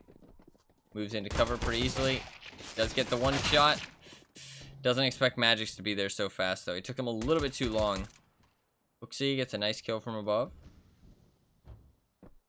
Zywoo can hear him down in the vents below. Raid boss a little bit too strong for Zywoo. I feel like it's so... this map is pretty complicated. It's just like... knowing all the avenues the T's can go to from one spot, like depending on where you're watching, is like you need so much team coordination too. I feel like more about the mid round. It's not about the start of the round. Like the CTs can hold the angle so easily at the start of the round. I mean, like, if you want to stop them getting anywhere, all you have to hold. Well, I'll say at the end of this round. It's very, very close and very important potentially. I like that he doesn't take that fight. I like that he doesn't take that fight. Oh. He can't lose. Or he can't win. Yeah. Nice job. Munizzy played that really well. And Hooksy, to be fair. But he didn't need to do much at the end. Man, Hooksy has played like shit this tournament, apparently. Or just recently. And like his rating is really low, and in this match too, he's doing really bad. I mean, his ADR is 44. Oof, that's bad. That is pretty bad ADR. So what I was saying is basically a full save from... oh god, Magic bot on accident. What happened? To the Deagle in armor. That's not good. Fuck, what was I talking about? Oh, at the start of the round, it's really easy to hold the terrorists off, right? Because all you have to hold is ramp, vent, and outside, right? Like, that's literally it. That's all you have to hold. And then they can't get anywhere.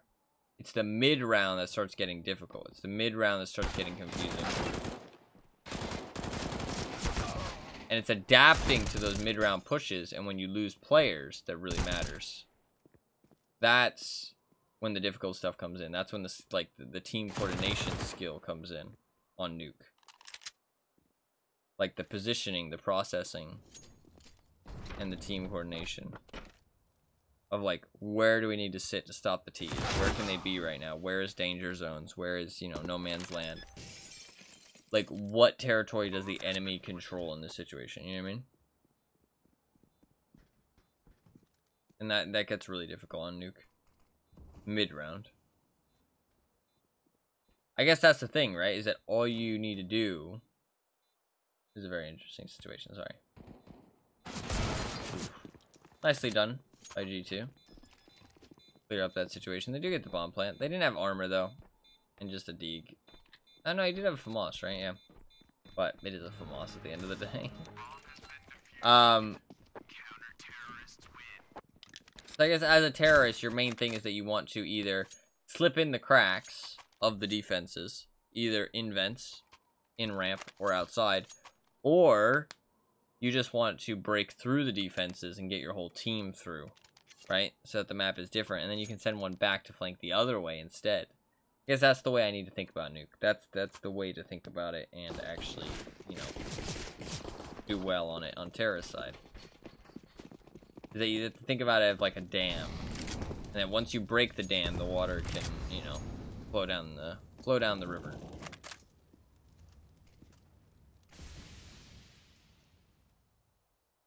Because you can't really go to any site until you break the dam. Did he block that smoke grenade? I think he did. Yeah, there's a gap because he blocked the smoke grenade. Oh man. He gets 3 there. Was that on purpose that he blocked that smoke grenade? No. No. No. They're not that smart, are they? They are, honestly. That's pretty crazy if he did that on purpose. I'd have to watch it back to see. Munazi is a pretty smart player, though. Ooh. Magic's got the shots, though. You see, Nico stopped. Nico's like, wait a second. Let's not go around that corner. Let's wait for him to come around my corner.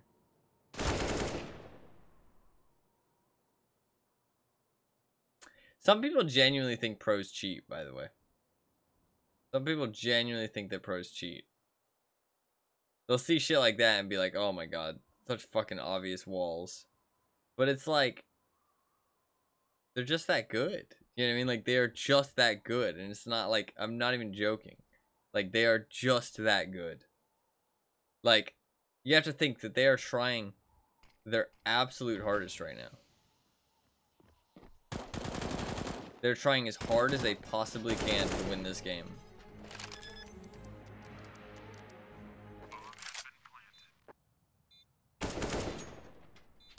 Nice job by Spinks.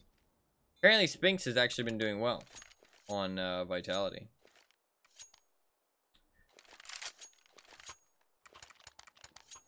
Who was it that got those 2 kills? It was Magic's, right? Yeah, Magic's.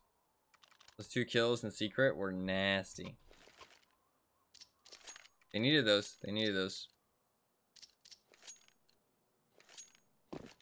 Storing information and skills in their brain sounds like cheating to me. Yeah, yeah. No, it's like, I mean, they are ridiculously good. And if you aren't good, then it does just look like they're cheating. But the thing is, you have to think about all the angles that they check that don't have anybody there. And the fact that their crosshair placement is perfect.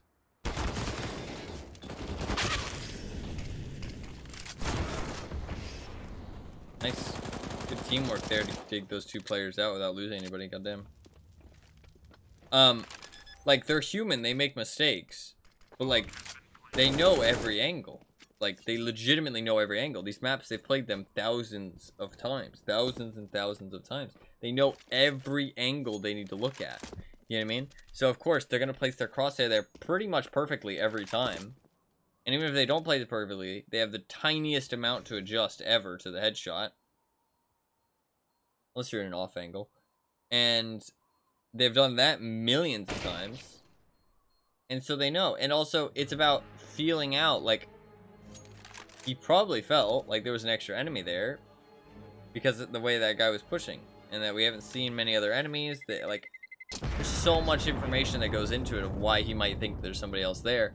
Also, the way he peeks it, if it's 1-by-1 angles like that, there's no reason not to peek it 1-by-1, right? Unless you're on a time constraint. But he wasn't. He could take his time in that situation. So it's kind of amazing to think that people are cheating. I mean, they can't really cheat. Like, I mean, to be fair, there was a thing of somebody cheating on LAN. They used word.exe. Most people have heard about this. And it ran a cheat program. Which is kind of funny. I think it was called word.exe. And they did cheat on LAN, which is pretty funny. And there's a video of the guy like reaching for his keyboard, right? As an admin is like holding his hands back as he's trying to like furiously close out of the cheat program. It's fucking hilarious. It's actually a hilarious video. You can actually see like the look on his face of like, oh shit, I'm in trouble. I'm in trouble. You can see the guilty look. They need Munizzi to go huge here. That's a good start. They have no money. They boost him up. Very nice. That is so nice because he doesn't have to rotate all the way around either. JKS just has the pistol. Ooh, good teamwork. Oh, but JKS couldn't get any else. Man, and Zaibu gets 2 there. Gets Munizzi as well. Holy shit. We didn't get to see those kills. I feel like either Observer has not been as good in this match, or it's just been really hectic, to be fair. Maybe it's just been really hectic, right? Just like fast-paced, like back and forth kills. Oof, close. But no cigar.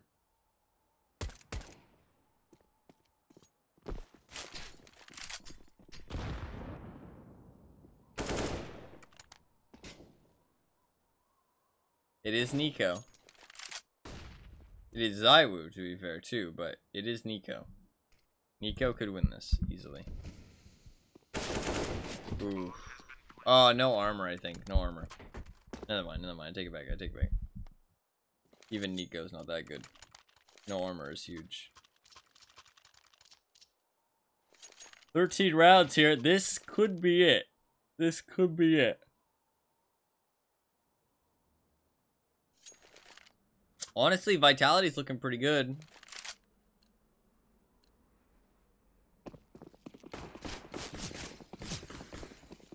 I kind of really hope that Apex wins a major. Because I thought about it, and I thought about the emotions he's gonna have. God, that would be like...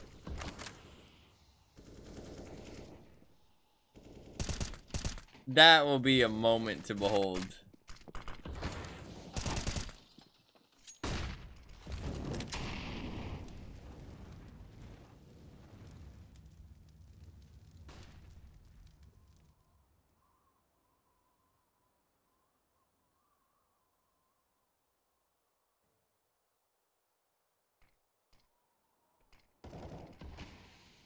There's a lot of players. I honestly don't even know how they died. This match has been really fast-paced. It's been hard for me to process what's going on, but I think that's partly because I'm really tired.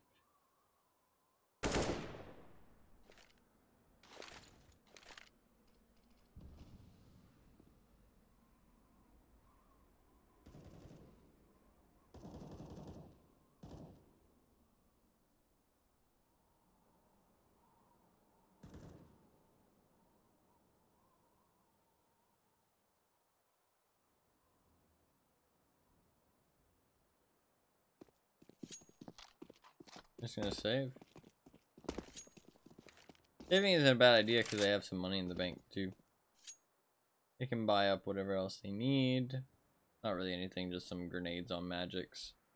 You can also buy... Well, actually, I mean, Spinks could actually drop him his nades, I think, and then buy new nades, and then Magic could buy an AK for somebody. But they have enough money, so they're fine. Counter-terrorists win.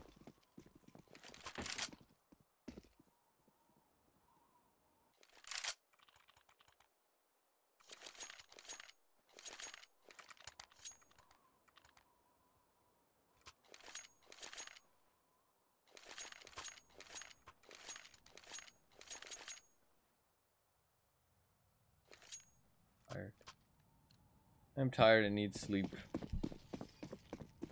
Alright, don't look at my tired self.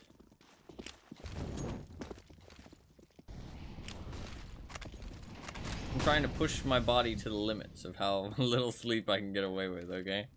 Trying to teach myself to stay awake forever.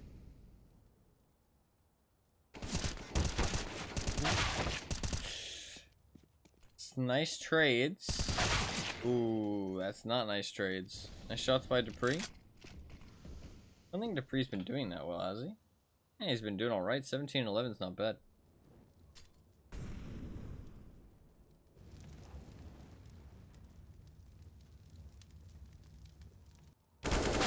Oh, just peeked that a little bit too wide. The newcomers fighting off against each other. There was a Bond movie about a guy who did that. It didn't go well. Oh, shit. Really? Fuck, now I feel like I need to watch this. I'm not actually pushing my body to the limits. I just don't like sleep, and I always feel like I miss out on things when I fall asleep. Like, there's just not enough time in the day, man. Sleeping is 1/3 of your life. Oof, that was an awkward fight, but it was awkward for the enemy too, so it worked out. Oh. Magic's risked his head off. You could win this.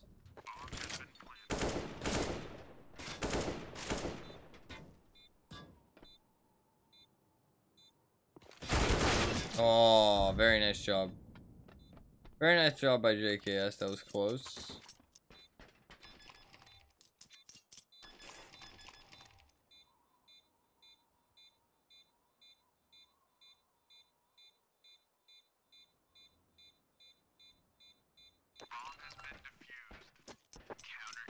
G2's bringing it back. G2 is bringing it back. Zaiwu is 24 and 11. Nico needs to step it up, man. His competition's besting him. His competition is doing much better than him. 15 and 19. Not too great, Nico. His team needs him to step up a little bit. To be fair, they shouldn't just be relying on Nico. Not Nico Sports anymore. If anybody remembers that, fucking hell, those were the days of CSGO Pro CS, man. That was a different time. Poor Nico. He had to deal with terrible teams for so long.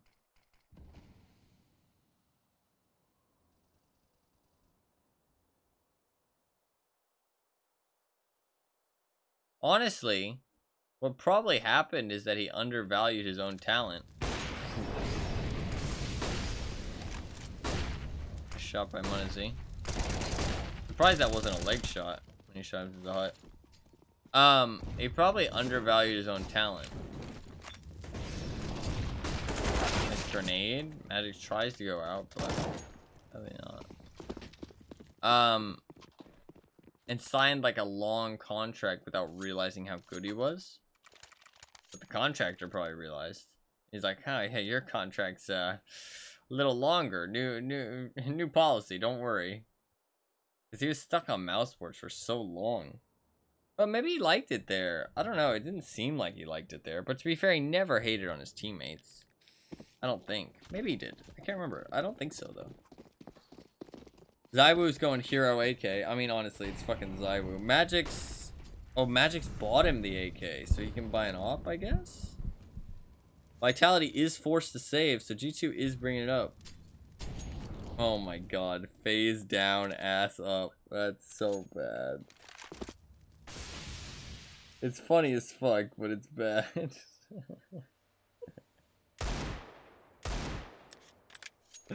That is pretty funny. That works pretty well. That does work pretty well.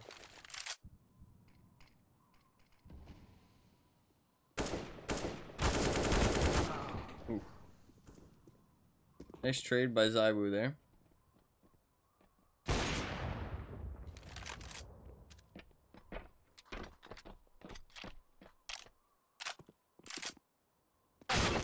Oh. This is getting scary. You do not want to lose this one, G2. You do not want to lose this one. Dupree is known to be good with that dig. You know where Hunter is now. Oof. Alright, looks like they cleaned it up. It's all good. It's all good.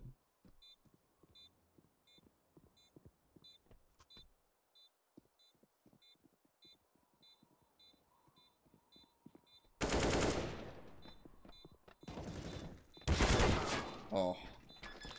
I don't know. Part of me thought he was going to do it for a second. Part of me thought he was going to do it. Part of me had a dream. Part of me had a dream. They do have full loss bonus.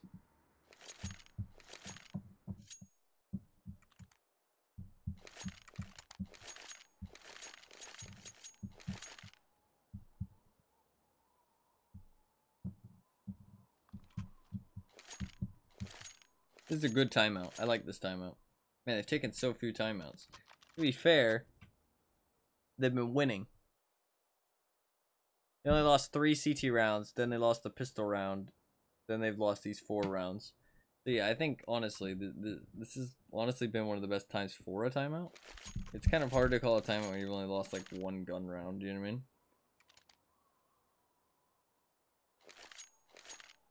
This is a good time for a timeout. I'm really hoping for them to come back swinging now, though. Because I do want Vitality to win. I don't care for my pick'ems, but I care for which team I prefer to win. But I do actually kind of want to root for Vitality. I'm hoping they come back swinging here after this timeout and full buy. Maybe.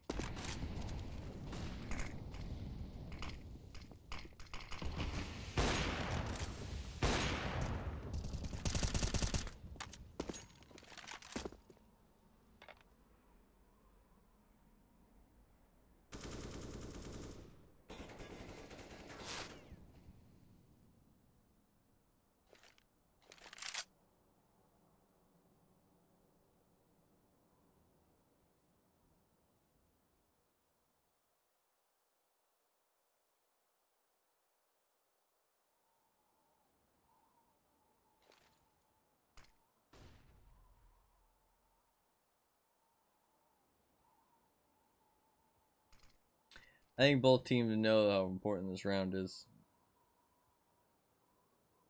I mean, more so for the terrorist side. Oh, nice shot by Monazi. I feel like we haven't been able to, we haven't gotten to see as much of the action on this match. Am I wrong? I feel like the fucking action hasn't been on camera as much. Ooh, nice shot by Magix, though. Brings it back, takes out Nico.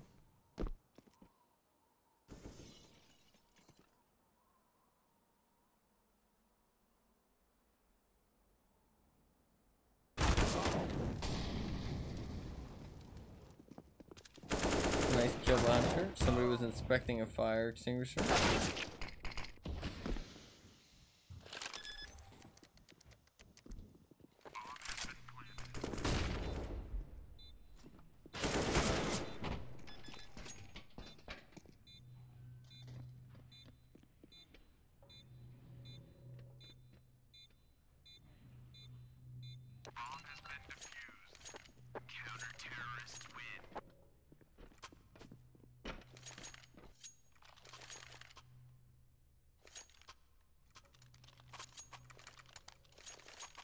I'm so tired.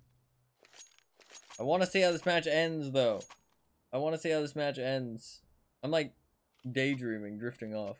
Listen, okay, this is definitely the last one. I'm gonna try and be less tired tomorrow, okay? I swear. I swear, less tiredness. Alright, listen, I'm gonna wake up. Don't fucking Pepe laugh! That's rude! That's rude! You've woken me up with your rudeness.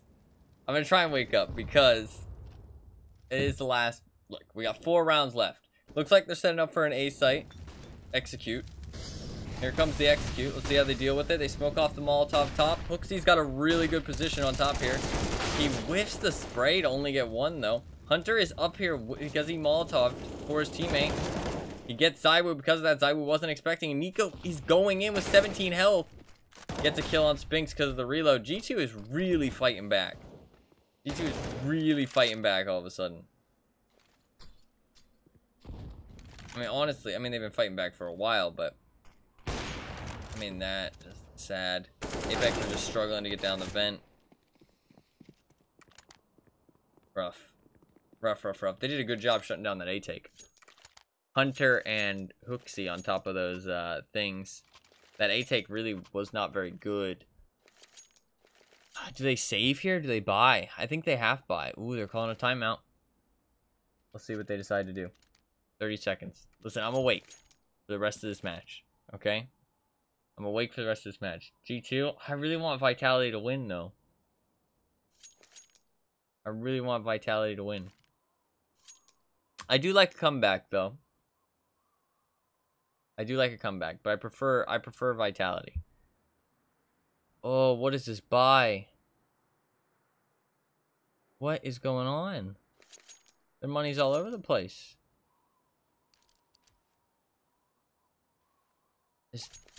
I mean... Where the fuck is my cursor? Hello? What? Oh, there we go. 3,400. He'll just barely be able to buy an AK. I guess he's not going to buy an AK. I guess he's going to buy a Galil. They naded and threw a nade through. Didn't do anything. Hunter and Hooksy seem like they're just shutting this shit down, honestly. Molotoving Hut. Stop any pushes. It looks like they're just setting up for A again. I really don't think A has been working out for them. But I think they're running out of ideas. That's the thing. I think they're just flashing out. Spinks takes a spot. A nice kill. Hunter's out in the open. He does die. Money's he's able to snipe one from the top, though.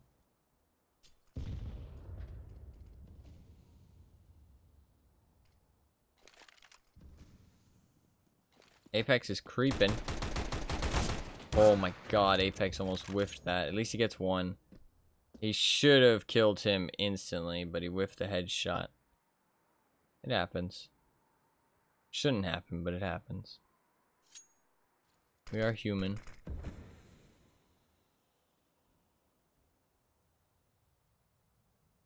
Munizzy's just such a threat up here, and you can't get rid of him, really. They have no utility. They have no Molotov to force him out. They have no smoke to smoke him off. Does get the bomb down. Coming up the vent. Oh, he loses that fight. And then Magix wins it. That was their half buy. So they don't have to deal with their bad money.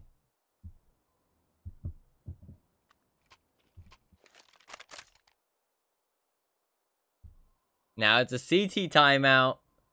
CTs are panicking. Oh shit, their money's not great.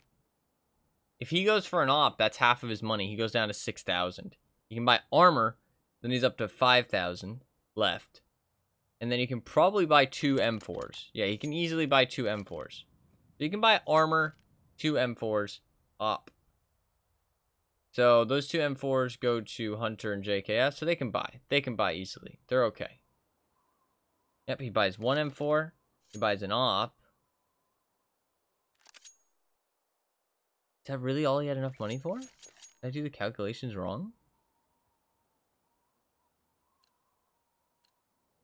Op is... Oh, I only counted 4,000. No, I counted 5,000. I don't know, I feel like he would have had more. Maybe he did buy 2 M4s. No, he didn't, because Hunter still has a MP9. I'm not sure what he... I'm not sure. Maybe I counted wrong. To be fair, I am really tired, so maybe I counted wrong. Nico gets 1 kill to start it off. Apex goes really aggressive. Spinks finds a nice hole in the smoke to get Nico back. Hunter's looking to try and do something now. He's looking to try and get a re-kill. What is going on with that sticker at the top of the screen? Do you see that? What the fuck? That never happens.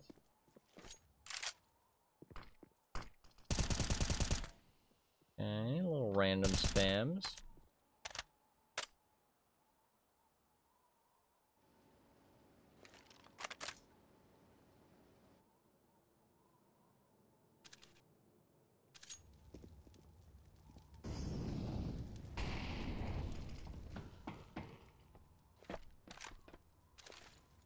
I thought that was an enemy. I feel like this observer is not as good.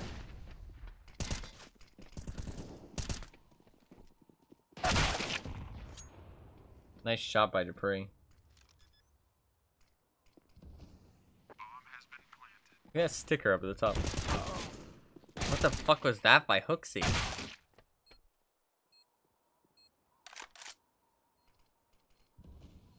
Did he fall or did he jump in? What the fuck was that?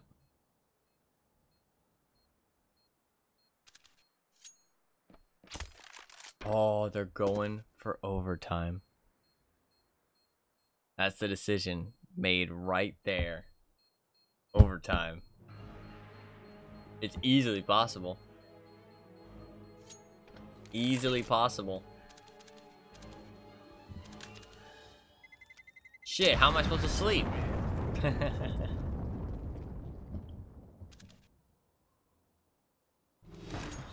Now I'm never gonna get to sleep. You know that there's actually no limit to how long a match can go in overtime? There's actually no limit.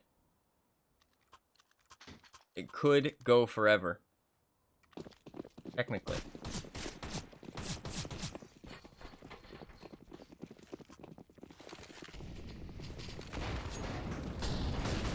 Holy shit, they're literally just going full ham. Daiwu hits one, Munizzi hits two. They bail on it. They bail. Oh, Munizzi is he's just a god. He's hitting all the shots. He's saying, hey, fucking Nico, if you ain't gonna wake up, I will. I mean, Nico's 19 and 23. That's not great. Oh. How the fuck was that not a wall bang? How the fuck was that not a wall bang? That man just flicked faster than the human eye could perceive. That's insane.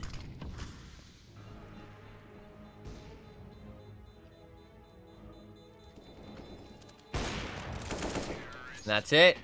That's all she wrote. They got down to that B site, that bail. They went for the fast A and they bailed on it. They lost a lot of people, but still, it was enough. It was enough. God damn. When has he got 3 in that last round, too, didn't he? Yeah, and they just won it out with 2v3. Crazy. Daiwu, 30 and 16. Crazy. And then was that Spinks? Like, right underneath him as well? Crazy. Crazy. Spinks actually doing really well. It's actually, Hooksy is, like, got really bad stats right now. I thought both these teams were French, but they're French organizations that used to have French teams, but they no longer have any French players, basically. They have 2 French players, and that's it. Yeah.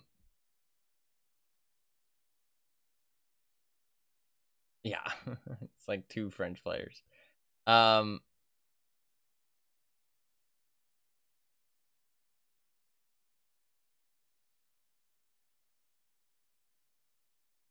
G2 brought that back a lot, though. G2 brought that back a lot. Spinks played really well as well. I mean, that's against like pretty high tier opponents. That's cool to see him doing really well. Magix did well. I mean, honestly, everybody did well except for Hooksy did really bad. And I mean, Nico, because you expect more of him. Apex did pretty bad too, but he's the IGL, and Apex is pretty off and on. Like, he's not the greatest of players, but he can be very good occasionally. And he is their IGL, so. He has won a major a long, long time ago. But, I mean, it was so long ago. I mean, let's see. He won an LDLC, right?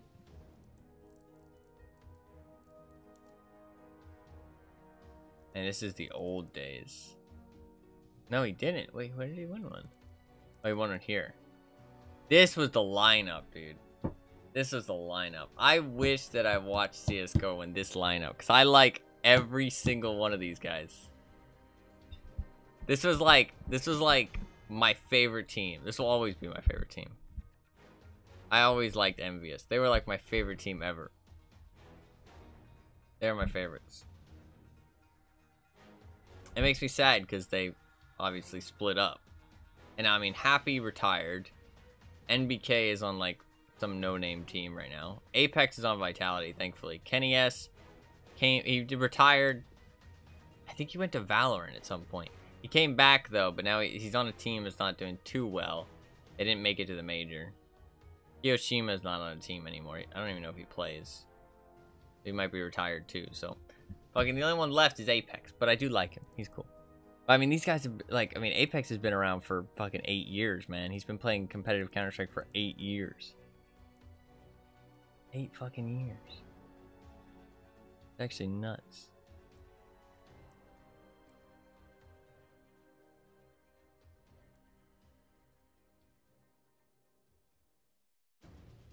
Eight years is crazy. That was a good match, though. That was a good match. As much as I am really tired, that was a good match. I apologize for my tiredness. I know it's I don't even know what the word, embarrassing, I guess. You know what I mean? I mean, anybody who's like been really tired in their life, though, I mean, like literally like falling asleep, like actively trying to stay up, knows that, like, I don't think anybody who knows the feeling not gonna rag on me too much for it. But I mean, I shouldn't be streaming when I'm like that, but I really feel bad about I don't know, just not streaming as much as I would have liked in the last couple days. I think I'm pushing myself, but not succeeding, if that makes sense. That was my computer, sorry. I'm like pushing myself but not succeeding, so just failing horribly at it. I mean, I've still been streaming like 5 to 6 hours over the last week. That's with missing a couple days. The next matches have been announced. Oh, poor Liquid. We're not gonna watch them because I need to go, but you guys can watch them for sure. Liquid versus Na'Vi is the first one. That is so rough for Liquid, and Na'Vi is my 3-0, so hopefully they win. Fnatic versus Monty, which will actually be a very good match, I think. Although Liquid versus Na'Vi will be a good match too. Furia versus Ninjas in Pajamas, which will be a good one. And then 9 versus Gamer Legion, which will also be a good one. There is 4 more that need to be decided, but they can't be decided until Fnatic versus Monty ends. Once that one ends, then the others can be decided. So, gotta wait for that. There will be no eliminations today, though.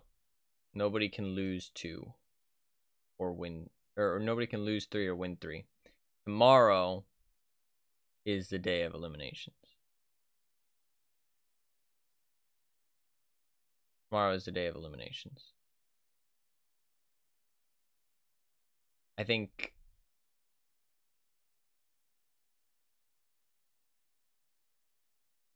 one team gets eliminated? How does that work?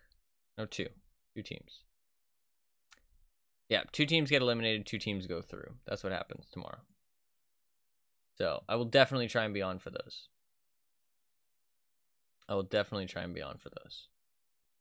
Because I like seeing the teams go through and get eliminated and stuff. I should be good tomorrow, because I'm going to sleep tonight. I'm not going to sleep right away, but I am going to sleep tonight. So I should be good for tomorrow, hopefully. We'll see. I do plan to play Max Payne still, I know. I wanted to play it yesterday, but it didn't work out.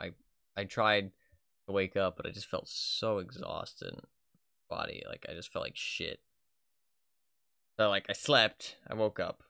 I was like, okay, I should get up. I was like, oh, I feel awful.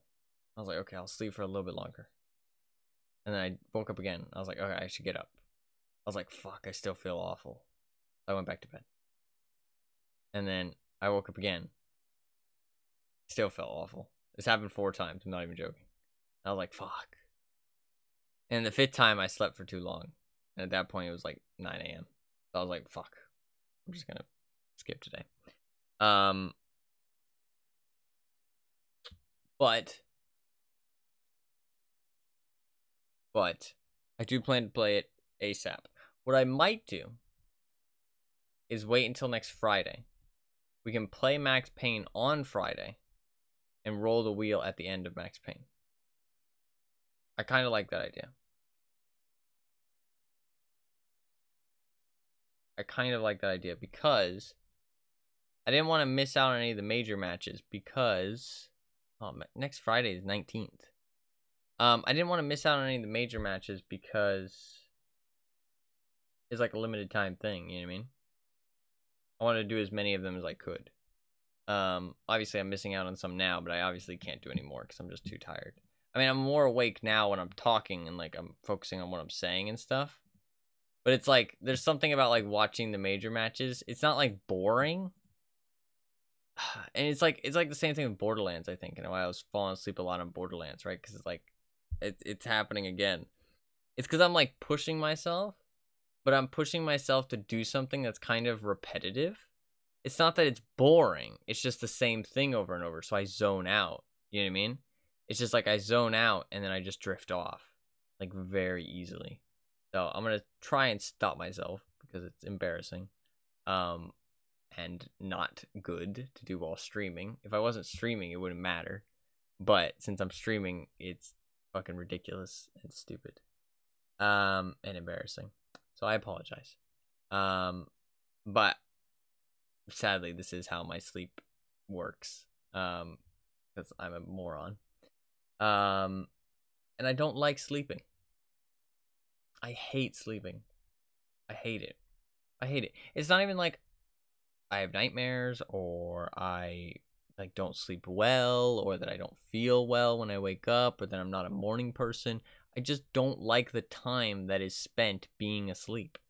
It's like so much of your day is wasted. It's like 1/3 of your life is spent sleeping. That's terrifying. Like, I'm 22 almost. Very soon I'll be 22. That means that about 7 to 8 years of my life has just been spent asleep. That's ridiculous. I could have done so many other things with those 7 to 8 years. So many other things. So many other cool things. Would I have accomplished much? No. But I would have gotten to enjoy life more. So, and I mean, like, I know it's hard to enjoy life when you're tired. Don't get me wrong, right? Like, you need to sleep to enjoy life. You need to sleep to live. But it just sucks. That's all I'm saying. It just sucks. I think everybody can agree on that. Okay? Let's all agree.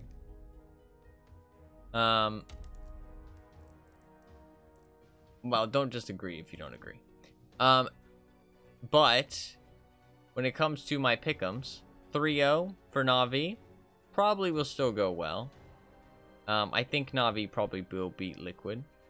But Liquid will go 1-1 probably, which kind of sucks, so. To be fair, if you didn't sleep, you'd have only lived for about a week. So, good trade.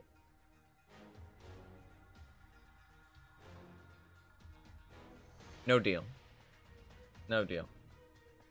2 weeks. Take it or leave it. I want at least 2 weeks. No, I mean, I get it. I get it. Like, it's just, it's so inefficient, man. Like, that's what scientists should be working on. Like, that's what scientists should be working on. Some way for us to avoid sleeping without any detriments or minimal detriments. Because if you think about it, we would be making every human being on the planet more efficient. at whatever it is they're doing, right? We would make everybody more efficient. So that's like, that should be like our biggest goal. Like, think about it. It would make our scientific discoveries more efficient. It would make our engineering discoveries more efficient. It would make our any advancements we have more efficient. Like, if we did it to, like, we made some kind of discovery where we didn't need to sleep as much without any detriments. You know what I mean? Just even shrinking it by an hour. That's an hour for every person. If you think about it, we have 16 hours. That's like, I mean, what is 25% of 16? What is, would it be? It would be more than, it would be 10%? 10% of 16 would be 1.6. So 8%? So like maybe 7%. Okay, it's 6%. We'd be making everybody 6% more efficient. Everybody would be 6% more efficient if we could just give us 1 more hour. 1 more hour. Everybody on the planet would be 6% more efficient. Just in life. That would be pretty valuable. Imagine if you're somebody who only sleeps 7 hours a day. You are 6% more efficient than everybody else on the planet. Well, not everybody else on the planet, but the majority of people. That's pretty cool. I'm like 200% more efficient now. No, because like when you're this tired, you don't accomplish anything. But it's just like, it's like I can't fight back against the sleep, so I fight it badly. That makes sense. It's a frivolous fight. It achieves nothing. It's pointless. It's pointless. Just need to go to bed. I fucking hate sleep and I don't want to go to bed. Madge. But I'm gonna try and not be as tired on stream. I'm sorry. I said I was gonna stop that, but lately it's been happening. So I apologize for that. I'm going to bed now though. I'm going to bed. I will be on tomorrow. And I will be slept. I will have slept. I will be slept. Suddenly reminded of Wimworld and jamming cyberware on prisoners' heads so they don't sleep and can work in their minds 24 hours a day. And it's arguably relevant because 100% scumbags will increase the average workday to essentially take up any extra time gained. That's actually true. You're not wrong. You're not wrong. That's a good point. That's a good point. Because now, all of a sudden, it wouldn't be a 9 to 5. It would be a 9 to 6. That's pretty sad. It's pretty sad that people would take advantage of that. You know what I mean? Take advantage of people gaining more so that they could gain more. But it is how it is how the world works. It is how the world works. But I did have fun watching the matches today, even though I was really tired. I'm sorry. I apologize. It's not gonna happen again. If I'm too tired, I'm just gonna go to bed. Okay? That's the new rule. You can hold me to it, okay? Actually, no. I take that back. You can't hold me to it. After the major matches are over. Okay? How about that? How about that? That's the rule. That's the rule from now on. Okay? It will be etched in stone. On this day, the 13th of May. Wait, is it a Friday today? Saturday, okay. It's not Friday the 13th. Because that's unlucky, I've heard. Let it be etched. I can't hear you over your welching. What the fuck is welching? Welching? To avoid something you have promised to do, especially not to pay a debt. Oh, wow. I've never heard that word before. Wow. Okay. Well, what I'm saying is, okay, after the major matches, I shall etch it in stone that if I'm ever falling asleep tired, I will immediately go to bed, okay? After the major matches. This is etched in stone, okay? I actually mean this. I do actually mean this. Because I can always just stream the next day for longer. It's unacceptable. But I really do want to keep pushing myself. I mean, I'm going to try not to be tired, but... No, I don't want to. I don't actually want to. You can send it to me, okay? Clip it, and ship it to myself, okay? If I'm falling asleep tired, okay, and it's not in the next 3 days, 4 days actually, because it's 14th, 15th, 16th. No, actually, it's only 3 days. Is there only 3 days worth of major matches left then? Yeah, there's only 3 days left. There is the quarterfinals and stuff, but I'm not going to stream those. So, it's playing Trapper all over again. No, I'm being serious. I'm actually being serious. Trapper is not that big of a deal. This I'm serious about. Because I'm actually serious. I'm actually serious, okay? You know, I don't appreciate this. I feel attacked.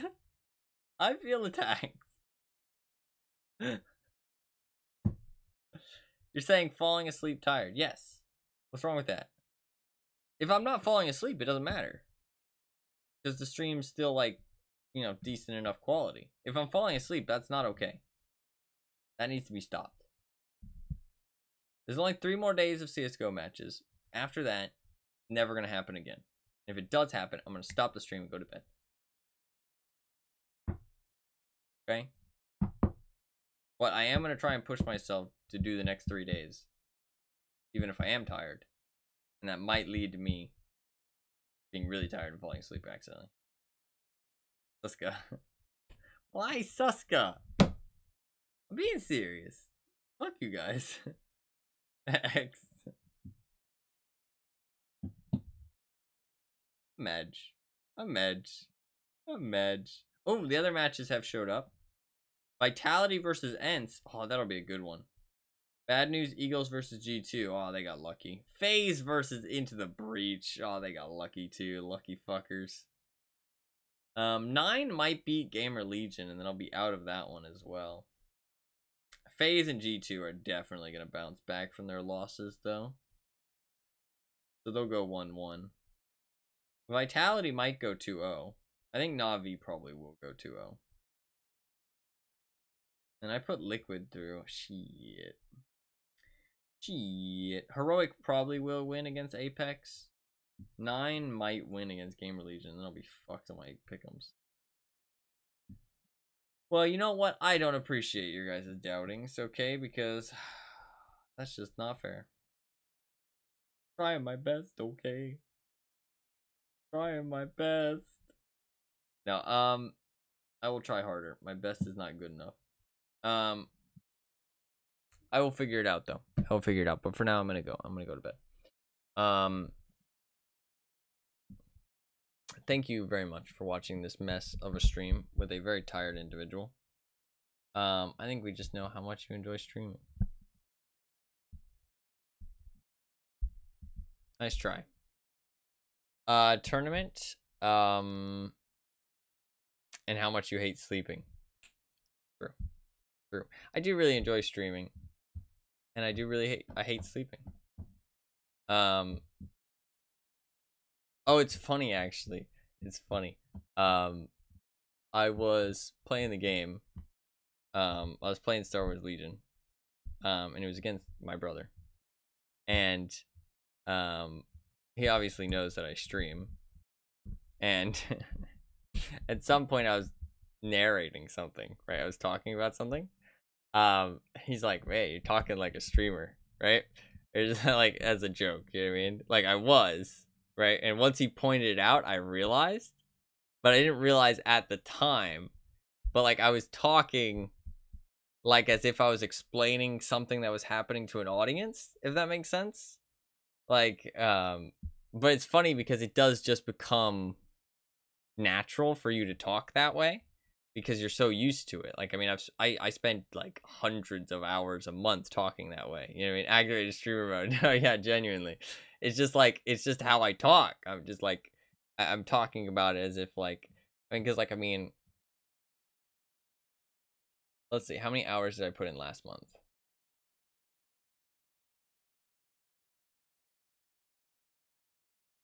Only 175 last month. That's quite low.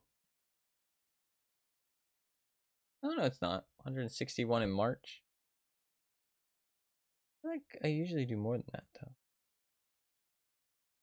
150? No, apparently it's like 150 hours. Okay, so not hundreds. I swear usually it's more. 188. I miss a lot of days. I'm mad looking through this. 100 hours in December. What? I haven't written down the stream stats for last month.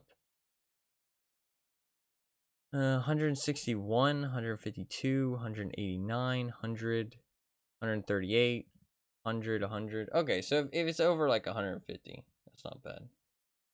For some reason, I thought it was more than that. Like 150. I mean, to be fair, 150 divided by 30. That's 5 hours a day. So goes right along with almost saying brej in IRL situations. Did I say that on stream? I actually almost said brej the other day. Like somebody was offering me something and I was like, "Oh, brej." Like it was really bad. I genuinely started saying it. And then I'm pretty sure I did say it on stream actually. I started saying it and I had to stop myself at the end of the word because I said brej. Like I was like it was like it was so dumb. Because it's just what I was just saying it. Like I was just saying brej. You know what I mean? Brej. Sometimes I say Madge too, because Madge is just like an easy word, right? It's just like an easy, fun word, just Madge. You know what I mean? Pretty bad. I swear a lot, right? And I didn't realize. Well, I did realize. I mean, I know how much I swear, but it just doesn't. It doesn't like in my brain. Swears aren't that bad. You know what I mean? Like I realize that you're not supposed to use them in public situations, but like in my brain, it just doesn't click that other people don't want to hear them. You know what I mean? Because I don't see them as bad things, if that makes sense. So, one sec.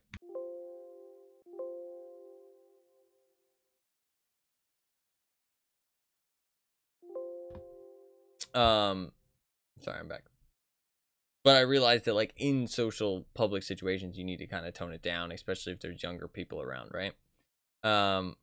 If you put the no swearing reward back up. Yeah, sorry, I forgot to add those back. I feel like actually no, people did use them quite a bit. I think I'm expecting more people to use them, but the thing is, it's like I said, fuck them. Yeah, exactly. No, like people don't want to hear swear words. Fuck them. No, like I mean, I don't think swear words specifically, like fuck or shit, stuff like that, is like that bad. I mean, there's some words out there that really shouldn't be said. You know what I mean? It's not even like words specifically, but like there's some terms too. You know what I mean? Like words, yes, but there's some terms and like addressing things as certain things. You know what I mean? That is just like kind of inappropriate and just insensitive. But I don't think saying fuck is that. You know what I mean? Like who the fuck cares? You know what I mean? Exactly. Like I mean, who the fuck cares? Like it's just it's not even a word. Like it's not even a word. It's just it's like the thing is that you can't really replace fuck with anything because like fuck is like it's such a it just expresses a specific thing. You know what I mean? Like it doesn't have a meaning other than what it means. Like you can't change it. You know what I mean? It's like it's really hard to swap that with anything else. So I don't know. It's hard. Like it's hard. Some words you can switch out. You know what I mean? Like pussy, for example, right? Calling somebody a pussy. Like, oh man, that guy's running like a pussy. You know what I mean? Like you can switch that out with something else. Like, oh, like scaredy cat, wimp. You know what I mean? Like, I don't know. You can just word it differently, right? Like, oh, look, he's so scared. You know what I mean? Stuff like that, right? But like, what do you replace for like fucking hell? You know what I mean? Like, what do you replace the fucking with? I mean, some people would say you have to replace hell too. Fucking HE double hockey stick, okay? But what do you replace it with? I mean, there's just no word that really encapsulates frick. I hate that one though. Freaking heck, my guy. Yeah. I did used to hear that a lot when I was younger, because I had friends that said it. I didn't swear at all when I was younger. I only started swearing when I was like 16, maybe 17. I was very against swearing when I was younger. Very against it. Which is funny, because it's very different now. But I was very against it. But part of me knew... part of me knew that once I started swearing, I wasn't going to be able to stop. And that's exactly what happened. Now that I swear, it's like all the time, right? But like, I don't do any kind of like vulgar things, if that makes sense. Like some people say like very shocking things, if that makes sense. You know what I mean? Like some people, like you watch their stream and then all of a sudden they say something really like shocking and weird, you know what I mean? And it's like kind of just for like shock value and it catches you off guard. Whereas I don't really do that. I kind of just throw them around like they're kind of meaningless, if that makes sense. And it kind of expresses how I feel about them. Like they're just words, you know what I mean? They don't really mean anything. It's kind of just like emotions encapsulated in words, you know what I mean? Like, for fuck's sake, you know what I mean? Like stuff like that, you know what I mean? Like it doesn't actually mean anything. Oh, look at this. Stream skill. You have to go to the English version of the website, apparently. Be gone. Be gone, bot. Be gone. I think Fluffkins might be on mobile. She was a little slow there. A little slow with the bot ban. I was letting her do it because I know you like to bonk people with the hammer, but I was letting you do it. But they kill streams. Streams kill. Yeah, I'm gonna try and be less tired though. I apologize. I know it's it's kind of inappropriate, right? You don't want to be falling asleep on stream. I mean, some people don't mind, but yeah, I'd really like that to stop. So that is what I'm gonna do. After the majors, I am on mobile. Yeah, it's all good. I assume so.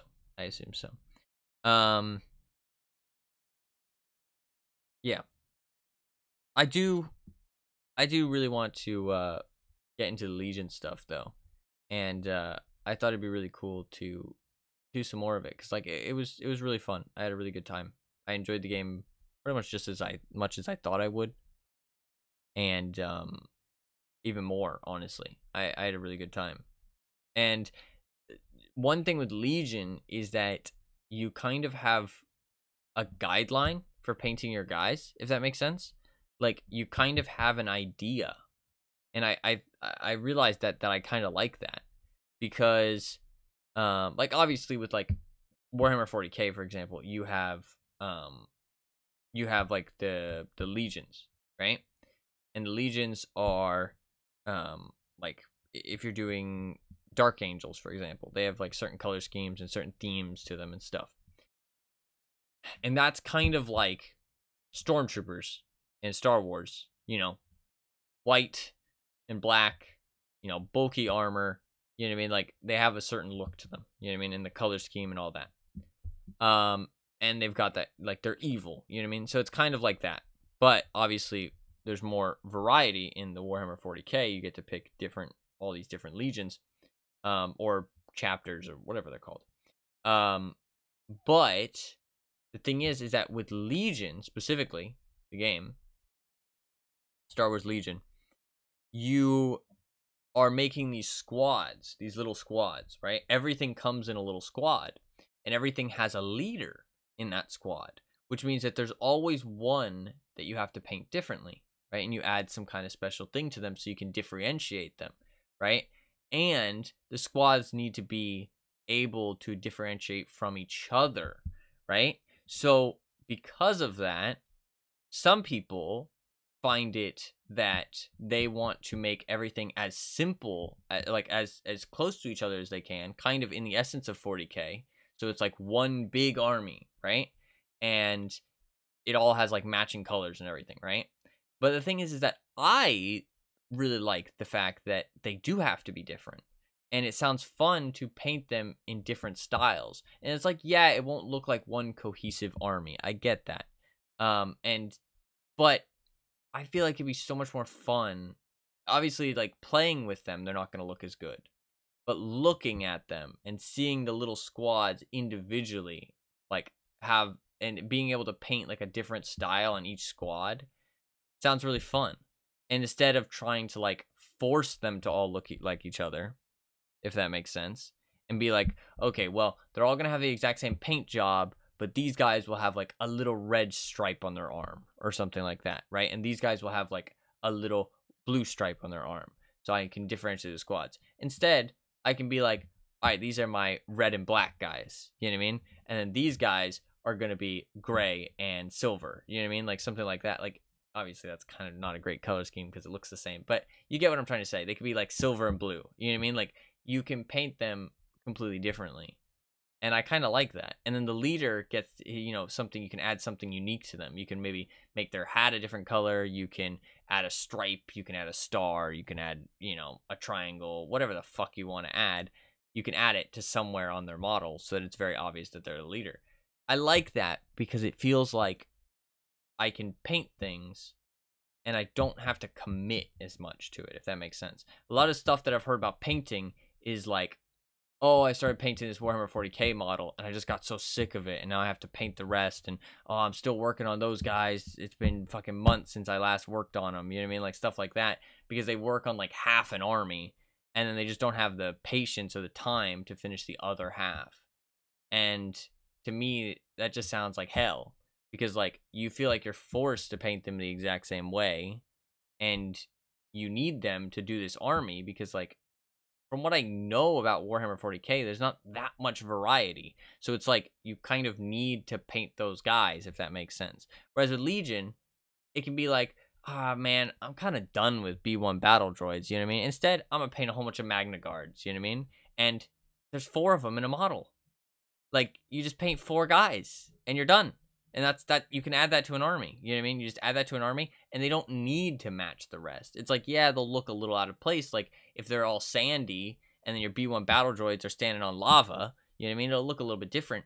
But the thing is that they're in their own little squad, so it'll look like they're matching themselves. You know what I mean? But some people are like, oh yeah, I want all my clone troopers to be standing on grass. You know what I mean? Stuff like that.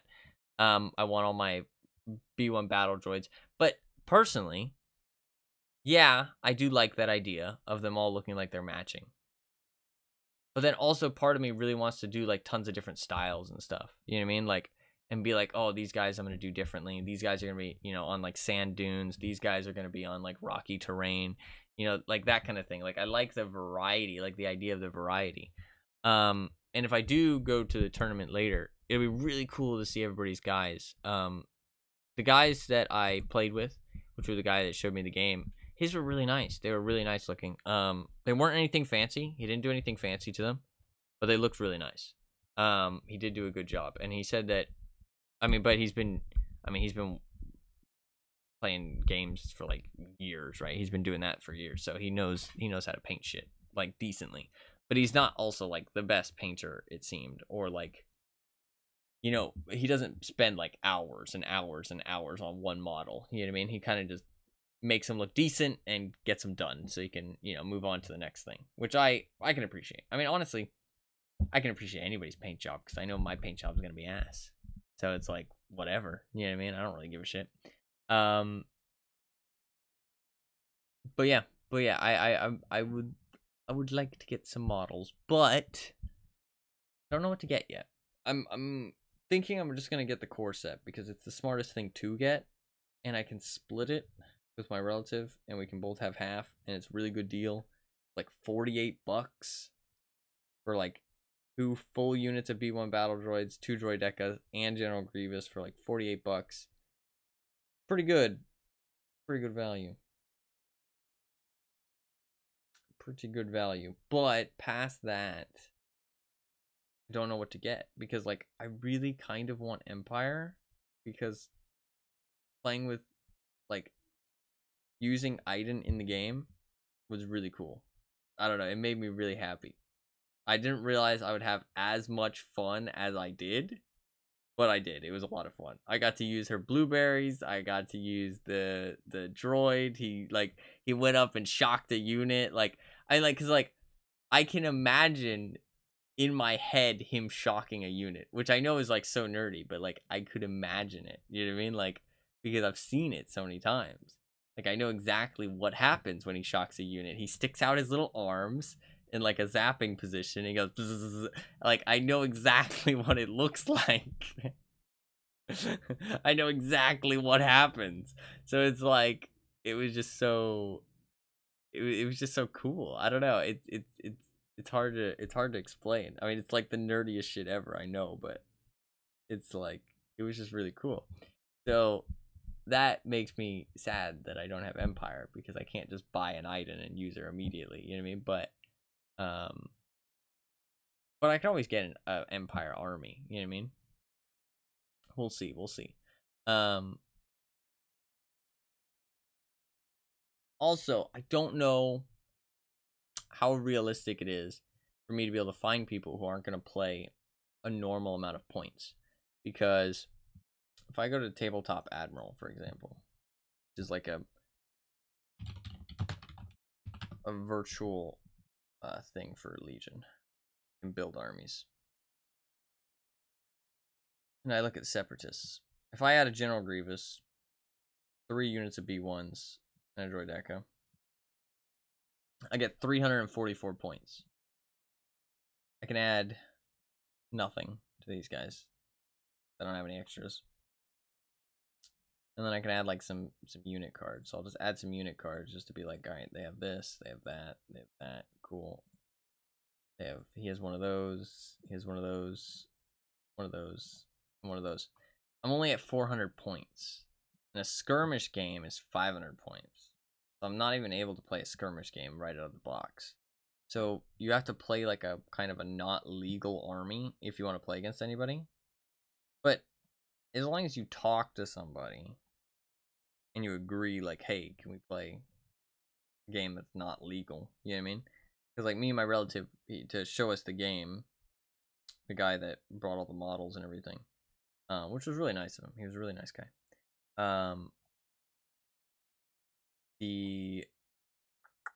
We played a game first that was like not legal whatsoever. Like, I mean, I can actually put down right exactly what we had.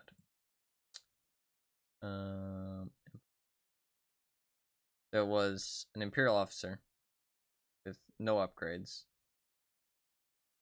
a unit of stormtroopers with an extra unit, and a T-21. That was it. And then a unit of shore troopers with T-21B and an extra unit. That was it. And then a mortar. And that was it. So, I mean, that's 253 points. You know what I mean? So that obviously wasn't legal. You know what I mean? Because you need 500. So we had half as much. But we were able to play that, and it works fine. So I think the points is probably the most flexible thing.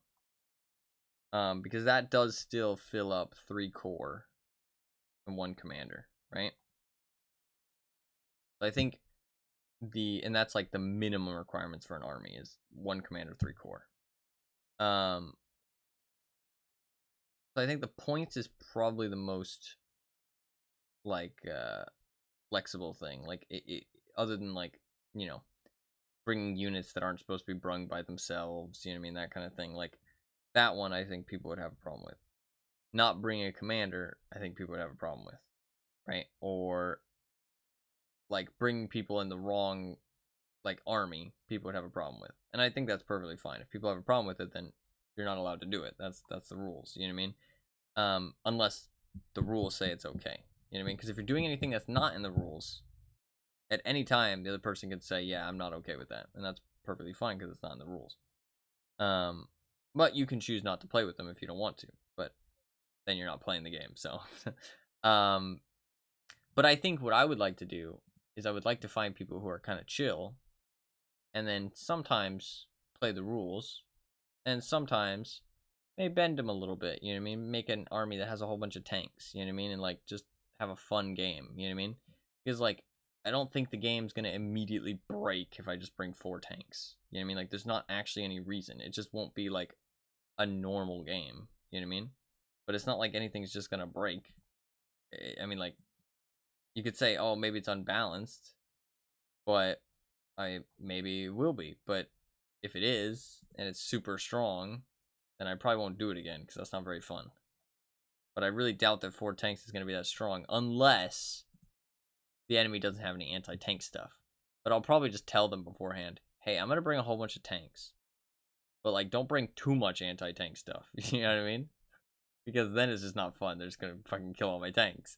But like, just to let you know, don't bring 0 anti-tank stuff because then you won't have fun. But if you bring a lot, I won't have fun. That is a little awkward, right? But maybe so. Maybe not all tanks.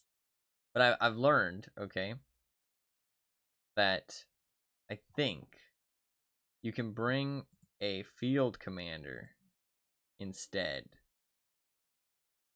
And so I think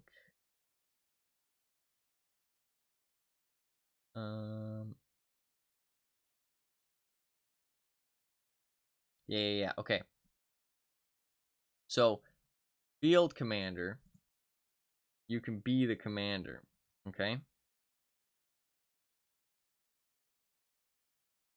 So I can put Ayla Sakura in a tank, okay? And then I don't need a commander, I think people said on Reddit. So I could potentially get up to 4 tanks. It still wouldn't be legal because you need 3 core. What's the cheapest core you can get? It'll be battle droids, won't it? Be battle droids. The cheap, like, what's the most amount of tanks I could legally get?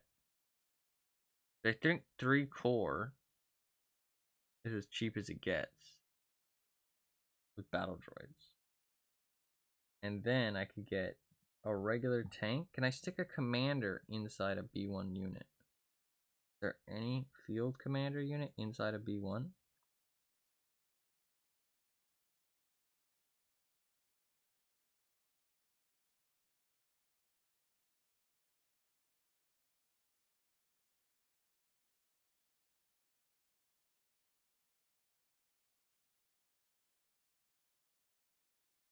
Oh, I can.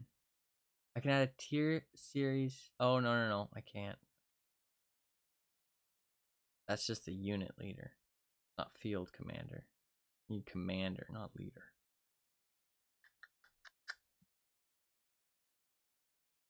Listen, I just want tanks, okay? I want tanks. Why must you stop me from having tanks? Okay, so I have 3 core, which is required. Okay. Oh no, you're only allowed to have 2 tanks. That's the main problem. You're only allowed to have 2 tanks. Who the fuck made these rules? Who the fuck made these rules? I don't like them. I want to talk to them. We need to have a talk. Who the fuck made these rules? Why am I only allowed 1 tank? Why am I only allowed 1 tank?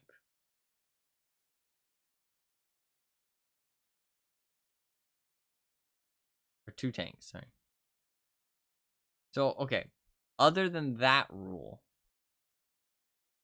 I could have 4 tanks. So there's no real reason. So what's the maximum amount of tanks I could have breaking all the rules other than points? I mean, what's the cheapest tank? 145? No, 140. Oh, I could have Gav tank. Those are pretty cool. Galactic Republic has sabers for 170. Separatists have 145. Rebels don't have tanks. They have a truck, not a tank. They have the air speeders, but those aren't tanks. I think it would be Empire Gav tanks for 140. So if I just broke all the rules, I could still only have 5 tanks. I mean, that's not even that many. And that's actually quite a lot, but still not enough. Still not enough. You can only have 2 tanks. Who decided these rules? I want to talk to him. I'm not happy. But actually, you know what? While we're here, what I will do is I want to see how expensive the armies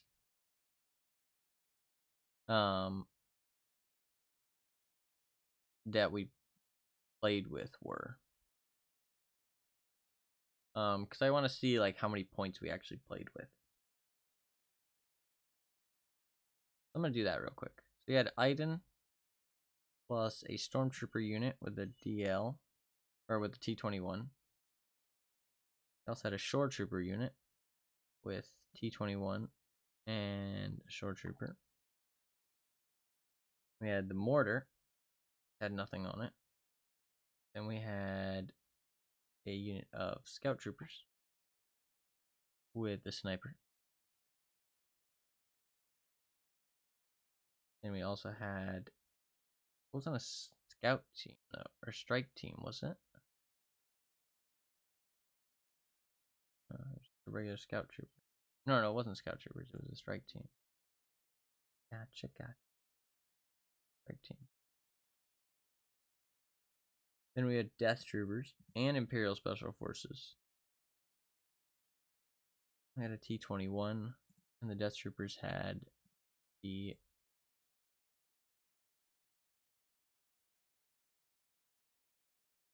what's this thing?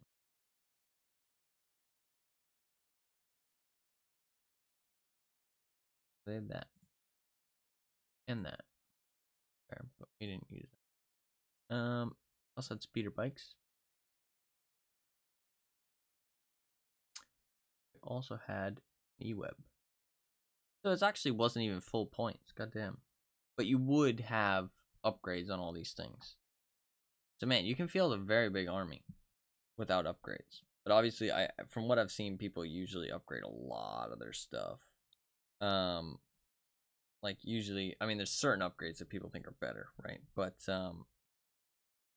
usually, so it was a completely legal army. It was just 100 points under, so it was, you know, pretty cheap in terms of the things. But my army was like it was actually legal. That's cool to see. That was like a normal game. And we pretty much did all the rules and stuff correctly, so that's pretty cool. Sorry, I'm just talking about miniature stuff. Just talking about miniature stuff. Sorry. Miniature stuff, man. It wakes me right up. Wokage. Wokage.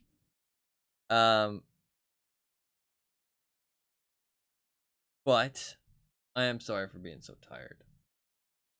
Oh, fuck no. So tired. There's no more Mountain Dew. I would have gotten a Mountain Dew, but there's none. I drank 2. I've been up for 24 hours. That's the problem.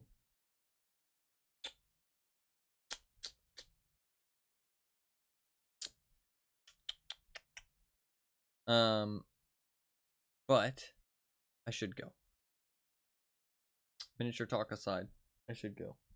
I do have a Lando, like I showed. I do have a singular Lando, but I'm not gonna build him or paint him. Because I have no reason to right now. Like, I'm not gonna be able to play with him. I only have 1 Lando. What the fuck am I gonna do with that? I'm gonna show up and ask somebody, hey, you wanna play a Star Wars Legion 1v1? Your commander versus my commander. For some reason, I don't think I'll find very many takers. Maybe though. You never know. See, the thing is that I think Lando would probably lose against somebody like I don't know, Darth Vader, or maybe Darth Maul, General Grievous, Emperor Palpatine, Luke. Ahsoka, Anakin, Obi-Wan. You know, any of the people with the glowy bright swords. Yeah. Yeah, I don't think I'd be able to convince anybody for a 1v1. But that's okay. I do plan to buy a core set. But I haven't yet. I will get around to it though.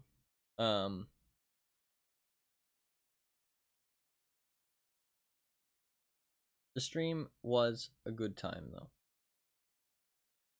Hopefully you guys enjoyed it.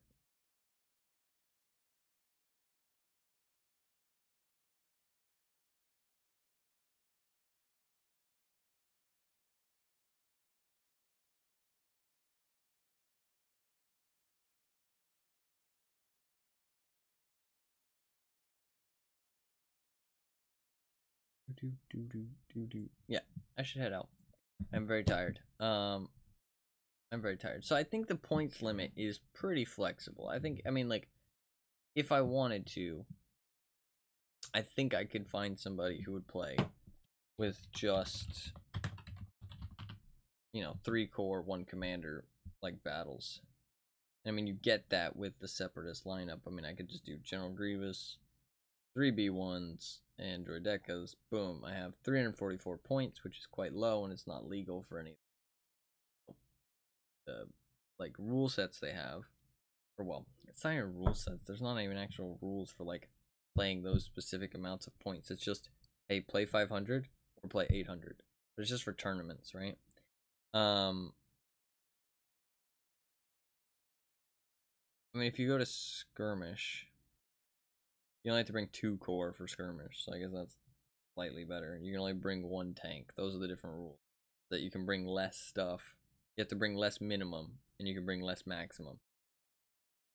But, I mean, I don't really care.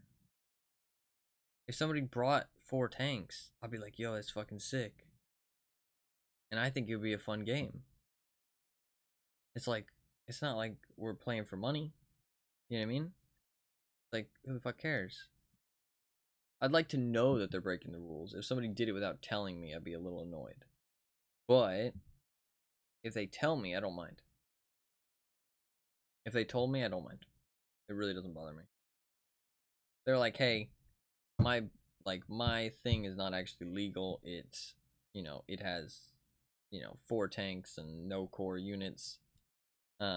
Or let's say they did something else, right? Like, as long as they're not like sweating to, like, they're not trying to win by breaking the rules, then I don't mind. As long as they're just trying to have fun.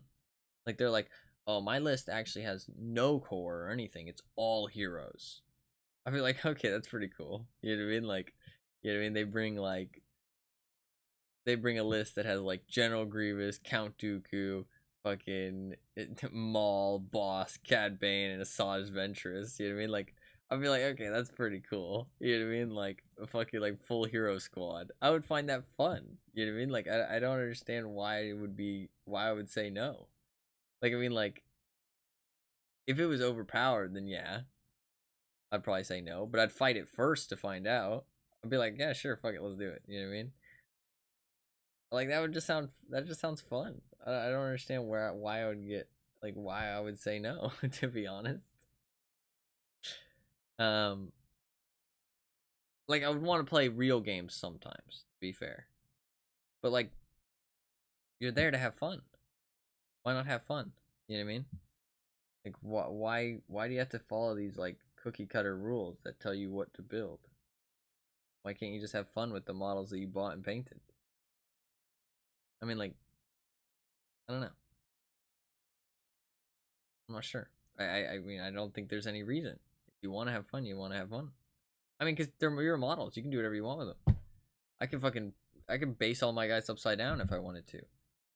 I mean, I don't know how many people would be okay with that if they're all doing headstands, but I could do that if I wanted to. They're my models. But people always reserve the right not to play with you. That's the thing. They could always say, yeah, no, I'm not interested. Depending on whatever the reason might be. I mean, it might be that you're playing Empire, and they're just like, yo, I play Empire all the time. I don't really want to play Empire right now. And that's perfectly fine. You know what I mean? So people always reserve the right not to play against you. But there's no harm in asking and breaking the rules, because the rules are like, who are the rules even for? Just tournaments, basically. Also, to say you got the Australian model, oh no. The rules are there for tournaments and to have a baseline. That's what the rules are for. Just to be clear, I know that they're there. They have to have some kind of rules. They can't just be like, oh, here's some models. You know, play a game. You know what I mean? Like, I understand why there's rules, but like, I would like if the rules explain that they were a bit more like guidelines. You know what I mean? Like, oh, here's how you play the base game of Star Wars Legion. But, you know, if you're playing a friendly game at home, do whatever you like. I don't think it actually says that. But, I mean, I guess it's heavily implied. Well, to be fair, I've never actually looked, so maybe it is heavily implied. But I would have to play against some people to see. The thing is, though, is that I can't really play anymore until I build some models. I don't have to paint them, but I kind of have to build them, because it's like, it's one thing to show up and not have dice. Okay? One thing to show up and not have tokens. One thing to show up and not have the range tools. It's another thing to show up and not have models. You can't show up and not bring your own models. That's just bad manners. Like, I mean, it's already bad manners to not bring your own dice and stuff. You know what I mean? Like, you're not coming prepared. But I think if you're playing against somebody you know and they're nice, they'll be okay with it. But even if you're playing against somebody you know and they're nice, it's no fun if you don't bring your own models, first of all. And two, they're not going to want to lend you models all the time. You know what I mean? Like, they're their models. You know what I mean? They worked hard on those. They bought those with their hard-earned money. So I need to build my own models before I can really play anymore. But I did have a good time. And I can get into it for quite cheap. I mean, 48 bucks is not bad at all. 48 bucks is a pretty good deal. So I think that is the plan. So I'll probably get some droids. I heard they're annoying to build. I didn't actually hear. I've talked about it more. It's not difficult to build them. It's just annoying. It's fiddly. And a lot of people get sick of building them. Because you have to build so many of them. So people usually take a break and they build other things instead. So possibly, what I might do, maybe I'll start with those. Well, I'm also gonna paint a barricade. That's where I'm gonna first test my painting skills. I'm gonna paint a barricade because the core set comes with some barricades. I'm gonna paint some barricades. We're gonna see how that goes. Then I am going to try to build some droids. And then, after I build that first unit of droids, I might build like General Grievous or Droideka or something. And then after that, if I'm not sick of the droids, I might go back to the droids, build some more droids. Because I'm going to get like 18 of them. And then I might buy something else. Switch it up a little bit. That's easier to build. So maybe like, I've heard the B2s are real easy.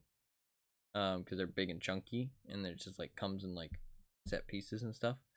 And then I might come back to the droids. So I might just like not do them all at once. You know what I mean? Because there's like 18 of them. I heard that doing them all at once is kind of like mind melting. So, but apparently they're really easy to paint. Apparently the white is actually the difficult thing. You think stormtroopers or clone troopers, and you think, oh, those sound really easy to paint. You know what I mean? You just, you just splash them in white, and then you just do like the black parts, right? Apparently no. Apparently white is very difficult to paint. Well, and most of the time it ends up looking like shit, which is really funny because Star Wars Legion, 2 of the factions have white armor. You know what I mean? So it's like you kind of want to stay away with those, I guess. Stay away from those. I really want to do like security droids from Star Wars Lego though. Like I want to kind of do a squad where they look like security droids. And the thing is, in Star Wars Lego, they look a lot paler. Like the droids don't look like orange; they look more like tan or beige, or like even like a whitish yellow. So that's kind of my plan, is to try and get like a lighter color than most other droids, and then paint them red, like a dark red. Because I like the way those security droids look in Star Wars Lego. I always have nostalgic whenever I see those. That's a plan, but that's just one squad, which I like. I can do one squad in that security color, and I could like paint the ground like Naboo. You know what I mean? Not like the fields of Naboo, but like the city of Naboo. You know what I mean? I could do like this kind of like earthy tile. You know what I mean? That's kind of what Naboo is. It's kind of like an earthy tile kind of look. And then I could do another squad where I'm like, oh, these are Geonosian droids, for example. I probably won't do Geonosian droids because I feel like everybody does Geonosian droids, but these are Geonosian droids, and I can paint them in Geonosian. You know what I mean? And it's like, yeah, they won't fit each other, but I think it'd be so much cooler to have these little squads of each like individual, instead of like, if I had tons of money, maybe, you know what I mean? Tons of money and time, and I got really into the hobby. But I could always expand on those later, you know what I mean? I could always be like, oh, you know, these droidecas are security droidecas, which aren't a thing, but I could do that, and then I could get a new package of droidecas and paint them to match the security droids, you know what I mean? Obviously, matching things is kind of difficult. You kind of need to do it around the same time, otherwise it'll look a bit off. But my shit's gonna look off anyways, so I don't need to worry about that too much. But I'm just talking about models. I don't think anybody fucking cares. It's my stream though, so I can talk about whatever I want, right? But I don't know.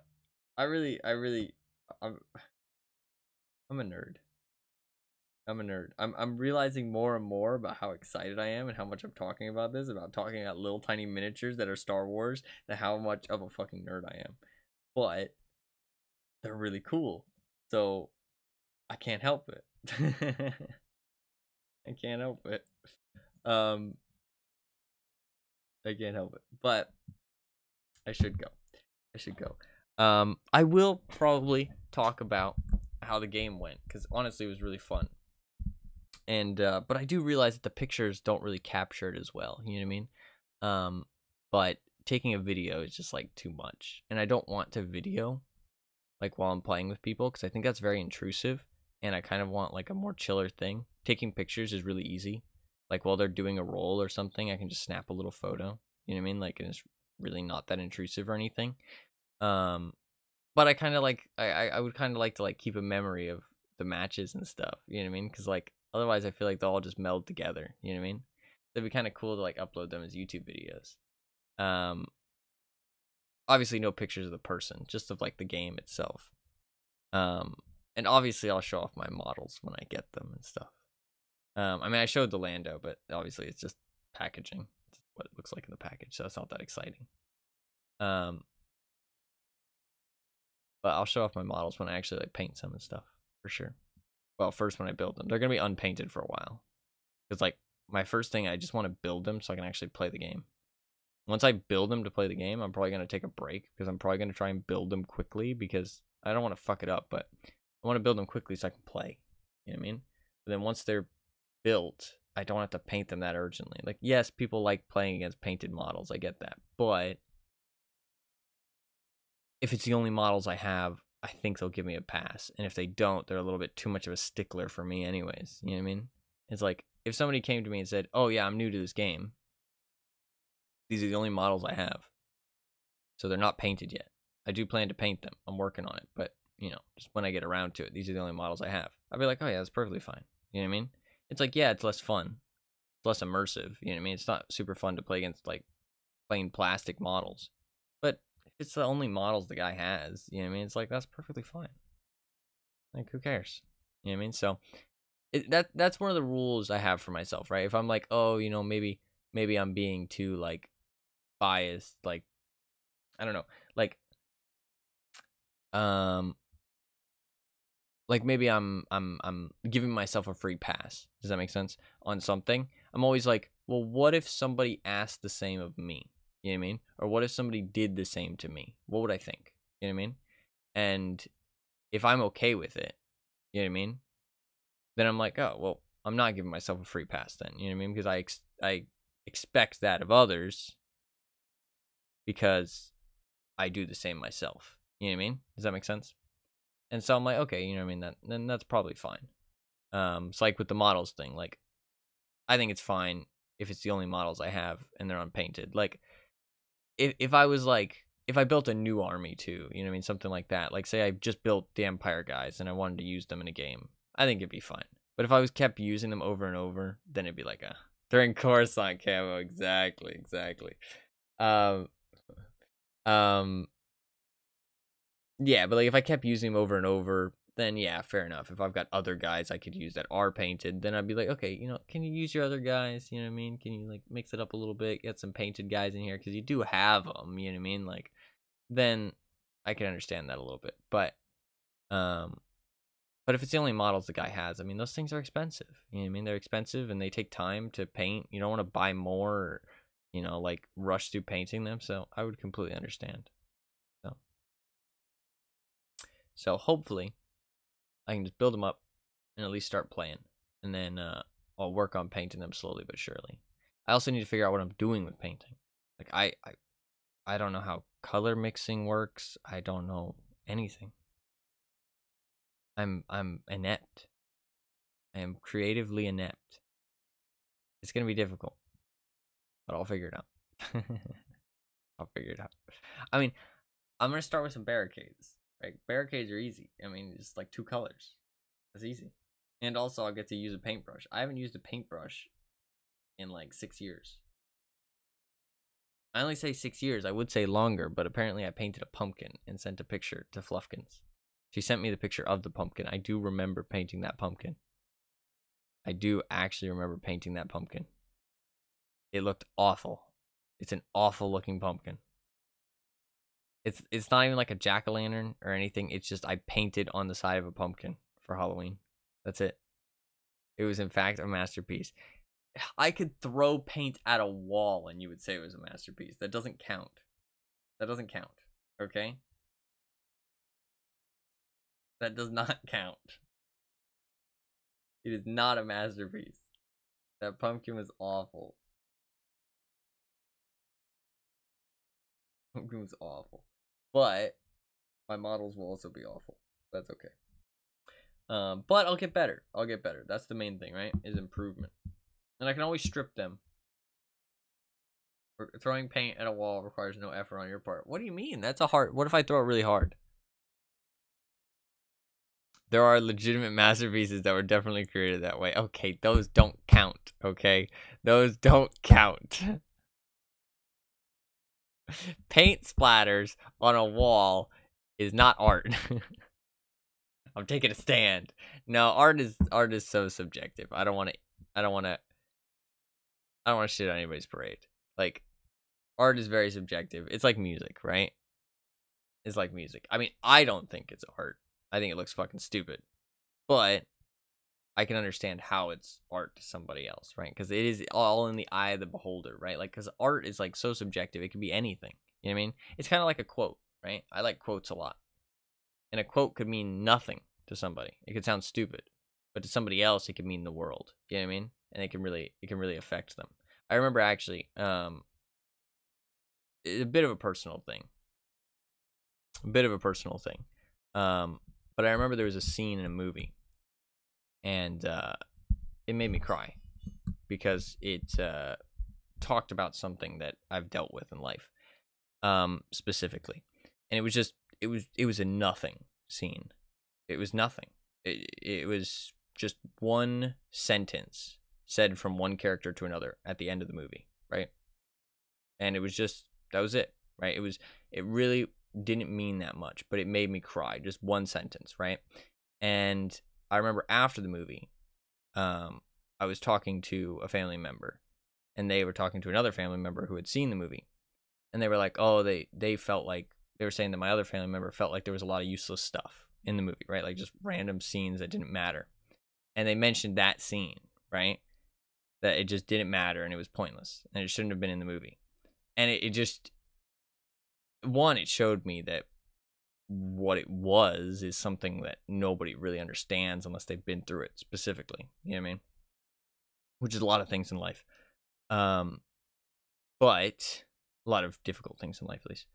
But it's also that same sentiment that, like, just because something means nothing to you doesn't mean it means nothing to somebody else. And that was honestly like such a just blaring example of it. It was like, because I mean, like that, it was a lot. It was a lot to watch that happen. And it was just one sentence, and it just doesn't seem important to anybody else. But yeah, it's crazy what life can make you deem important, if that makes sense, or what life can make you deem. I don't know what the word would be, but like something that affects you but doesn't affect anybody else. You know what I mean? Everybody's built differently. Everybody's been through different things as well, and those things shape who you are and what you like and what you dislike, and you know what kind of things hurt you, what kind of things make you happy, all that good stuff and all that bad stuff. But yeah, I mean it's subjective. If you like paint splatters on a wall, you think it looks beautiful, it moves you, that is a-okay. I'm not gonna hate on that. I think it looks stupid, but you should also respect that. But I'm not gonna tell you that when you're liking it. If that makes sense. Live and let live. You know what I mean? Just because I hate it doesn't mean you can't love it. And just because you love it doesn't mean I can't hate it. That's life. That is life. As long as you're not hurting anybody. As long as you're not hurting anybody. That's all that matters. Like, I like World of Tanks. You know what's funny is that so many people don't have fun playing World of Tanks. Like, I watch other streams and everybody's miserable. Everybody's complaining. Everybody's talking about how bad the game is. Everybody's talking about how it's so rigged, how it's RNG, how it's bullshit. They get bad teams. And I'm like, I'm sitting over here having a great time. And I'm like, I don't understand. Why is everybody so mad? Why you have to be mad? It's the only game. Like, I don't understand. I genuinely, like, yeah, there's frustrating aspects to it, but every game has frustrating aspects. I mean, I guess you could say the same thing about DVD. I Like, I get mad about DVD. I get frustrated, and I complain. So, yeah, that's fair. That's fair. You could say the same thing about DVD. I think certain things just tick people off more, right? I think the thing is with DVD is that it could be good. You know what I mean? With World of Tanks, I understand it's fundamentally flawed. I understand that it's a free-to-play game that has a pay-to-win model. That's never going to change. You know what I mean? Whereas DVD, they could actually just fix the game. You know what I mean? They could actually just make it good, but they just don't. So, but I mean, like, World of Tanks is never gonna get rid of the things that bother me. So, there's no point getting mad about it. You know what I mean? If it starts to bother me too much, I just stop playing. You know what I mean? Like, it's not that hard. So, what it is what it is. So I guess that's why it doesn't bother me as much. It's because I just realize that there's nothing I can do to change it. It's just wasted energy.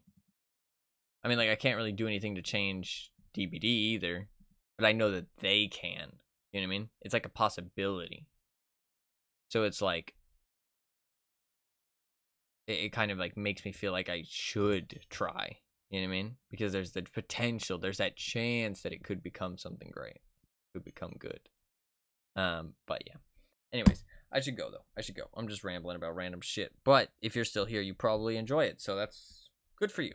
And I'm glad you enjoy it because I'm happy if anybody can enjoy my stream and listen to me talk about random shit for half an hour. Fair enough. Hopefully, I I don't know, was good background noise for whatever you may be doing right now. I am gonna go. Thank you very much for hanging out and watching the CSGO matches, or just hanging out for the talking bit. I'm gonna be less tired in the future. After the CSGO matches are over, I'm definitely going to crack down on the tiredness a bit more. If I am falling asleep, I'm just gonna go straight to bed. That's the rule I'm setting for myself. You can enforce it. But I do want to watch more of those CSGO matches. But I am gonna go to sleep later to hopefully be up tomorrow and not be tired. I would like to be awake. I had a lot of fun the first and second day, but I've just been tired all the other days. Kind of sad. Yeah, I'm gonna head out. If you enjoyed the stream and you're new, please hit the follow button. I'd really appreciate it. I stream pretty much every single day. Some days I do skip, which is sad, but I stream pretty much every single day. The majority of days, I'd say like 5 out of 7 days I stream. But I don't start any specific time. I usually start at around AM Eastern Daylight Time hours, just somewhere in the AM. But if you want to know exactly when the stream starts, your best bet is to follow my Twitter or join my community Discord. I posted links to both those things in chat. I post notifications on both those things when I go live, and you get the notification if you follow. So you can always know when the stream starts. And you can go check out my YouTube if you want. I do post occasional highlights and stuff up on there. And I might be posting some Legion stuff soon. So keep that in mind. Keep that in mind. If you're interested in Star Wars Legion stuff, you can go subscribe. But yeah, that should be about everything. Thank you guys very much for watching, everybody. I do really appreciate it. I'm very glad you enjoyed your stay, Fluffkins. You're very welcome for the stream, Anima. I will be back on tomorrow. We will watch more of the CSGO matches, and then more on the 15th and more on the 16th, and then on the 17th. I don't know. There's a lot of World of Tanks events going on. I wanted to play those. Max Payne and the weekly games. Those are the things on the radar right now. Max Payne needs to be played, but I might wait till Friday because I thought it'd be kind of a good Friday game.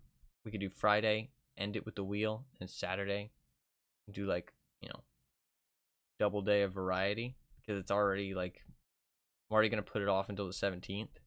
That was kind of the plan. But it will definitely be played ASAP. If I don't play it on the Friday, I'll be playing it on the 17th. But we'll see what the 17th looks like, because I might be tired on the 17th. That's another thing. That's why I was thinking about moving it to the Friday, because then I can definitely be awake for it. So that was the plan. But we'll see. We'll see what happens, because that's a couple days away, so I'll figure it out by then. But yeah, that's going to be everything. Thank you guys very much for watching. I do really, really appreciate it. Hopefully you guys had a good time, even though I was really, really fucking tired. I apologize for that. I'll work on it. But yeah, thank you guys very much for watching. Hopefully you guys enjoy the stream. Hopefully you guys have a good rest of your day. I'll see you guys tomorrow.